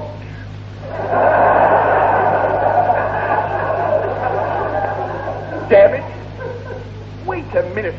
You're not that swine Mossbecker. Oh, I roll my own backer. Where did you come from? I've just been thrown under an airplane. Sounds like good sense to me. Here. How do you spell Mascot? Get off my ship, you ragged idiot. No, that's not the way. It's M. Get off my ship. But I can't swim. Even better, get off. Look, hello, look, Frank. Frank, let's be pals. Let's be syndicate pals. Eh? Let's send a few telegrams to the Royal Yacht Club in London, eh? Look here, Philip, can I have to think about it till tomorrow? No, today. Tomorrow? Today.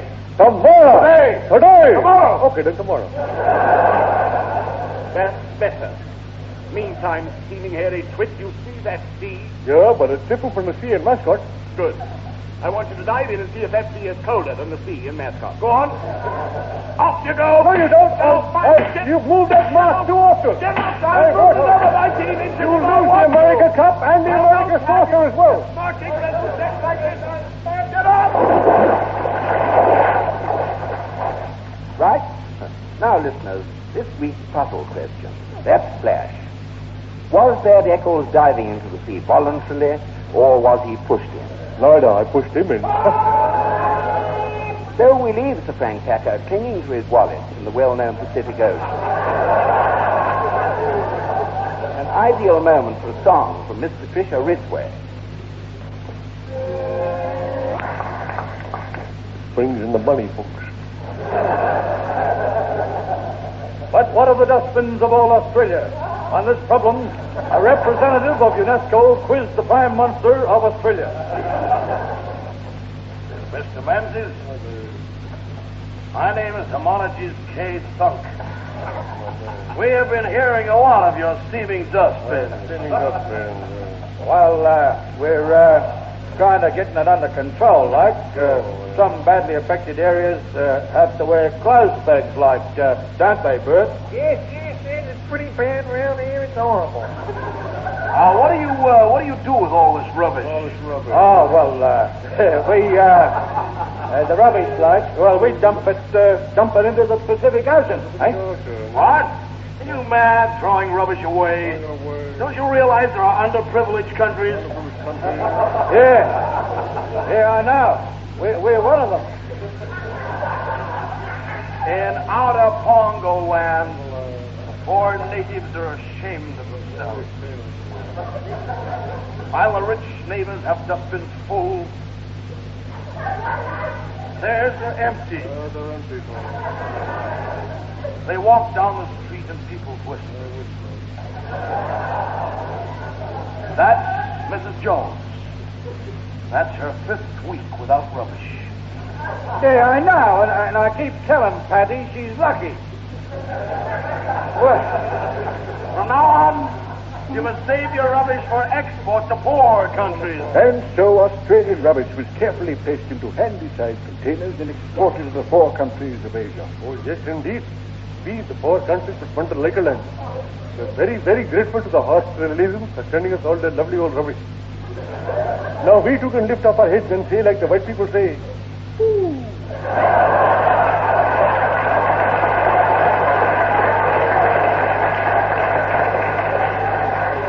Australian dustbins were flying all over the world. All the world. On the stock exchange, the price of rubbish went sky high. Rubbish was on sale everywhere. The country was stinking rich. Then came the blow. But it went. Japan started to flood market with the cheap plastic rubbish.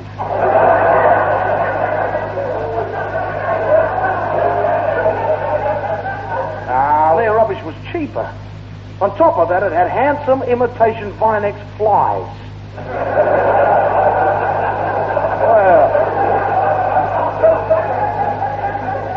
Some Sydney women preferred it. Yes, well, my rubbish will never look... We didn't, baby. We must have... Get away from here, Milligan.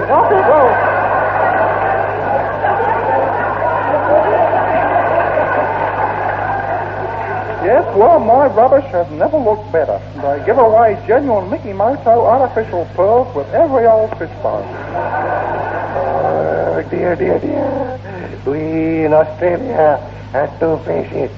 If the women go on buying naughty Jap rubbish, Australian rubbish is going to lose its value. And that means another recession. The 3rd this week.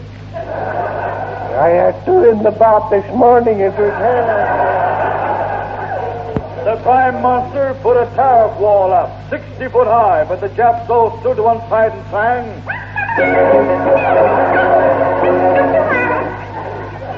So, customs gunboats were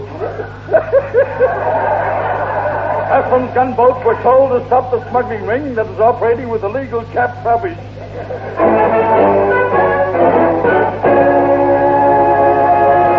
So Captain Iso, RAN, set to sea in the Kirribilli ferry.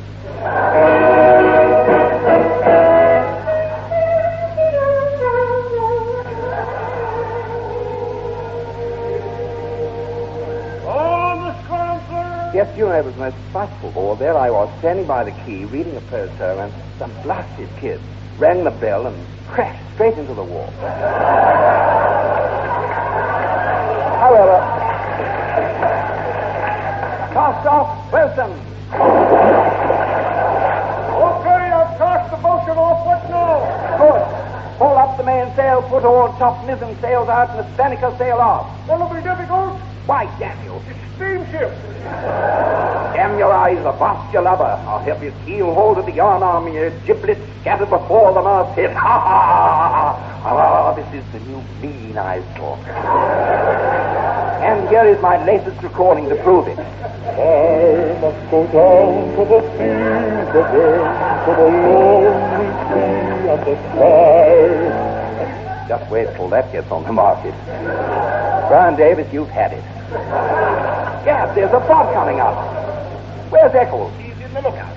Hey, look out! Why, what's coming? Can you see ahead? Yes, a dirty big bald one.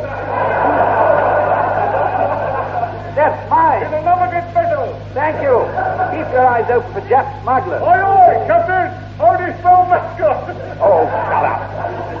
Those damn Japs, we've got to stop them. Yes, but they make fools of us. Nonsense. We were fools long before they came along. Seaman Magjashasti nasty.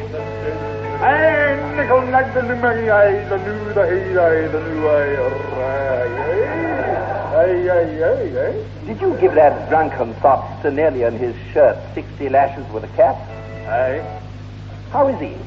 He's fine. But the cat's right off its milk. Right.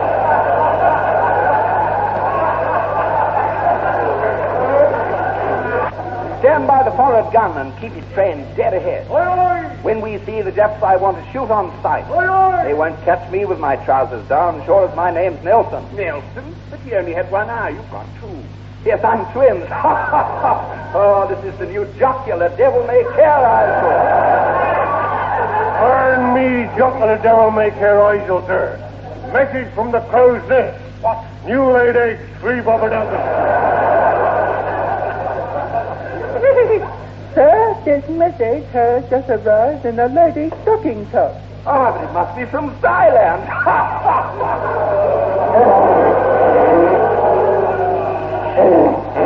What was that?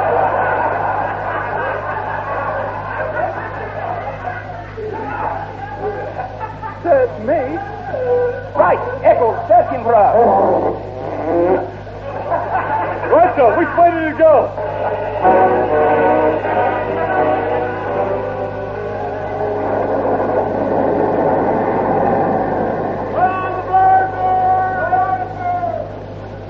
Soon, Captain ourselves, craft was in the teeth of a gale. Captain Hudson, fire a red rocket. Red rocket against the green sea? How utterly revolting. That's not a green sea. That's the sea that they spell mascot with. And now, folks, hold on to your seats. We give you a revolution in entertainment. Colored radio. Full speed ahead in yellow. Aye, aye, sir, in dark, pink and green. Port shore helm in blue with pink spots. Japanese boat dead ahead in a lovely shade of purple. Fire a shot across her bows in lemon with a little purple square. Aye, sir.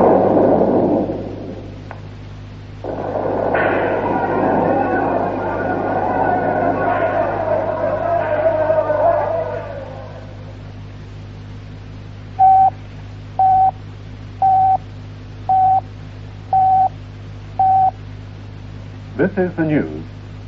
This morning, in heavy fog, an unknown vessel or vessels fired on and sank a British passenger liner. The passengers are all wet.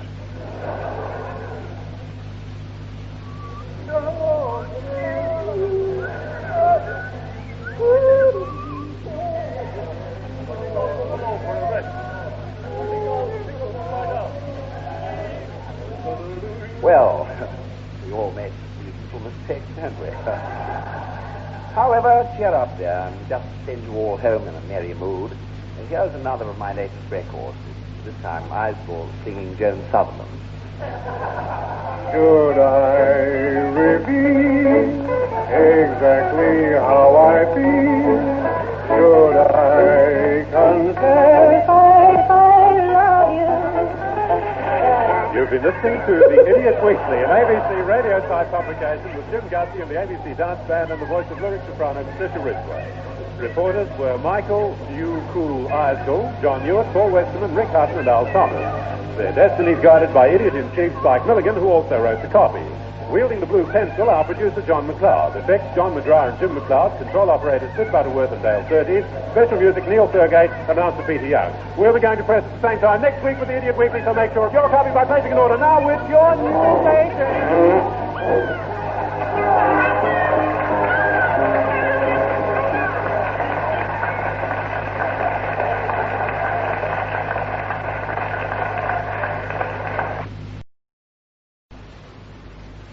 Is the ABC. This program is specially dedicated to Her Majesty's Forces Overseas and to a certain Mrs. Beryl K. Franck, who's been singled out for this occasion.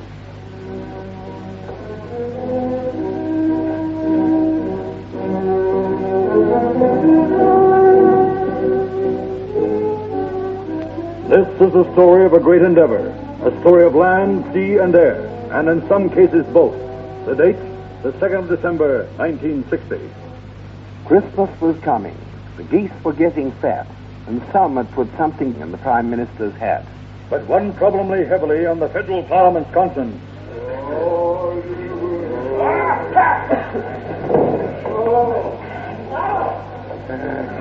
Gentlemen, as Minister of Military Food, I must state that the picture regarding Christmas pudding for the forces overseas looks pretty black. Then why don't we send them black pudding? Oh no, we must keep Australia white.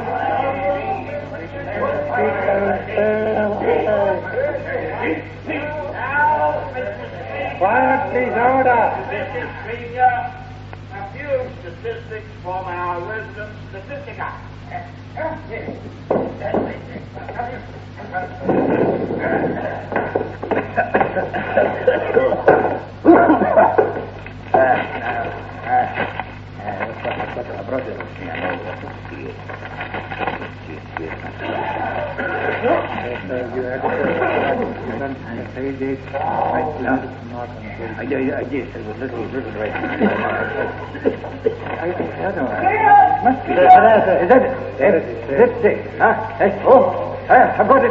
I've got it here, gentlemen.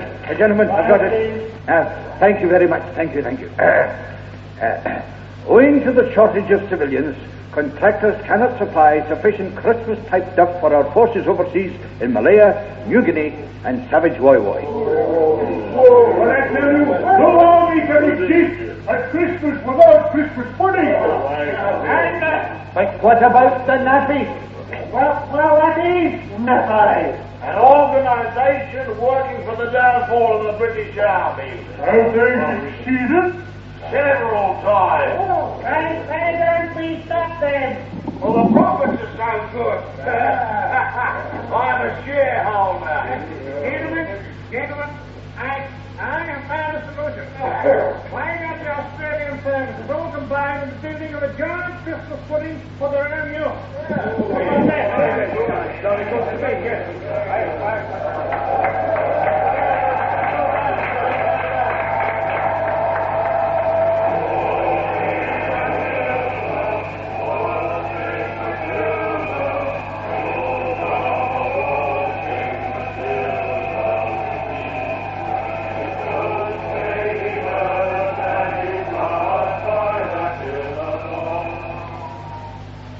The motion was adopted and passed, but we slowed down to allow it to catch us up. But meanwhile, at the Admiralty office in Potts Point...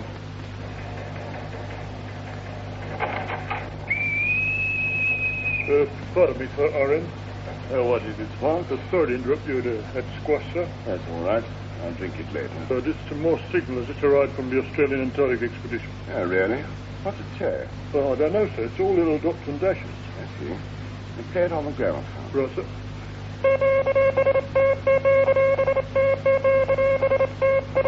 Oh, what a lovely tune. What do you like it? Now, how do the words go? It says, we want a pudding for Christmas or we'll break up the Antarctic expedition ship in a tiny, tiny bit, and that is no idle threat, sir. Gas, you mean those lads out there in all that sand and snow are to be denied a Christmas pudding?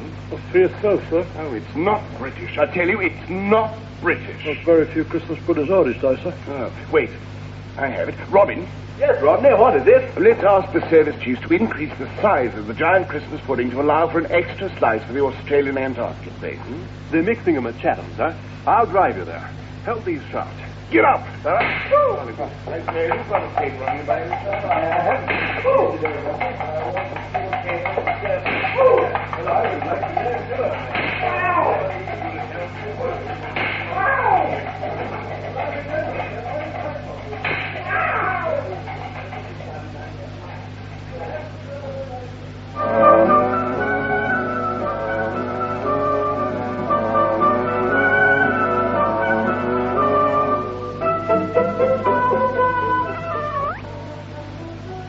We included that brief excerpt from Claire de Lune for people who speak French.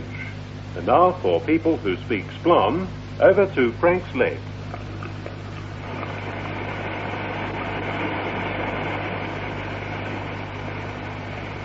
The sound you are now hearing is the great combined services Australian Christmas pudding in the making.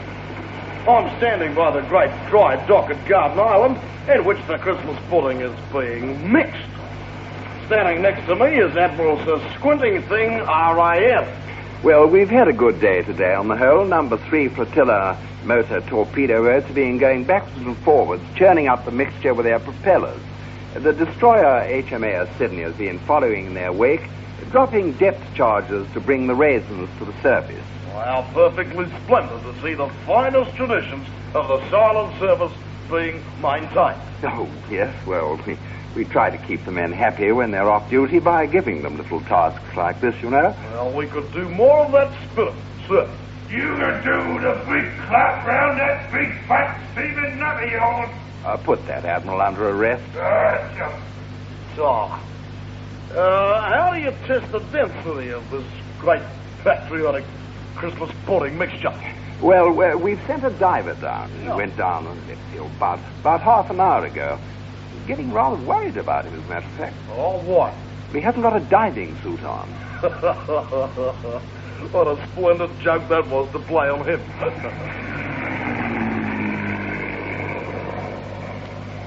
And now the dockyard has been cleared as the fairy gallants of 824 Squadron RAAF swoop low over the Christmas pudding. Their bomb bays are open and, yes, down comes the candy peel, stone ginger and sultana.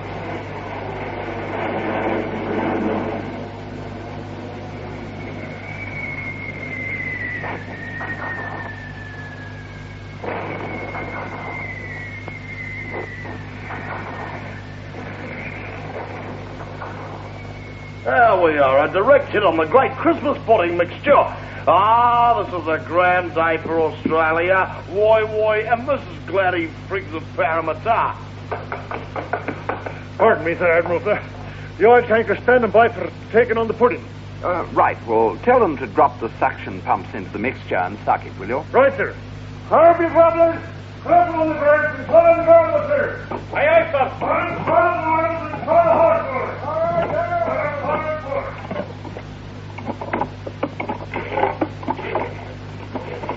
And so the great all-Australian Christmas pudding mixture is siphoned out of the dry dock into the great oil tanker HMAS Horatio Nelson, named after the great English Admiral Fred Quatts. Aye, she'll transport it to an empty gasometer near Dunfrun. From then on, the pudding is under Army command.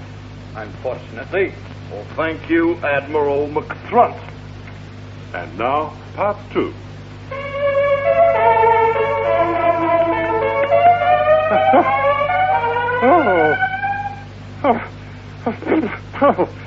Ravelli. Oh, Ravelli. What is it? First thing in the morning, too. Oh, what a shock. Oh, quick! Smithers, get me some brandy. Have you got a week out, sir? No, a week will. Now, what's the latest report on this Christmas stuff? Oh, 600 hours, sir.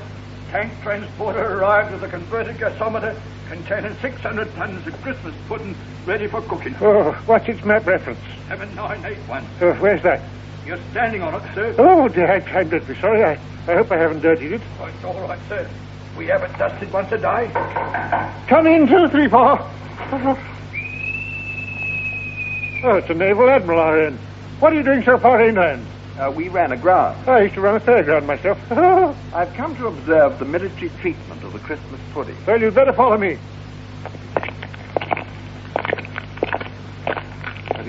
Oh, beautiful day. I wish I was back in Woolwich, you know. By the way, try and keep in time with those footsteps. They're supposed to be ours. Now then, the 3rd Australian Tank Squadron have laid on 14 flame-throwing tanks. They're a bit uncomfortable to lay on. You've never been struck with an iron shovel, have you? No. There. Now you can always answer yes. Hark, they're playing my tune. I say, what tune is that? Cookhouse, number 1 on our hit parade. Has been for 250 years. Lovely melody. Who wrote it? A staring, bald-headed, cross-eyed Peruvian trampolinist with jam stain on his trombone. I have a feeling it was. Oh. We appear to have run out of footsteps, so we must have arrived. Now, if you just come into this observation post, you'll be able to watch the whole of the Christmas pudding being cooked. Let's go over by the thing here. I can see that certain amount of things are done together. Nothing could have been better.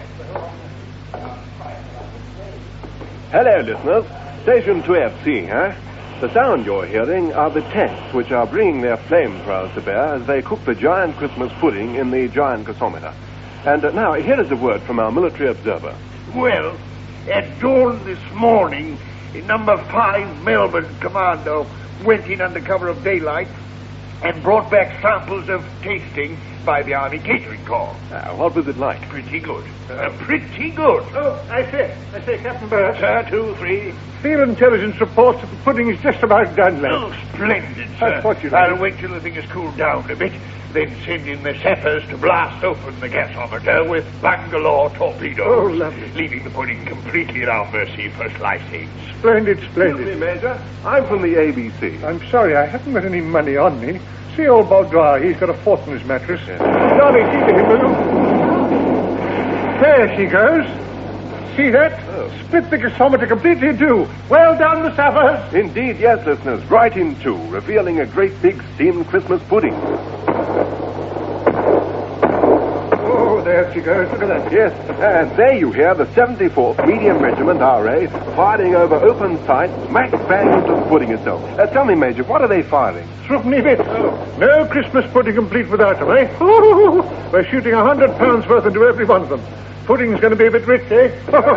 Excuse me, sir. Yes, Infantry have gone in. Their seals on the walkie-talkie. Right.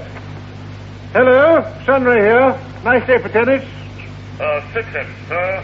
B Company, 2nd, 4th Australian Light Infantry have reached summit of Christmas pudding. Right, consolidate, tell them to dig in. Roger and out. Gentlemen, the Army's task in this matter is completed. Now under the RAAF command. Unfortunately.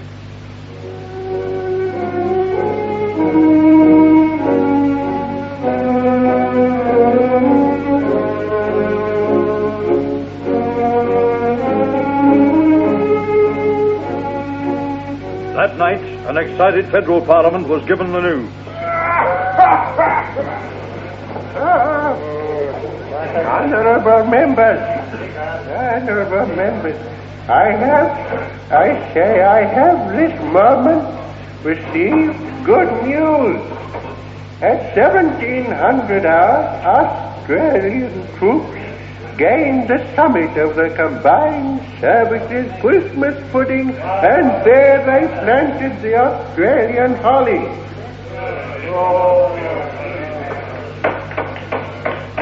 1 hour later, Sopwith camels of Bomber Command dropped delayed brandy bombs and set the pudding on fire. The magnificent Christmas stuff is now ready for transportation.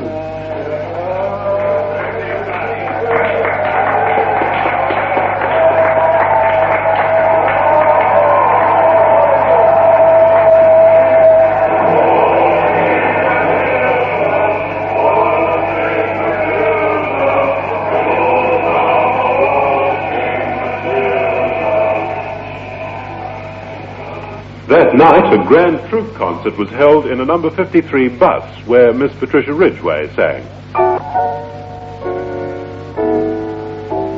Tell me. Late that night, service chiefs were given their instructions at the War Office.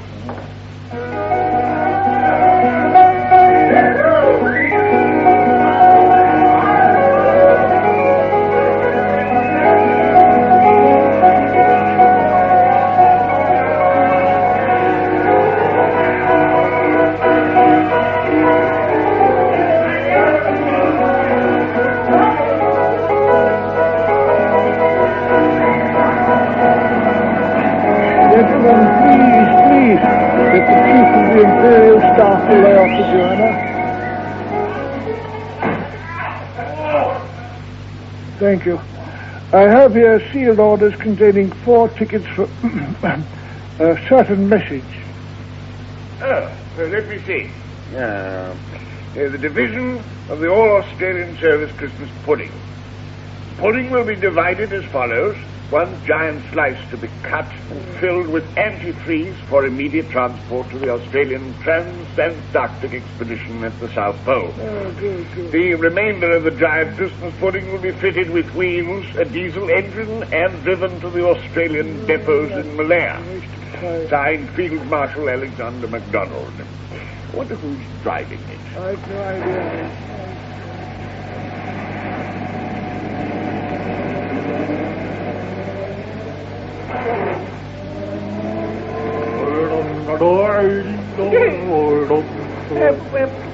What a minute.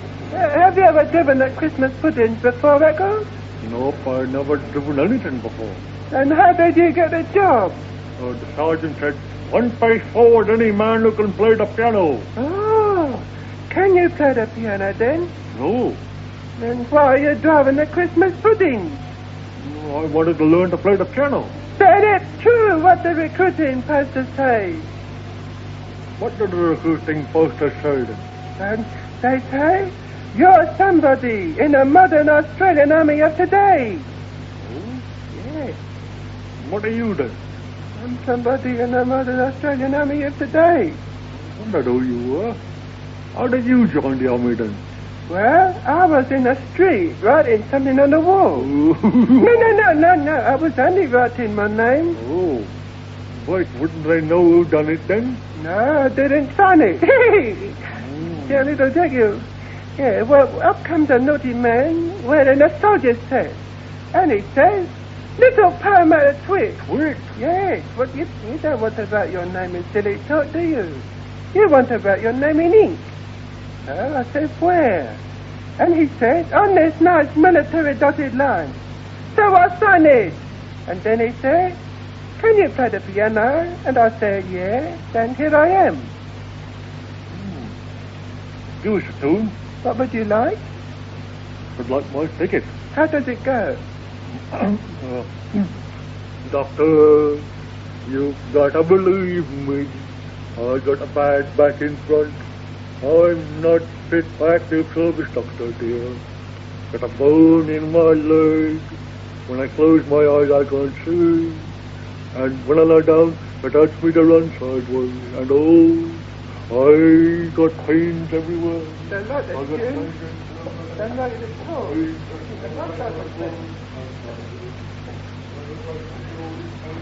The Great Christmas Pudding, Part 3.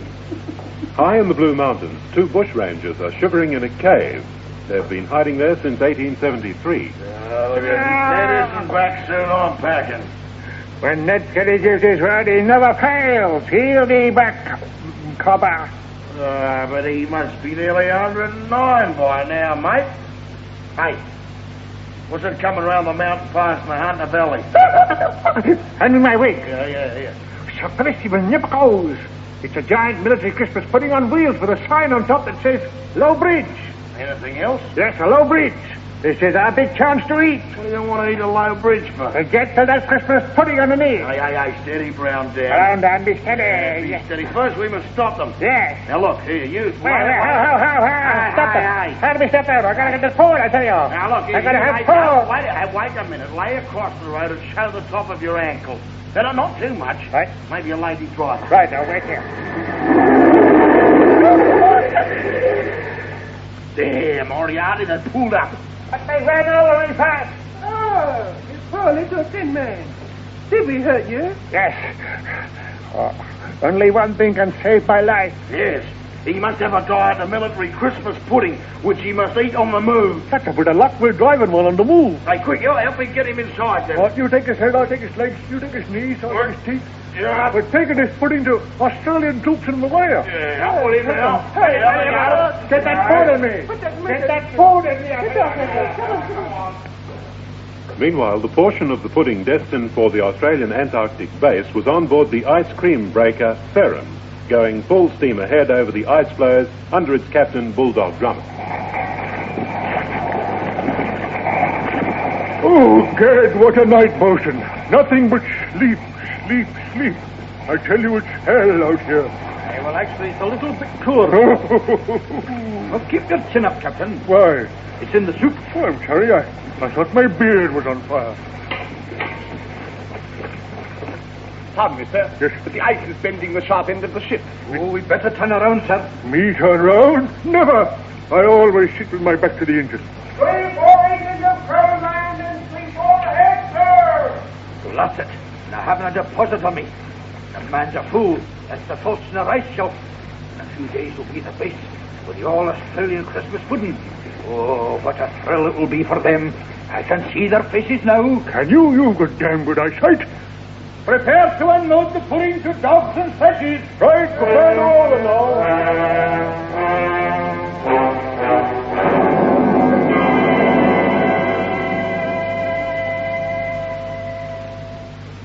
7 months later. Someone had blundered. Bedeviled by cheap Japanese snowstorms, the dog teams with a giant slice of Christmas pudding had missed a turning and were lost.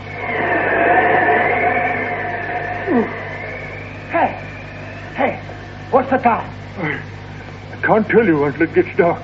Why not? My watch has got a luminous dial. Oh, curse.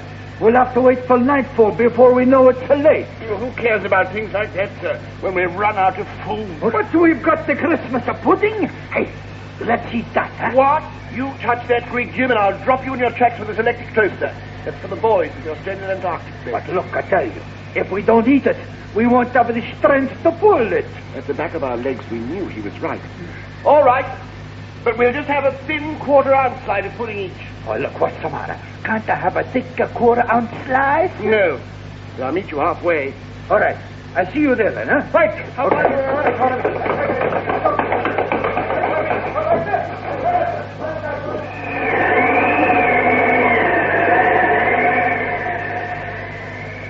December the 52nd.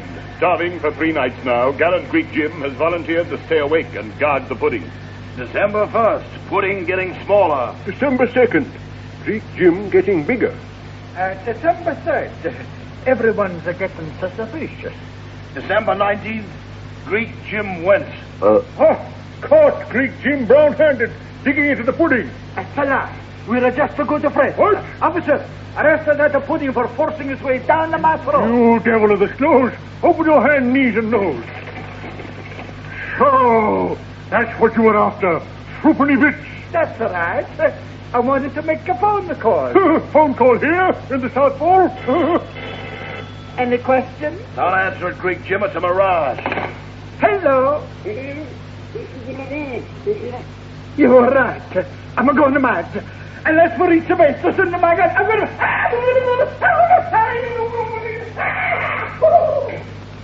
Something tells me he's not as well as he ought to be. Meantime, at the South Pole base, a strange apparition approaches.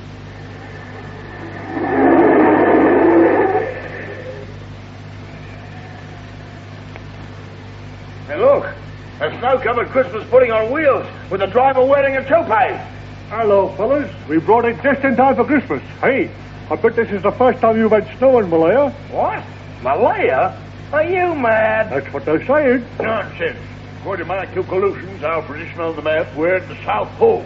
Well, we'll soon settle this. Let's ask somebody. Excuse me, sir. What's this place called?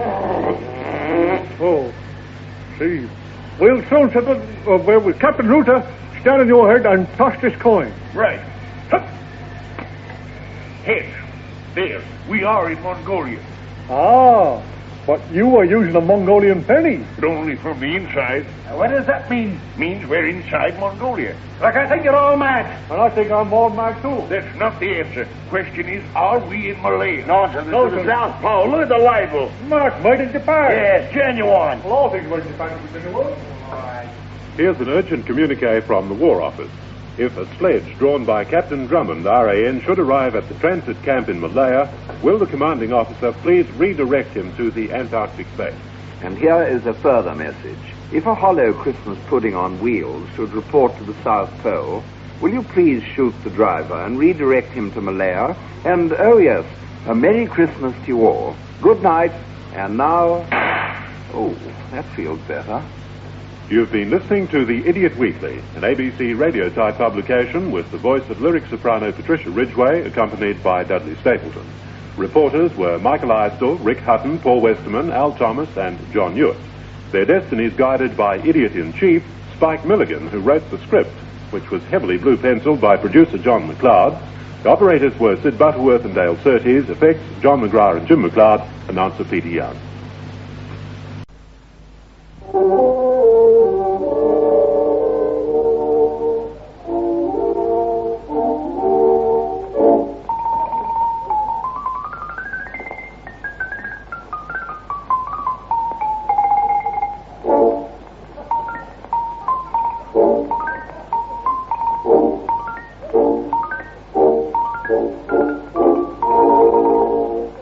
This is the ABC. Stand by to abandon city!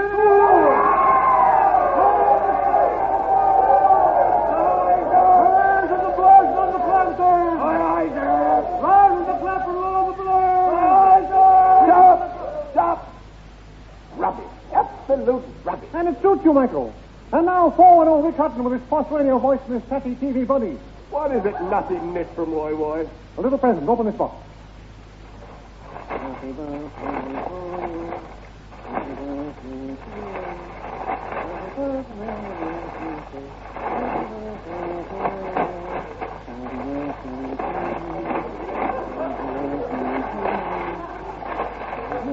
present? Yes, of brown paper. I wonder what it is. Well, what is it? Well, can you see it's the Rage of New South Wales. The secret plans of Jane Mansfield with their full measurements.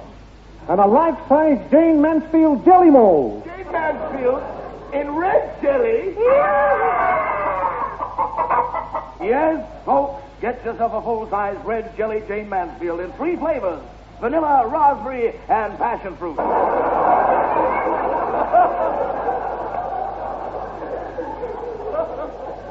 Now, here is the Minister of Finance to show you a simple way of increasing your weekly income. Hands up, your money or your life. And now it's question time on Old Sydney. Tonight, Auntie Milligan answers listeners' questions. Number 1. I am a young girl of 18. You're going to fool me? I'm to marry a very wealthy man who is 89. Can you suggest a place for the honeymoon? Yes, not too far from the cemetery. Next. I'm a 30-year-old housewife of Parramatta. Oh. My 2 sons are very backward, but what can I do? Send them forward, Nick. And now forward, old Fatty Iso. Who said I'm fat? Everybody's a name but a few. Our story starts in Australia, where geologists are digging for a new metal ore. So go on. Go on what? Oh, they're digging for a new metal or what? They're not looking for a new metal ore. What? What? The sentence reads, looking for a new metal ore, full stop. Oh, they're looking for a new metal or full stop. It must be for TIE fighters. That's what I thought. It's a TIE fighter. No. It's a TIE fighter.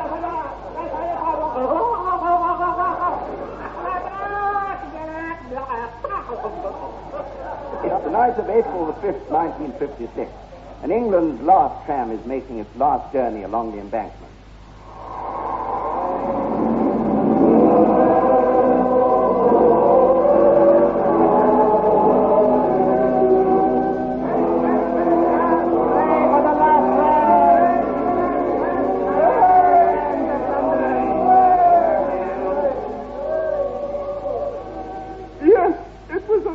London will never forget. Oh. Yes, Will anyone forget that moving speech made on a moving tram by the Lord Mayor of London, Sir Barrington J. Lunch? Yes, no. Have you one more step as the Empire is steadily full? When I think of those dear people across the Australia, along with the Buckingham Palace rolling, slowly turning one tip of state, and out with death across the wicket, and the boundless current through the train to the signal, as we all go forward, sideways, and backwards, and we all turn fast down and down at the field, and hold under the knee hand and put the friendship from those being rescued jelly. I want to find out you are chosen so brave heroes, who unlike the heart of a fairy, right?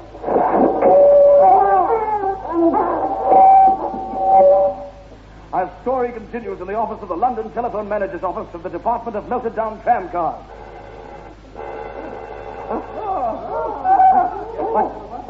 What was that sound? What was that sound? It's the phone, sir. A phone? This means the end of the carrier pigeon. We must tell the whole department. Call all the meetings of people we keep especially for meetings.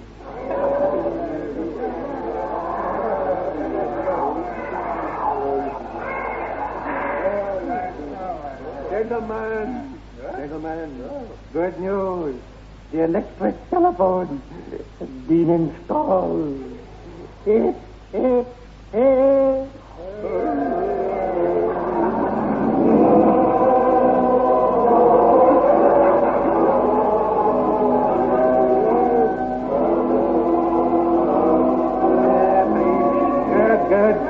I hope you open the windows so that the people in Buckingham Palace could hear us. It could mean an OBE. Now then, any questions from... I've got one. I've got a rash to me right ear-roll. What's that got to do with the electric telephone?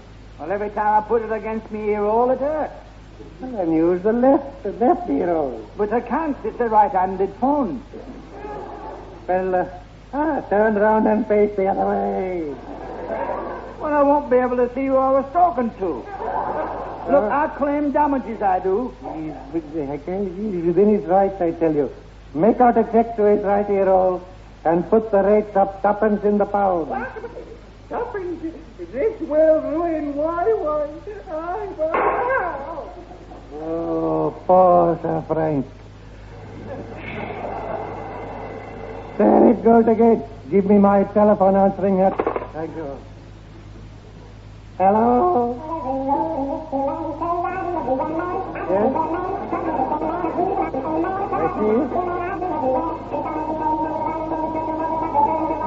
Yes?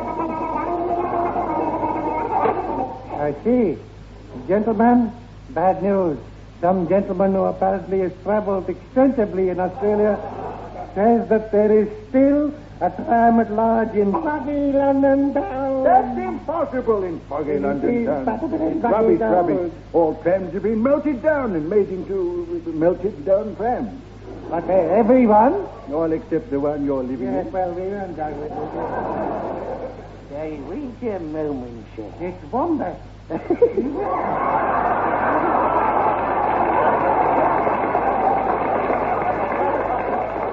Just look at the tram map on this wall. Yes. There's still one flag stuck in it. There is still one tram running. Oh, no. I'll lose my OBE. There it goes. He's fainted. He's fainted downwards, crushing his talons. Here, hold his mouth open while I force this brandy down my throat.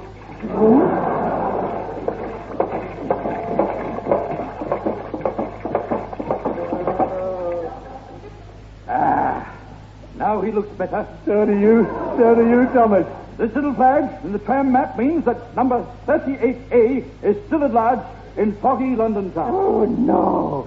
Oh, when did it leave the depot? Or as Cheyenne says, the depot. Where did it leave the depot? 1923. He's running late. We'd better track this tram down, or we'll all be out of a job, fellas. Is my official ministry car ready, Thurston? Oh, your ministry car, yes, sir. It's just done your shopping and taken Yes, well, before this night is out, that tram has got to be in the shed and melted down.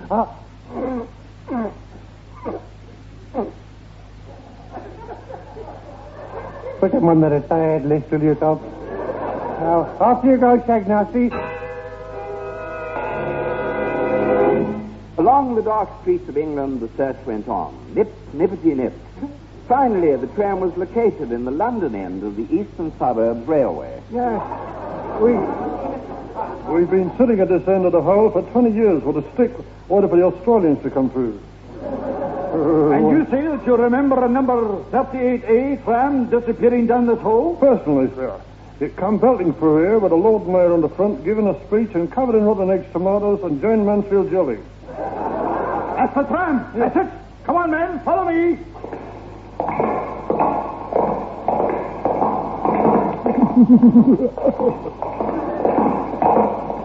Inside the tunnel, it was pitch black and dark as well. Aye, luckily the tunnel was only 100 yards wide, so I was able to stretch out my arms and feel along both sides. Look, there! There, its rusty sides gleaming in the light of a flickering 3-volt finger, was the long-lost 38A tram. A bed of roses grew on the driving platform. A simple string of washing hung over from the overhead cable, and the smell of sausages came from a gas stove on the top platform. Anybody in?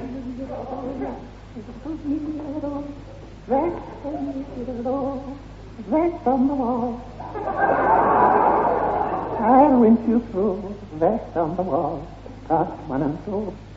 When you are singing, I'll wear a green.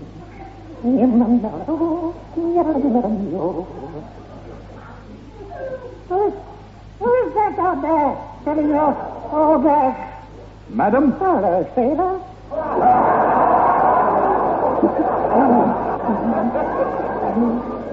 I'm not a sailor. We're from the tram depot. It's an announcement from the tram depot, sailor. Oh, look, madam, exactly who are you? I'm exactly Ming Manasa, conductor X number 10. Number 10. Now listen, number 10.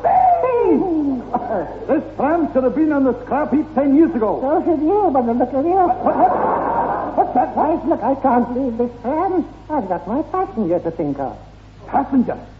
And what idiot would sit on a tram for 10 years? Who said that? Hey? The voice came from a man using a discarded body and a head with 3 nostrils. Let's see your ticket.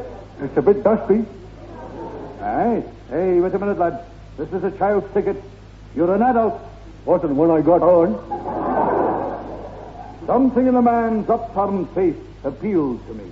He threw a brick at it. Look, I'm a postman. I got to get this urgent pigeon to the prime monster of foggy London town. What? We must hurry.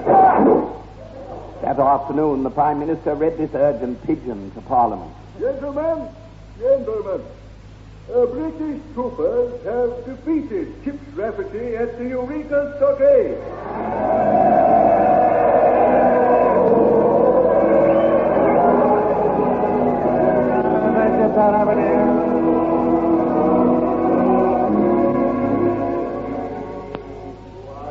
Even as they sang, old 38A, the last tram, was being crushed into a block. I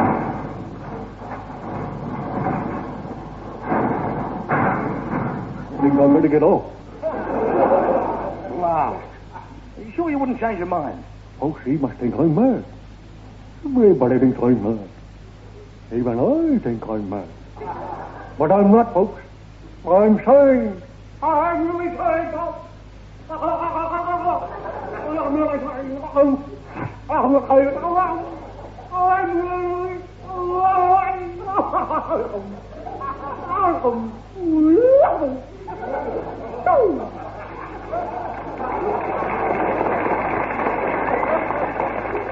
Thank you, Mr. Eccles. I'm not the only one, was it? Now an announcement. It came to pass that all these old English crushed trams were bought by the Melbourne City Council. As the chairman so wisely said... You never know. We may need them. And it came to pass that they did. Melbourne decided, if you pardon my chuckle, decided to build a bridge.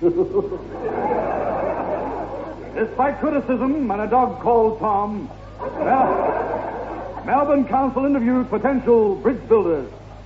And what's your name, sir? Jim Shoes. Oh, Mr. Shoes.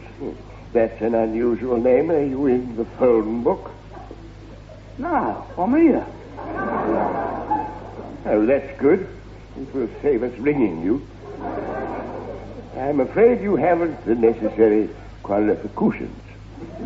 Well, what are the necessary qualifications? Well, first thing, my wife must like you. And second, you are not a relative of any member of the council. Son! Thrice son! I'll have me revenge for this as sure as I play wombat in children's hour.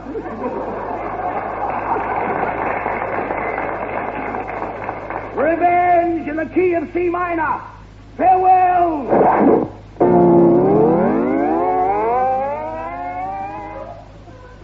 And so work on the King's Bridge commenced. Penelope, darling. Penelope. Lower the foundation girder, dear.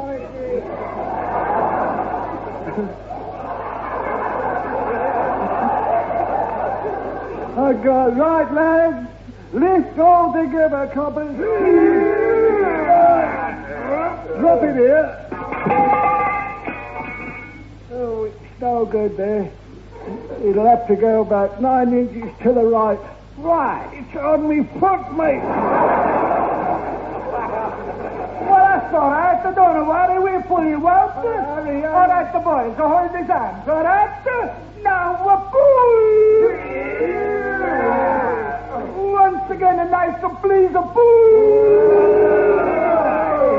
And one more lovely big pull. That's good. Anyone want to hire a bloke with a 20-foot long leg? Oh, look, mister, I'm very sorry. I'm very sorry. Don't get up. It's all right. I'll get you straight. No, I don't want to be stretched anymore, mate. Well, you just see some of the lads at the work have been pulling your leg. You get a thud up the chest, mate. Soon supplies of steel were arriving from the depot, all made from old English trams, among them the old 38As.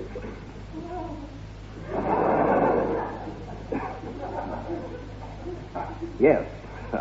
Well, it appears it is going to be a long time arriving, so here is a jolly song I've just recorded.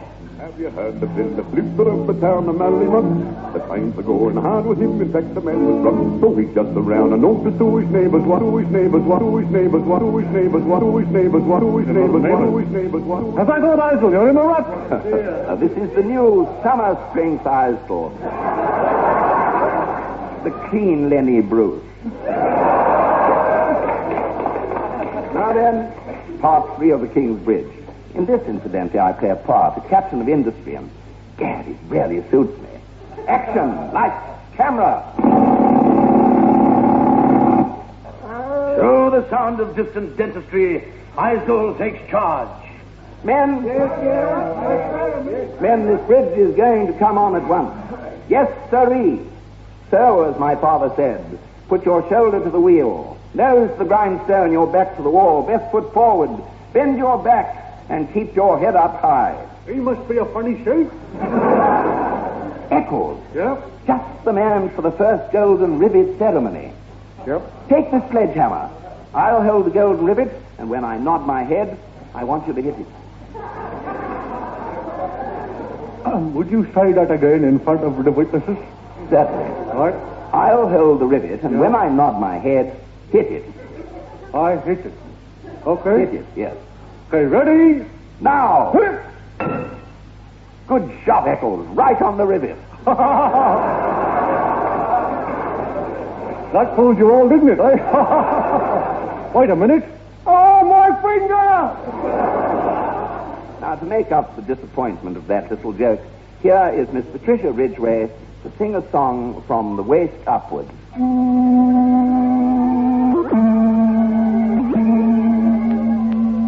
Thank you, Miss Ridgway. She's mad about me, do you hear? Mad about me. And can you blame her? Look at me. Going on for 50 and as virile as ever. You know what they say? The older the fiddle, the better the tune. Yes, but your D string is slipping. Nonsense. Now, ladies and gentlemen, will you take your seats for part 3 of the King's Bridge Saga? Ta-da!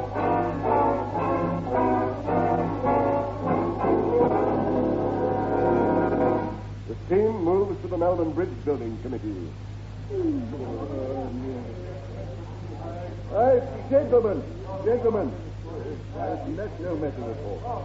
Listen, I fear that the bridge will have to be widened to take one lane of traffic. Hey, whatever for? Whatever for, eh? Haven't you read the highway code? Not at all. I'm waiting to make a film of it. I say that the building program is being mismanaged. Public money is being squandered. And rubbish, I've never squandered public money. I saw you swanning some the other day. It wasn't me, it was my identical twin. It was a one-armed brother. It was not. Look, here are the company's books, Mr. Lewis. Lolita, Lady Chatterley, Lady Don't Turn Over, Secrets of Andrea. Yes, these books appear to be in order. I apologize in the key of E flat. I accept your apology in G minor. Sir, would you like to elaborate on that? You can do what you like on it.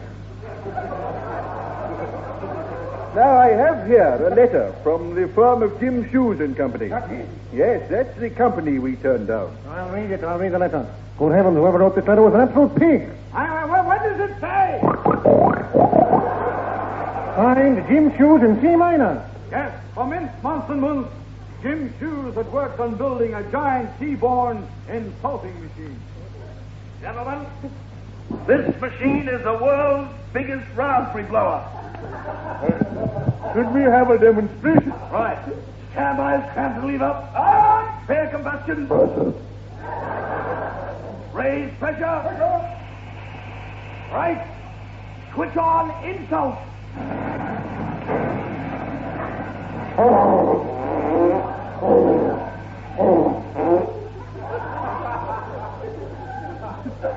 Wonderful. Here's a towel. Now, how much do you want for it? It's not for sale, darling. This machine is to insult Melbourne Council and then to be destroyed. You refuse to sell the pawns and plans of this machine to the government. Yes. Have you anything more to say? Yes. Switch on.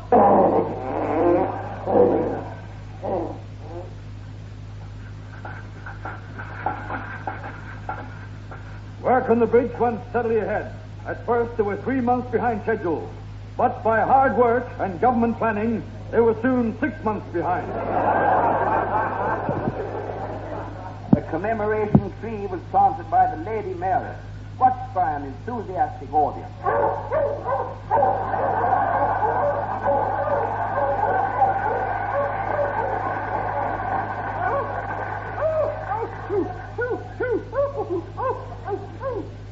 But soon, the first blow was to fall. Birds! At midnight, a sleeping Melbourne are aroused by this sound from offshore.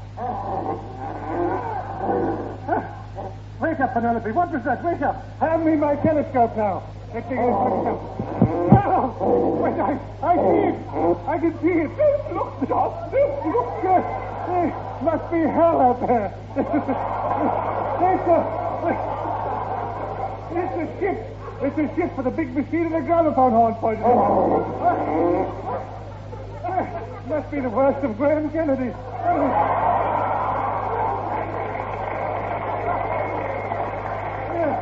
We can't go to tea parties like that.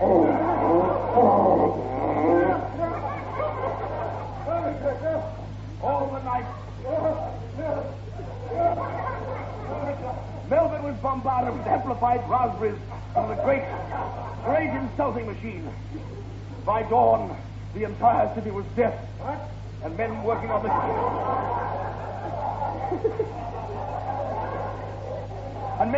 the King Bridge did not hear the cry that came from inside a giant supporting iron girder.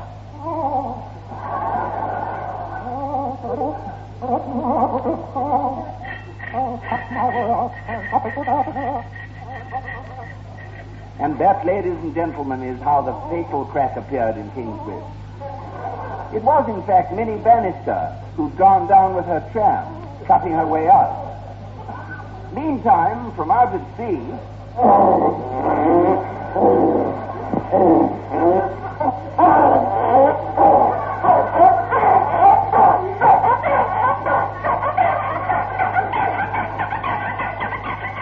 For Melbourne. Good night. And here to conclude the program is my latest record. All the out down, never felt so gay. There you should see who fell for me.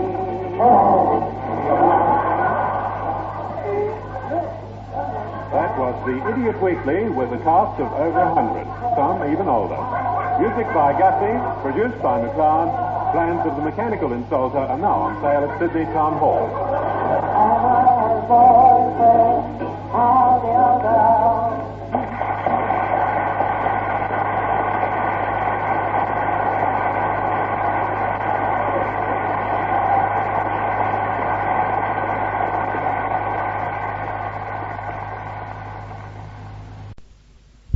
ABC, where the beds are aired once a week. Here now is a man who carries his own permanent portable bed. Michael Swinging Chick Eyesore. Hello, girlies. That girls. Oh, by the way, girls, I'm afraid I can't answer your request for photographs. Apparently, the ABC doesn't like that sort of thing. However, I'll describe my beautiful self and give you an extra thrill. Height 6'4". Slim, bronze, blue eyes and curly hair. This isn't television, folks. Tonight, we tell a terrifying drama of the battle to beat a dreaded scourge. This program is contagious, and children under the age of 10 should be smeared in Vaseline and laid on their sides. Old ladies should be given a sedative and a sailor.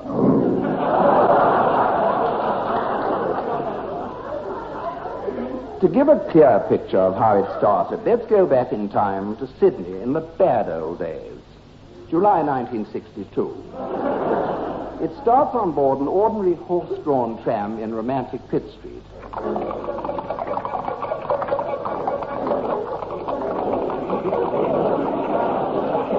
Get up there. Come on, get up, Dobbin. I knew when they offered me 3 free meals a day and a pair of blinkers, there was something funny about this job. Fares, please. Fares, please. I went to the cemetery. Wouldn't you be better with a single? Fares, please. Can I get off at 6th Street? Well, I suppose so. The bloke's not too fussy. My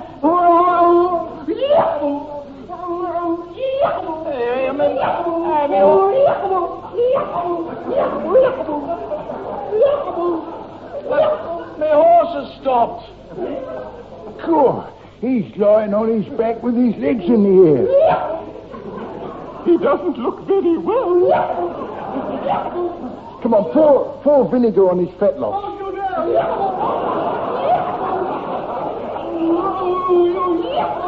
Hey, hold him down and get his harness off. That's all right. I've got his hat. I got his wallet. Must get him to a doctor while he's still got money. That happened on Monday the 9th. The next day, Thursday the 40th, another attack of the disease.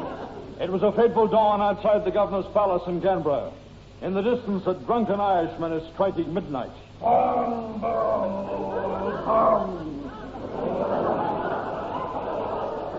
A lone policeman patrols the bottle-strewn streets, counting bribes.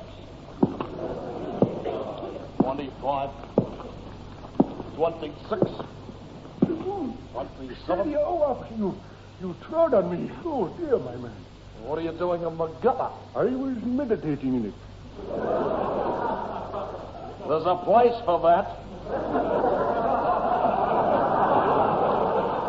Now, he tells me.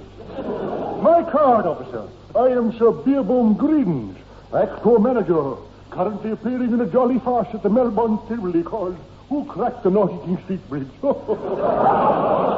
I lay here, I was wondering whatever became of all that lovely crispy bacon that we had before the war. So firm, so carboniferous, so crunchy, so firm, so crisp. Well, long before I pelt your nut in. I'll go, but I always wonder whatever became of that crispy bacon that we had before the war. Who was the that, huh? Good evening, Inspector. That was a broken down actor. Hey, who was the that? That was In a flash, they were at his side. And there, spread eagled in the gutter, was a middle-aged man with no underwear, but free from a sin.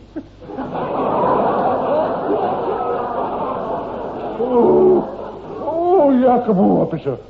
Oh, Yakaboo. You got your notebook? Well, take down his particulars. He's a middle-aged, contents of a pocket, empty. Inside the pocket, one wallet, empty. 3 beer bottles, empty. Nationality, Australian. Oh.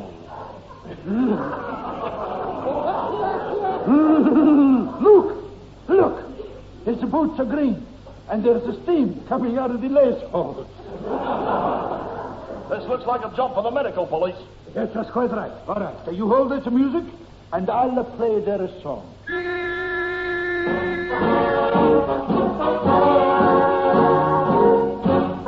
Every Australian evening paper carried chips and the story. Health authorities are examining garments and blood specimens of the 2 victims. Switch that eyes off. Oh, they've heard. We're looking for clues on the clothes under this microscope. Have any luck? Yes, my mother-in-law's been run over by a steamroller. You wouldn't like a rather unique bookmarker, would you? Ah, Moriarty. We've just discovered that both victims had one thing in common. On both their socks were signs of a severe spawn. Spawn? Spawn. Aye, a severe spawn. Unfortunately, nobody in the world knows what a spawn is or does. Therefore, Inspector, my advice to you is to send out a call to all police cars to look out for a spawn. Very well, then. Very well.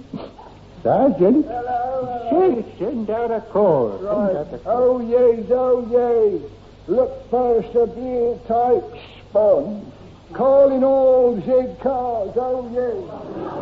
Looking for severe type spawn. I'll be glad when we're fitted with radio, you know. I don't know. So saying the inspector took off his reboot and made a footnote. Police made a door-to-door search from door to door. That you, sailor?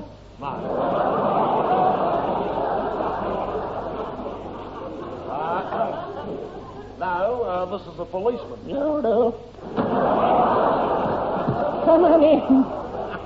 Come on in, you hot little bundle, you. I've been every madman remember. There must be some mistake, madam. You're male, aren't you? Yes. No, mister.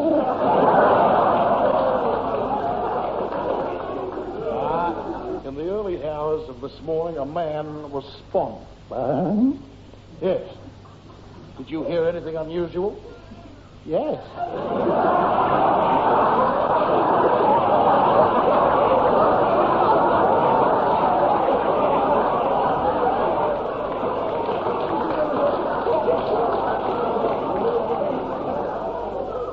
It's not mine. It's all right. Anyhow, just after I turned the lights out, I heard my grandfather say, "Let's go to the pictures." Well, is that unusual? It was for him. He'd been dead a month. Yes. Yes. Now, around about 3 o'clock, did you hear anything? I heard a clock strike 2. Well, how many times did it strike 2? I can't remember. I fell asleep after it struck 1 twice.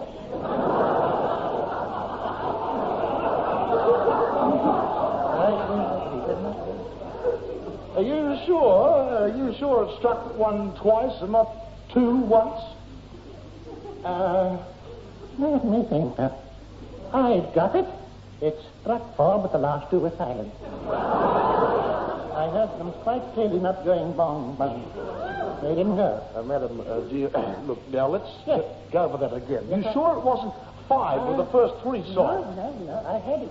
I'd like you to get it quite straight. Well, during this debate, we'll have a little light music.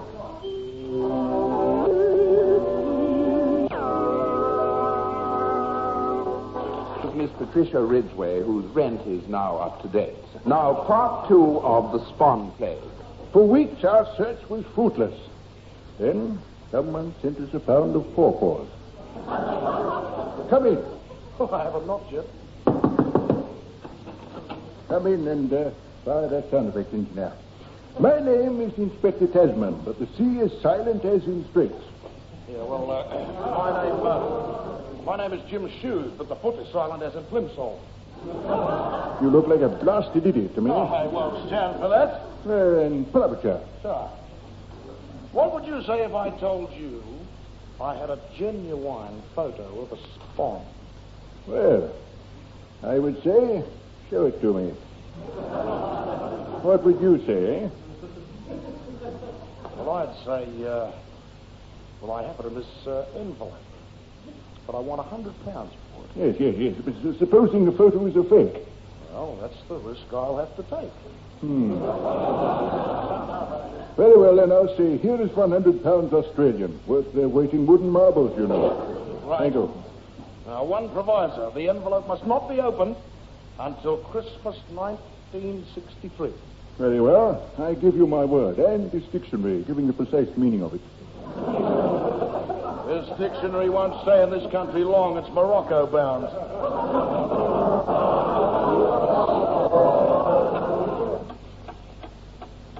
I would like to point out that the pronounced silence you're hearing is coming to you from the ABC. The silence in question is that of Inspector Tasman waiting for Christmas 1963. On the stroke of Christmas, the bell on the envelope went bing, and I tore it open. Ah! Inside the envelope was a man who said... I want to know what's become of all that crispy bacon we had before the war. So crisp, so crunchy.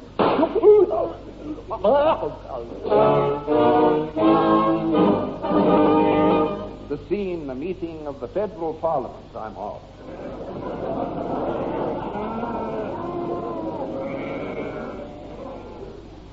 Silence, please. Silence. This meeting has been called to discuss Spawn.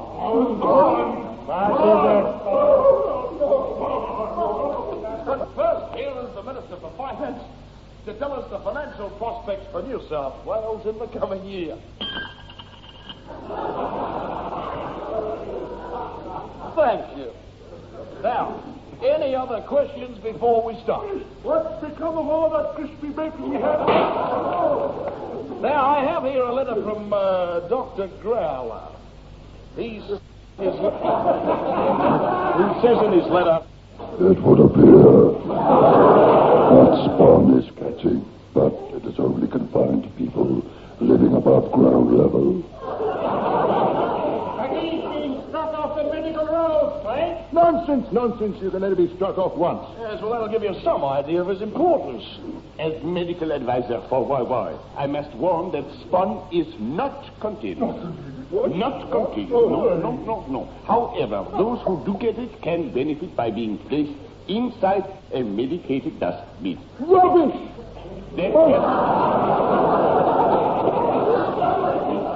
That has to be put outside. So, there is no fear of any contagion, and I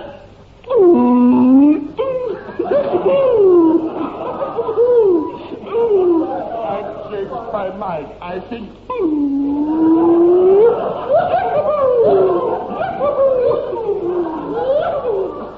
Run for your lives! Spawn!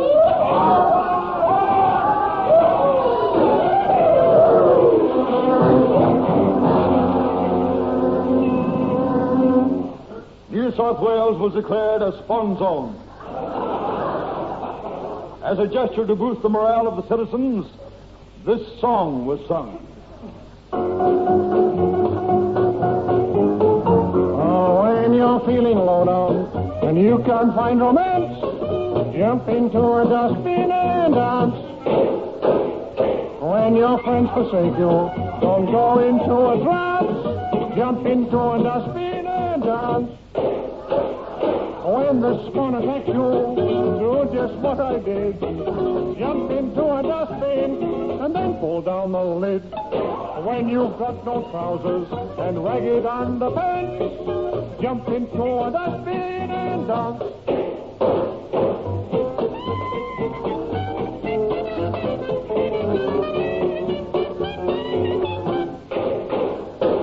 So when the spawn attacks you, don't fly away to France. Jump into a dustbin and dust, dust, dust. Jump into a dustbin and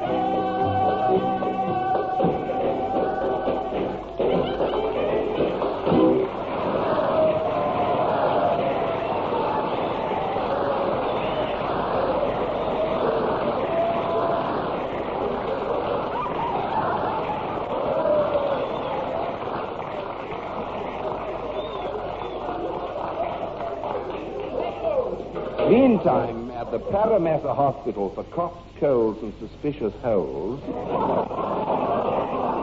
a doctor is examining people for spawn. Right, hang on. Right, now just slip your clothes off. That's better. Now, face me, breathe in. Out. Very good. Turn around. Round again. Yes, you look all right to me, nurse.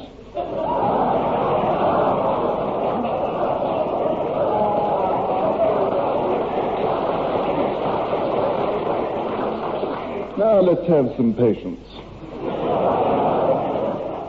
Thank you, Doctor. What? Oh, good morning, Doctor. Oh, hello, nurse. Sunbathing? No, the nurse has a vitamin deficiency. Vitamin? Yes, vitamins. You know, vitamins A, B, C, and D. A funny way to spell vitamins? Yes, very funny. Now, roll up your sleeve. Right. Oh, I know. I often wonder what was up there. All them little things. I got property. I'm just going to take a small amount of blood from your thumb. Right.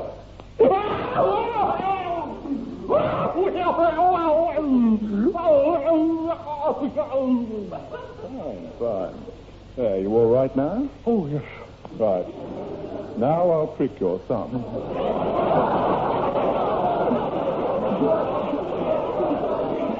Just a little itty-bitty hole.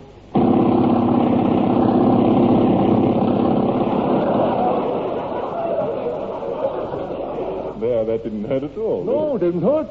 Hello. He's fainted. Oh, dear. Oh, are you his mother? In the absence of a female actor.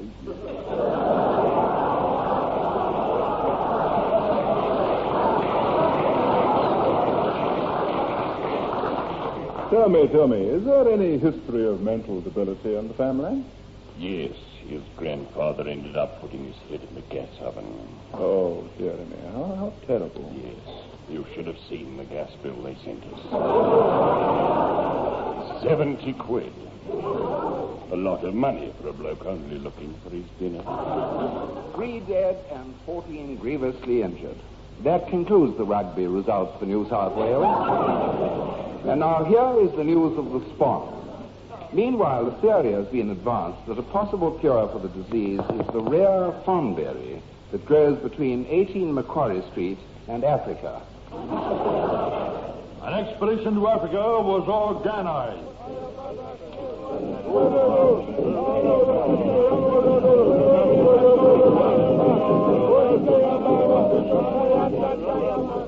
was waiting for the Australian arrival in our aid now. Just a minute. Get behind that screen there, will you? Come in, will you? Good day. Good day to you, Good too. day. My name's Fish Rafferty, son of Chips. I knew your mother well. No. Now, I've just arrived here. I was told to report to a den of vice. Let me see that paper. A den of vice. Den of vice. No, that's an aid office, you fool. Oh, aid Do come in, pull up a sock and sit down. They're all the rage here. Thank you very much. Yes, I Look, blast these flies. What's this? Big. Yes, I Big darling. dear. What is Look, it? I had to get a little personal with you, but why are you naked?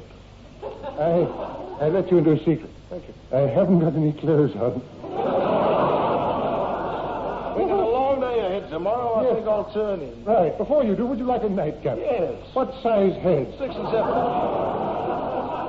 Abdul, one beer with a 6 and 7/8 head, will you please? Good night, gentlemen.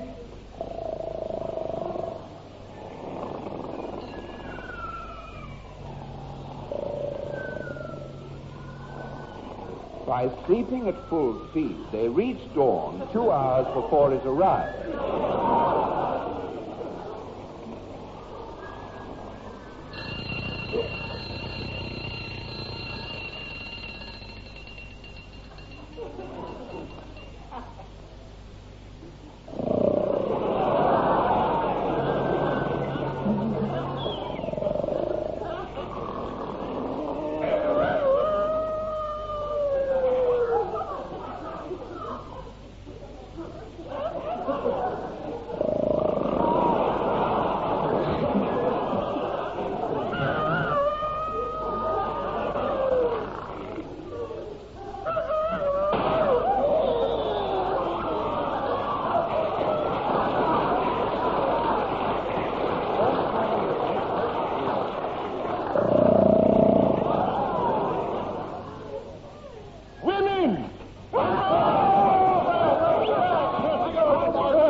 Get those blankets off now.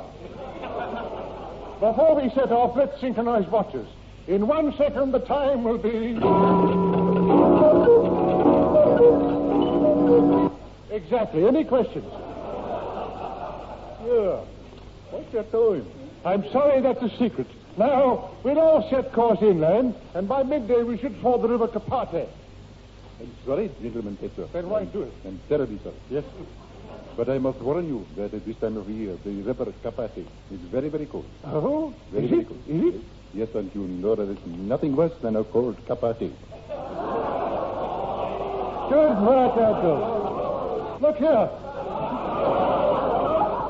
Here's a feather for your loincloth, lad. Now.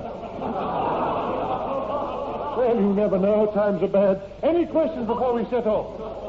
Yes. I want to know what became of all that crispy bacon. Forward now!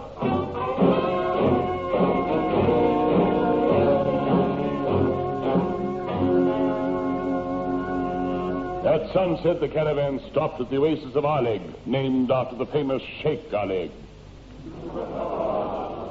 Welcome to Aleg. Greetings from my Sheikh Aleg, known as Bayan of the Thousand Eyes, whose optician's bill is the highest in the world. Sheikh Aleg, prince among princes, king among kings, Kong among kongs.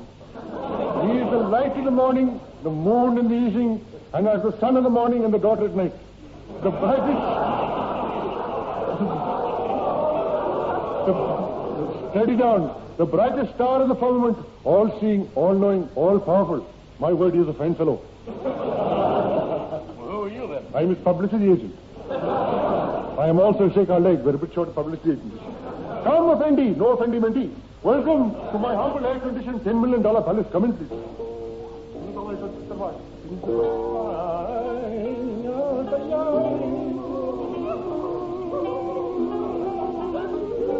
We stepped into a world of eastern wonderment. And in the middle of a great marble mosaic floor was a great tunnel. That is the other end of the famous eastern suburb railway.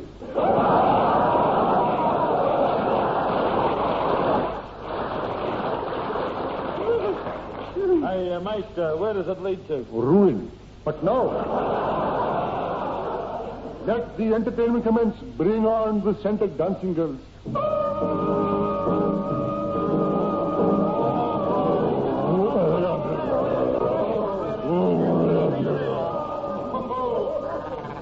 I say, that's a bit near the knuckle, isn't it?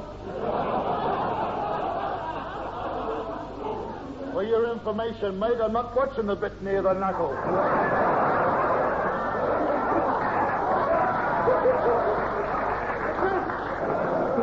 We watched the Oriental dance for 3 days with only one break for tea. I am very proud of all you white men. Please, you have stood the test of Eastern temptation very well. I tell you now the secret. Those were not women dancing. They were men disguised as women. That's tough on me. Why? I married one. Yeah, well, that's not only tough on you, it's tough on him, too.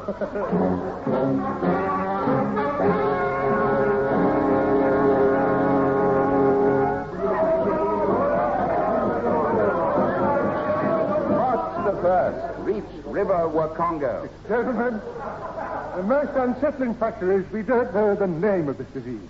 Well, what can the name be? I would say it was something like Geschlunig in the Grappenhosen, the Stanzen mit Geschlechtlichkeit. No, a disease like that would keep the patient awake.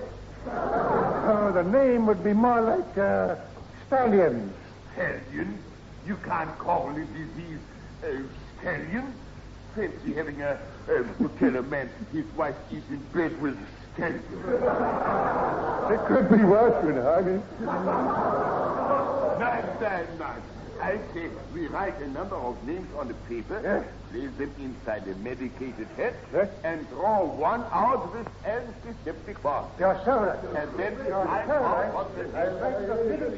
little naughty paper. Next morning, in full view of the expedition, a name was drawn up. Gentlemen, the name of the disease has been discovered. It is called Mrs. Gladys Cook of Parramatta.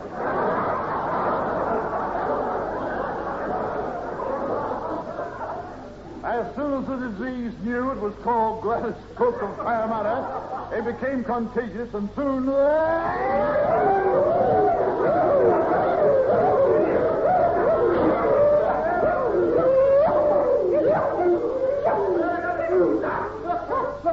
Look, there's our chance. There's a thornberry tree. As many as you can.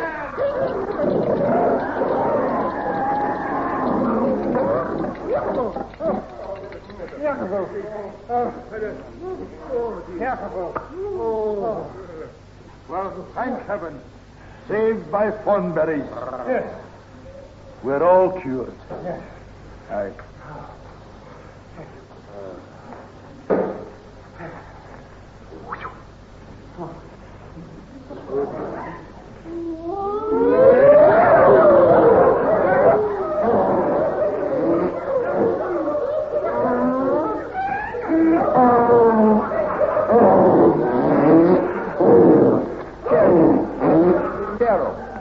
After all that, the thornberry didn't cure the disease.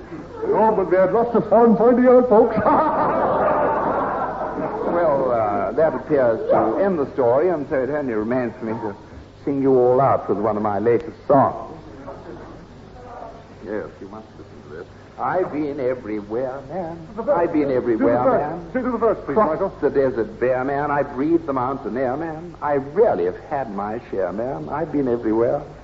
Been to Tullamore, Seymour, Lismore, Malulaba, Nambut, Moochdore, Kilmore, Mawillaba, Birdsville, Emmaville... You've been listening to The Idiot Weekly, an ABC radio-type publication with Jim Gussie and the ABC Dance Band and the voice of lyric soprano Patricia Ridgway. Reporters were Michael Hitchhiking Iredale, John Ewart, Paul Westerman, Rick Hutton and Al Thomas. Their destinies guided by Idiot-in-Chief Spike Milligan, who also wrote the copy. Wielding the blue pencil, our producer John McLeod. Effects John McGraw and Jim McLeod. Control operator Sid Butterworth and Dale Surtees. Special music Neil Fergate, announcer Peter Young. We'll be going to press at the same time next week with the Idiot Weekly, so make sure of your copy by placing an order now with your newsagent.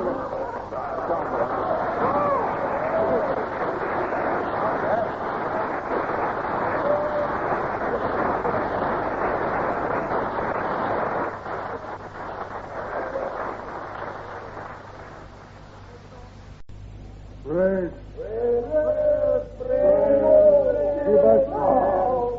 Give us bread. This is the ABC. It's still the ABC, folks. The space between the two announcements was to allow the studio audience to cough. And if they listen in on Tuesday night, they can invite neighbors to come and hear them. And now, folks, here is a creature fair as light, like Caesar's wife above suspicion. Easy, swinging chick eyes, though, man. I would like Go, to man. tell to you Go, man. a story of a trail I found the other day. Dig that crazy beat for color, girls. I was with you again. And the weather's getting warmer. Steady, girls. Girls, are you frustrated? Then get yourself an Eisel today. Remember, Eisel does not contain phenacetine. Just rheumatism, arthritis, and old bones. I say, look here, I've never been so insulted in my life. It's your own fault. You don't get around enough. And now, folks, here's a record of me saying, hello, folks.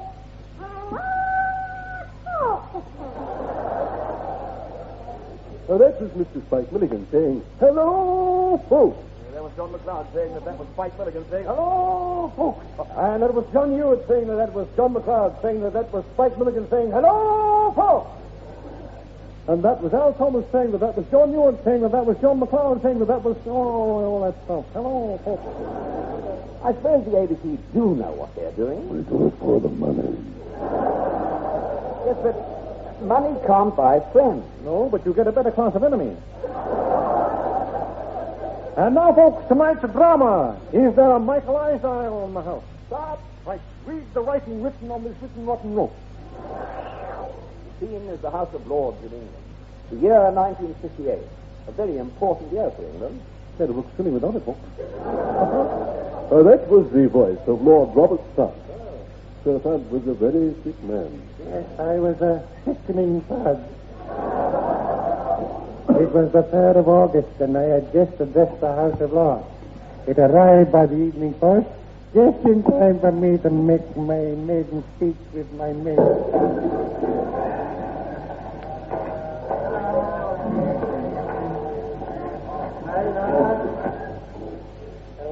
My lord, I have news that is 6 feet deep.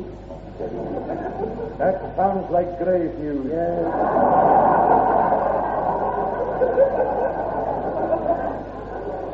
It also sounds like a lousy joke. At 4:30 this afternoon is the crow flying on North cricket ground, Australia won the Ashes. And worse still, there were women and children present. Oh, good heavens, no. Oh, the poor Duke.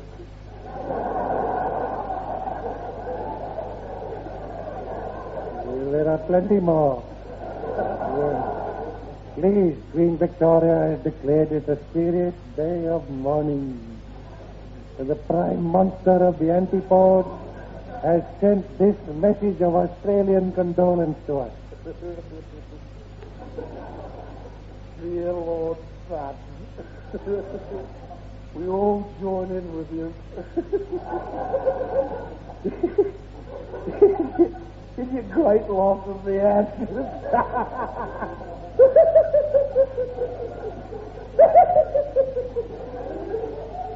Somehow I detected a note of insincerity.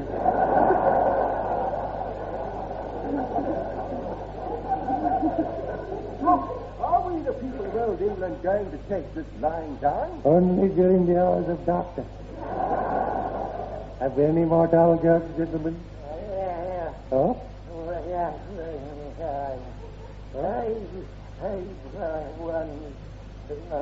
It better be good.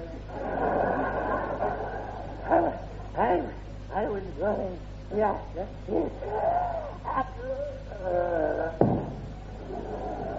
Oh, he's dead. Strange. He's never done that before.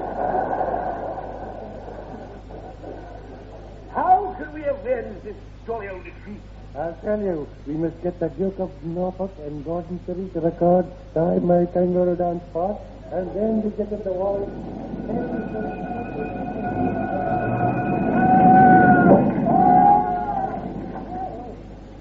That night on Tower Hill, the English took their revenge. Ha ha ha. Yes, an effigy of Sir John Bradman was stuffed with cenopods and burnt.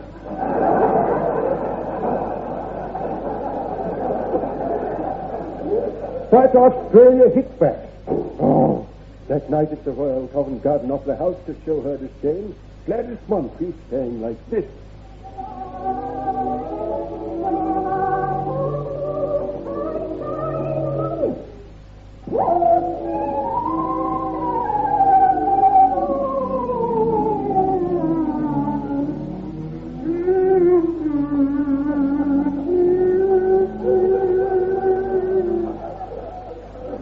Meantime, Scotland Yard of England and England Yard of Wales and Welsh Yard of China were trying to find a reason for England's losing the test. Aye, my name is Inspector Tom McJimstein and Sons Limited.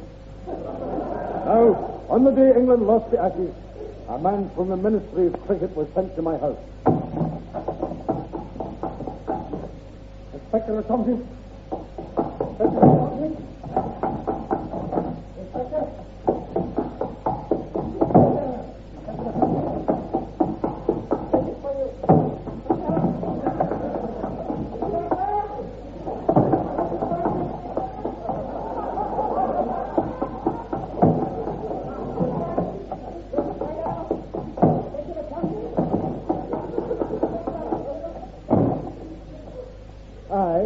I was Zoot. And the phone rang. Yes, indeed. I heard the phone ring. Oh, yes, most certainly. The phone did ring, aye. Aye. There was no doubt about it, that the phone did ring, you know. And possibly, of course it rang. I went sing-a-ling-a-ling, it went. I placed the door to my ear, and I made a mental note to fire the sound effects engineer. Hello?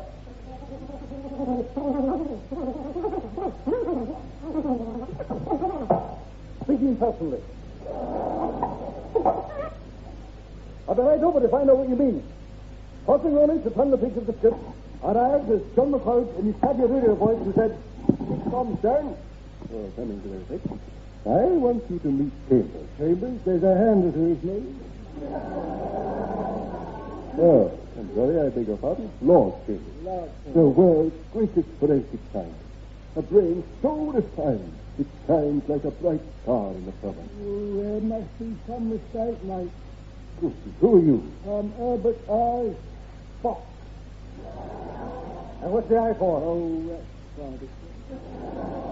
You're a private eye. Good. What's your last job? This by the surname. Up to date, I've been a municipal rat catcher. I caught 600 in the traps in a few times. Oh, and where do you operate? It's too late to operate, mate. They're dead when I find them. Yes, I see you specialize in forced laughter. I want you to assist Inspector McTom's constable in his investigation. Look, I've worked for the council for 38 years. Where? All about salaries. What? Could I have one? Well, shall we say £1 a year? £1 a year? Agreed. Now off you go. Wait a minute. It's all ready to get this job. Inspector McTom didn't see him in something that had also surprised the limits of Australia and Spark. Commenced by searching the recently vacated London staterooms the Australians had occupied at the YWCA. Look. What's that under his bed? Oh, it's a cricket ball.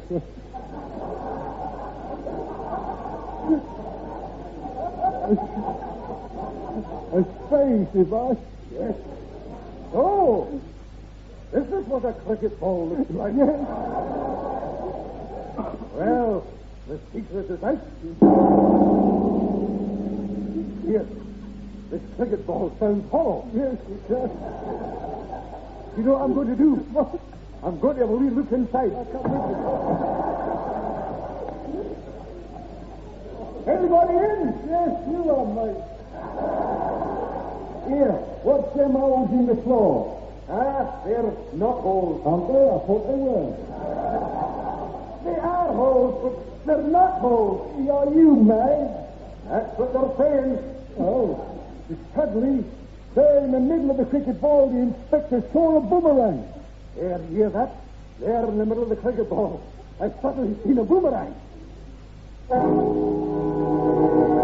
Oh, TFC, the worst time. Gussie.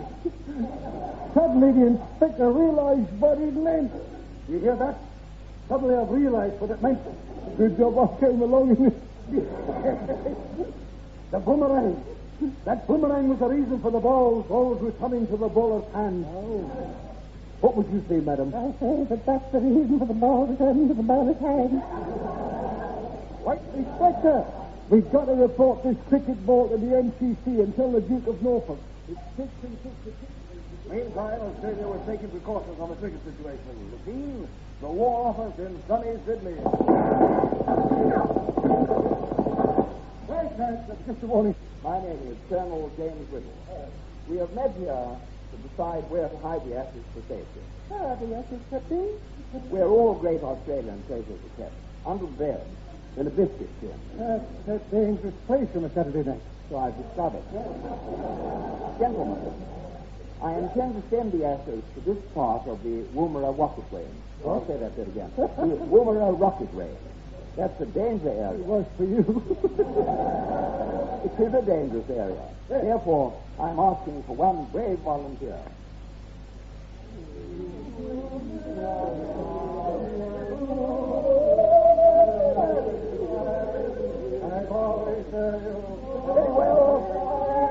Very well, gentlemen. One brave singer.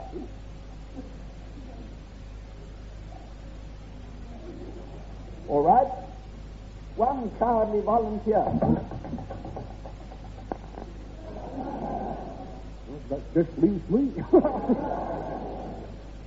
Haven't I seen you somewhere before? Oh, I'm out of there now.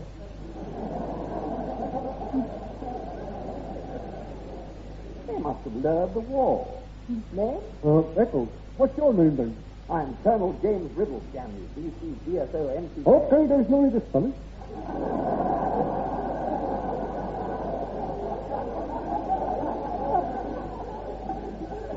Are you mad? That's what they're saying. Now, just sign your name on this form saying you're volunteering for certain death. Right. Wait a minute, I can't write. Well, just put next there. Meantime in England, the Australian Secret Service had pulled out something important.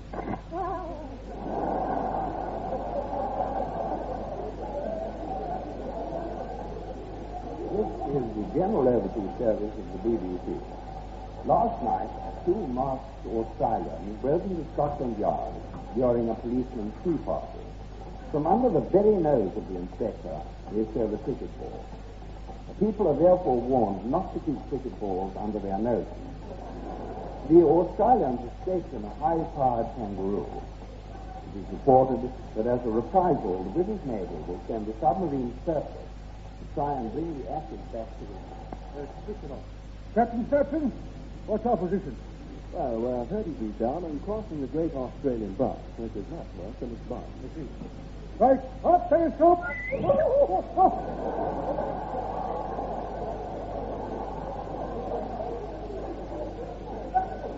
Remember to stand there again. Well, come and have a look at this, number one. I will tell you. Come and have a look at this, number one. All right, Al. That's strange. What's it say? A, T, human echo, 6 and 7, 8. The idiot hung his hat over the periscope again.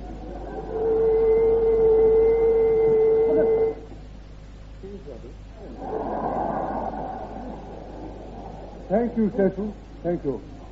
1 lump or 2, sir? I think just 1 lump for me.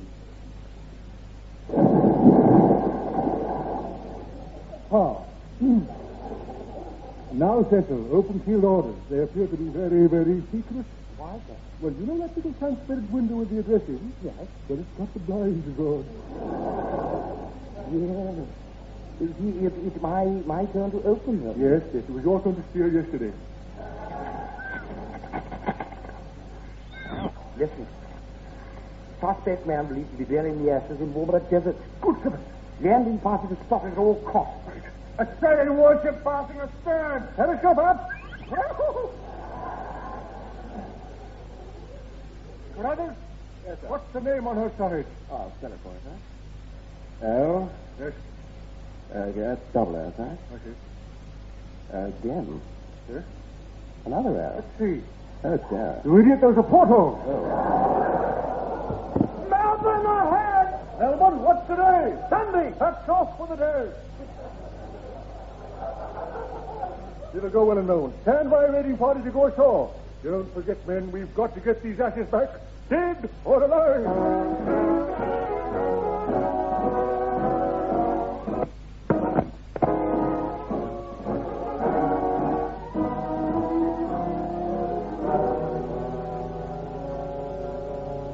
Meantime, volunteer Eccles and Greek Tom are preparing for their mission. Haggard. Yep. Haggard. Yep. Are you ready? Yep. Well, hey, what are you bringing out the flower pot for? Why? I got earth in it. I'm a landowner now. All the land in that pot is mine. I dug it out of French's forest. It's valuable land, man. All right. That's a good boy. But tell me something. What are you going to grow, huh? Grow? This is valuable building land. All right, all right. Well, what are you going to build? Flowers. Oh, my hand up. Holy smoke. A bush ranger. In 1962? That's all this television we've been having. You from Whiplash? You're such a great big steaming dinner mangler. Oh, the Age of Kings. No offense, men, Marty. Now, don't try anything funny. But this audience? Oh, hey, you, Greek Tom, hand over that biscuit tin. Over my dead the body. Step over his dead body with the tin. There you are. No hard feelings, Ned. Right. Now, here's his pistol. Right, take it. Point it at your head. Right. Now, if you make one false move after gone, Right. pull the trigger. Okay, you got the drop in me. Hey, Heckles. Heckles. How'd you go? I thought you were dead. No. I was on a bluffing. Oh, you better have your wallet back then. Here. Oh, hey. Why you shoot yourself for, I made a false move and I made a promise. Well, I think it's the finest move you've ever made. What Eccles and his partners don't know is they're just decoys. See? We don't know that. We don't know about decoys. The location of the real axis, however, is revealed by Mr. Heffron. It is revealed by Mr. Heffron, and the Hawks of Representatives are 2-1.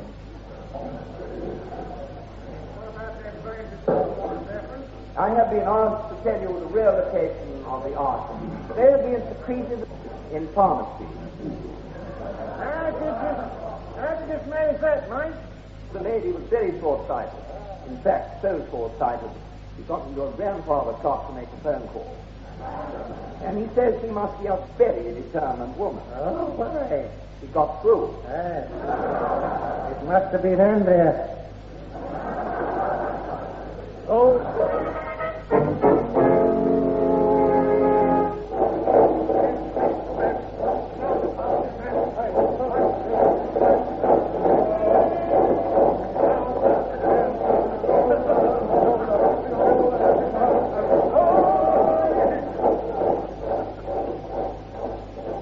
Meantime, the British Marine Command have landed, are now rapidly closing in on Eccles and his escort from all directions. Left! Keep it there! Yes! Tom, we're doing trouble in Martha! Well, I'm sailing it to the hill! Come there! Halt!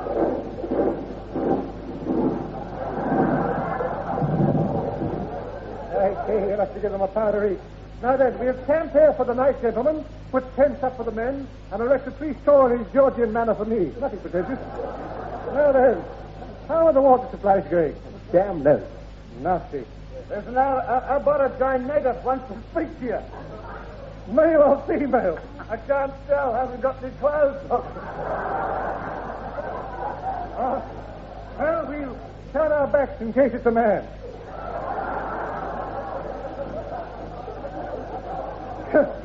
Steady now. We know what you like. Steady, men. Steady. You'll all get your promotion. Come forward, a boy of no big sex. You make 'em, speak 'em. Tell 'em he'd make a long fella speak a long story. Good morning. I come from the arid desert. As soon as we heard him speak, we realized one thing. We should have hired an actor. Steady. On my salary, this is some performance. Right. Now, I've been sent here by the chief of the Henker tribe. I see. He's a handkerchief.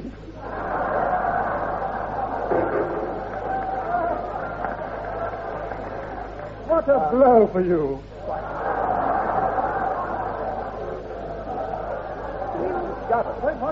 We have discovered 2 white men dying of thirst in the desert, and one was dead.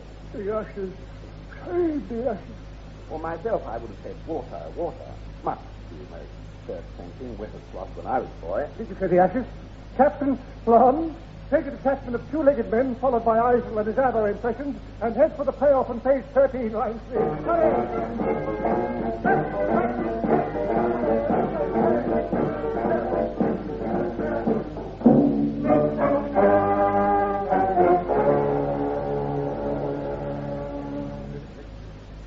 Meantime, and I mean that most sincerely, Australian scientists were working on an ashes locating machine. That's right, no. Steady. Wait, no. Gentlemen.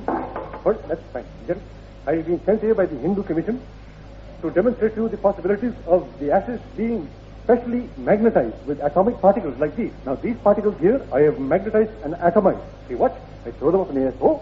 You see that, Mr. Jones? Go and scrape those atoms off the ceiling. Right. Smith, go and scrape Mr. Jones off the ceiling. Now, Mr. Bloom, will you switch on the radar screen, please? Channel 7.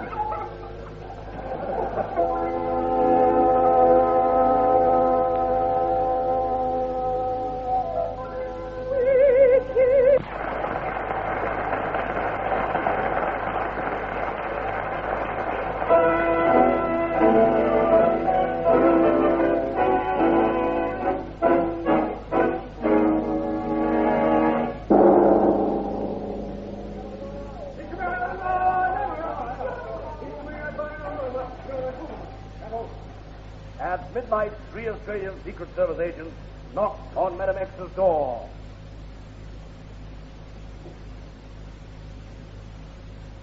Well, I thought they knocked on the door. To keep Madam X under observation, we had the outsides of her windows clean so we could see in, and left the inside dirty so she couldn't see out. Hey, what are those things outside that I can't see outside?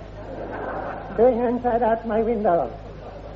We have police officers. Oh, hello, boy. Excuse me, but at this stage, may I interrupt the program? By all means. Owing to the absence of Mr. Rick Hutton, there's been a maldistribution of lines among the artists' clearing. I'll just go through the scoreboard for you. For instance, Mr. L. Thomas has only had 13 lines, the last line of which was, "We are police officers." Now, both Messrs. John Hewitt and John McLeod have had in excess of 42 lines each. Look, I say, old boy, this is going to be rather lengthy, so, pardon the background music here. Thank you very much. That's jolly good. Right. I myself have only had, now let's see, approximately 23 lines, which is well below my norm of 38. I'd like to mention at this stage that high tide at Fort Jackson is at 4:32, and biting at the spit. As there are only 4 pages of dialogue left, we're going to distribute the lines in quantity rather than quality. That is, several of the cast might deliver the same lines at the same time. Do you understand what I think? That's about all I need to say. Finish that. What do you unemployed actors want, men? Just a minute, madam.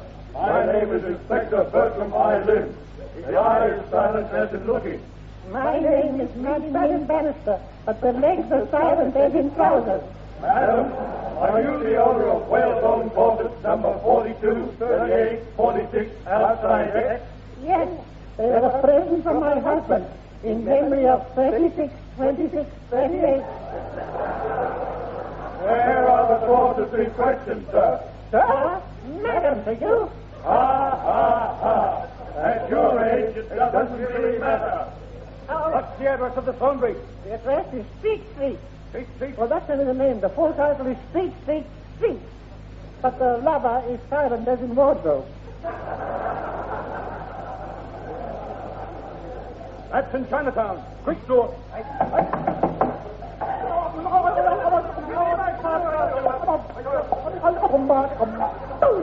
We are police officers. And I must warn you, anything you say will be taken down and used in the Bob Rogers show.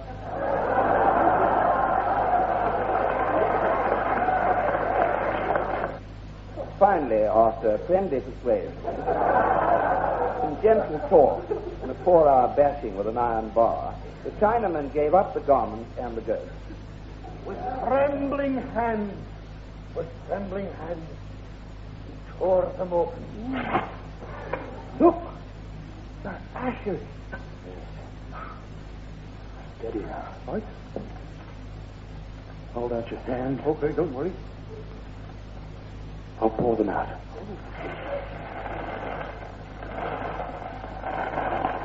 There. Face is locked. You idiot!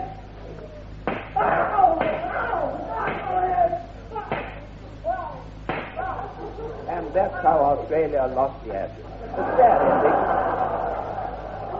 You've been listening to The Idiot Weekly, an ABC radio type publication with Jim Gudney and the ABC Dance Band and the voice of lyric soprano Patricia Ridgway. Reporters were Michael Eisel, John Hewitt, Paul Westman and Al Thomas, their destinies guided by Idiot-in-Chief Spike Milligan, who also wrote the copy. Wielding the blue pencil, our producer John McLeod. Effects, John McGrath and Jim McLeod. Control operators, Sid Butterworth and Dale Surtees. Special music, Neil Thurgate and Arthur Peter Young. We'll be going to press at the same time next week with the Idiot Weekly, so make sure of your copy now by punching order with your news agent.